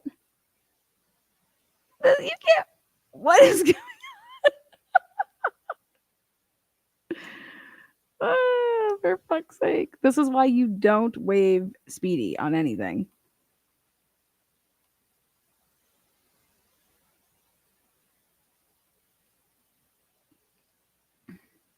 Yeah, I would love to see teachers become. I mean, I'm just talking about fair, man. Like, you don't need to know the law to be fair. You know what fair is. All right? Come on. You know right from Hitler was making excuses and making just shit up. They did not identify him solely off of IgG. The fuck are you talking about? They just said they did it. I know that they did it through WSU in part. Dude, what drugs do you want? I want them because we're going to sell them to people and we're going to make lots of money.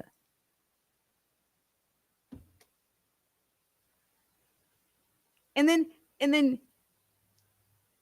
the attorney general's office was prosecuting, like was sitting there knowing. Yep. We use Ridge Road camera. We didn't use the other ones. Yep. Hitler's over here like, well, it doesn't. This email doesn't say that they did that. What are you talking about? It has the attachments right here, like, and it has the addresses: Paradise, Ridge Road. Do you see 112? No. Oh, I found a good one. Well, I mean, did Ann? Well, do you want me to call Ed Jacobson in here and he could testify to what this email means? Why didn't she do that? I don't know. She's probably thinking, I don't need to do that. How can this man say that? How do you know that that's what that is? We don't see these attachments. What?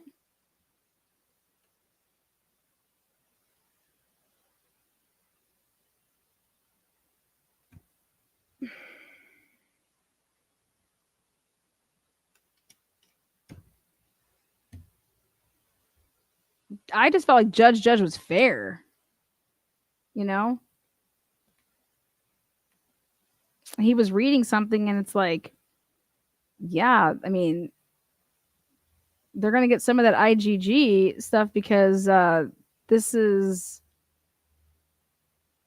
how you got to this dude, right? And they hid some of the stuff. Wild shit. Yeah, where's your paper? You know, doing math problems with no work. I don't know.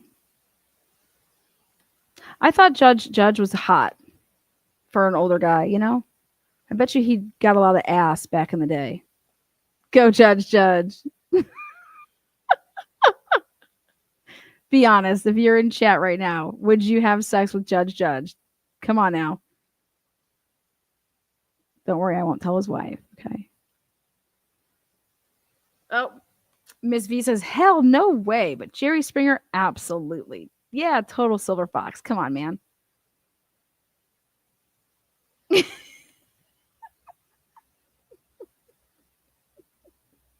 Yeah, look at him.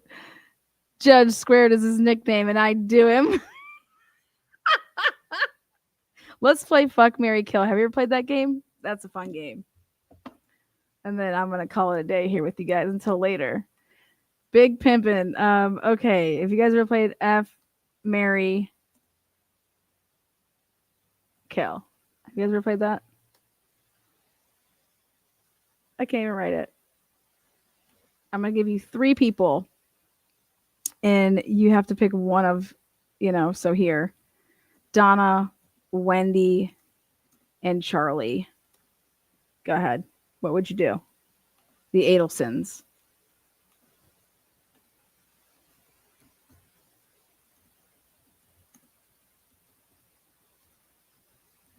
Harvey doesn't even make the ticket. Silent G says F everyone. Oh, that's so funny. No one has any comments to that one.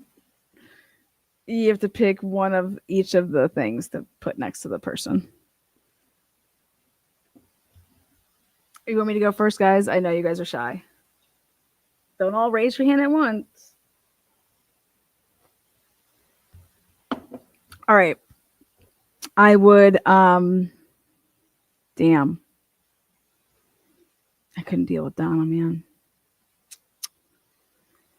Okay. God, this one sucks.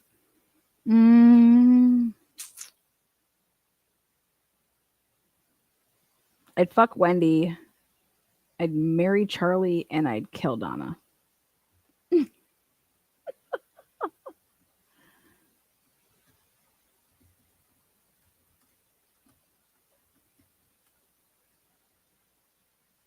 You'd marry Donna?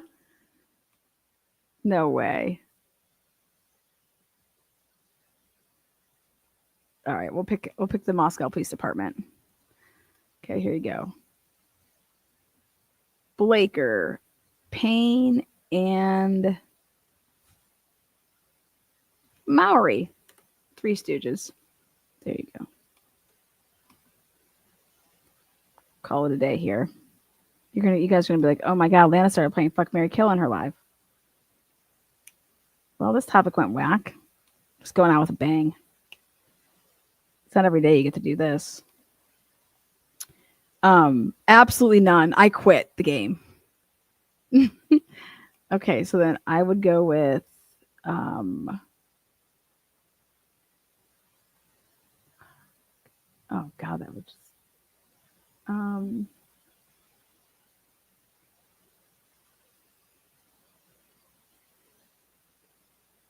I don't even know who I'd pick. Flashbang. None. I quit. I quit the game. I can't do it. All right, you guys all rock. Thank you so much. Tonight, join me for a quick live. It's going to be to expose the police officers, 100% Idaho State Police, as well as crime scene investigators. They believed that the knife was potentially in that house and hidden in the vents, and their reasoning for it, find out tonight. It's crazy. Flashbang. Hugs from all over. Let me know where you guys are at in the comment section, and be kind to one another. We'll see you back tonight. Thank you guys so much. I enjoyed our 4-hour and 30-minute conversation. Now let me just go rest up this throat. Thank you so much, moderators. Appreciate you guys. Thank you, Mama. Thank you guys. You guys all rock. Appreciate you. Where the heck you been, Freckled? Peace out.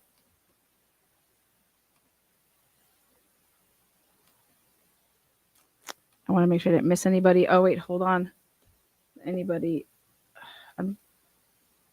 People at the end, and then I miss them. Oh, wait, there we go. I don't disagree. $1.99. There she is. All right, gotcha. Gotcha in time. And then Dana, $5. Cheers. Thank you so much, Dana. Diane, $25. Thank you so much. And it says, knowledge is the best. Stay sharp as fuck, girl. Oh, that's sweet. I love that one. Diane says, keep up the hard work. Thanks, Annie. Melissa, $10 for the docs. And like I said, $50. Thank you so much for Danella. She said, thank you for your hard work and keep going. So thank you again so much. Much love and appreciation. And yes, January 24th says, Lana, Sheldon has best chance to get out of jail with you on his case. I hope so. He's innocent. I hope anybody out there that's really willing to help him comes aboard. If there's ever a time that you want to do a good deed and you're an expert, anything that you can help a young man, this is somebody who's worthy of it. Peace out. Oh, it's about Judge being hot. Hell yeah. Nothing like a hot little tss. I just love his personality. he's just so blasé. Like, hey guys, no need to fight. Let's all get along here. Okay? We don't need to be harsh with each other. He's just smiling. I just love it, you know? I just wish you would have saw Judge the whole way through. We could use a lot more Judge's personalities. All right. Take care. Bye-bye now.